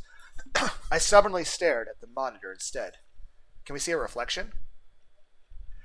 I mean, there's a shiny surfaces. I should be able to see a reflection, especially in the black section of the chat log. I should be able to see a reflection of what's behind me, correct? To calm myself, I opened up a word processor program and typed the thoughts that came to me. Demon Girl equals murderer, can't see the future. Shogun equals working for Demon Girl. Yua equals working for Shogun. Yes, that it has to be. As I started quivering at the word demon, I started to wonder if the girl I'd seen at the murder scene really was one.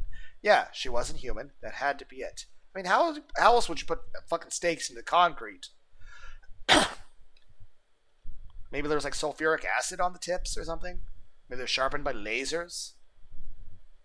Supernatural power strength because something out of like an anime. Maybe that's how she was able to see the future. Her demon powers would let her create a photo of what was going to happen. That would explain how she could do that terrible crucified murder all by herself too. I mean, honestly, given the frame that she had, she shouldn't even been able to lift the dude up against the wall, let alone nail him to the fucking wall. And Shogun worked for her, and they knew. And I was going to witness the murder crime accident, and they sent me the image in advance. I didn't know why, but maybe it was a threat. If you tell anyone, this is what will happen to you next. Or maybe it was a warning.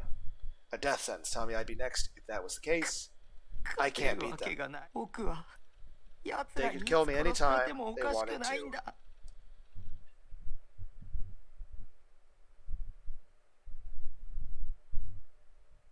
Where is this? Oh, we're in Yu's room. Yusa Kusanoki was staring at the computer in her room. She had a serious look on her face, and she was quickly reading through the information on her screen. Eventually, she let out a small sigh and took her hand off the mouse before looking over at the piece of paper in front of her. Angola. You know, that girl on the wall kind of like reminds me of, was it Rebecca out of Cyberpunk? Edge Runners? What the fuck? What is this like 10x int thing? It was a printout of the chart between Shogun and Neidhart, the same one that was shown Takumi Nishijo yesterday. Nishijo.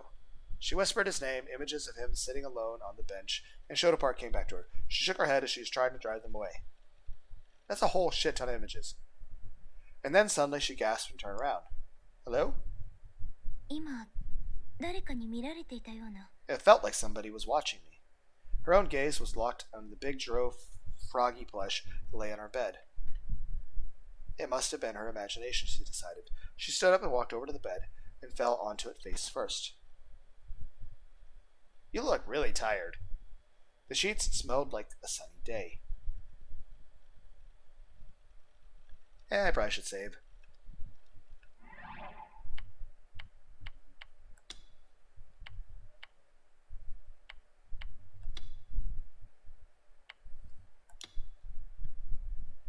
Okay, I made too long a video. I should stop this because it's a super long video already. 4 hours. Yep, okay, I hope everyone had a good day. Bye.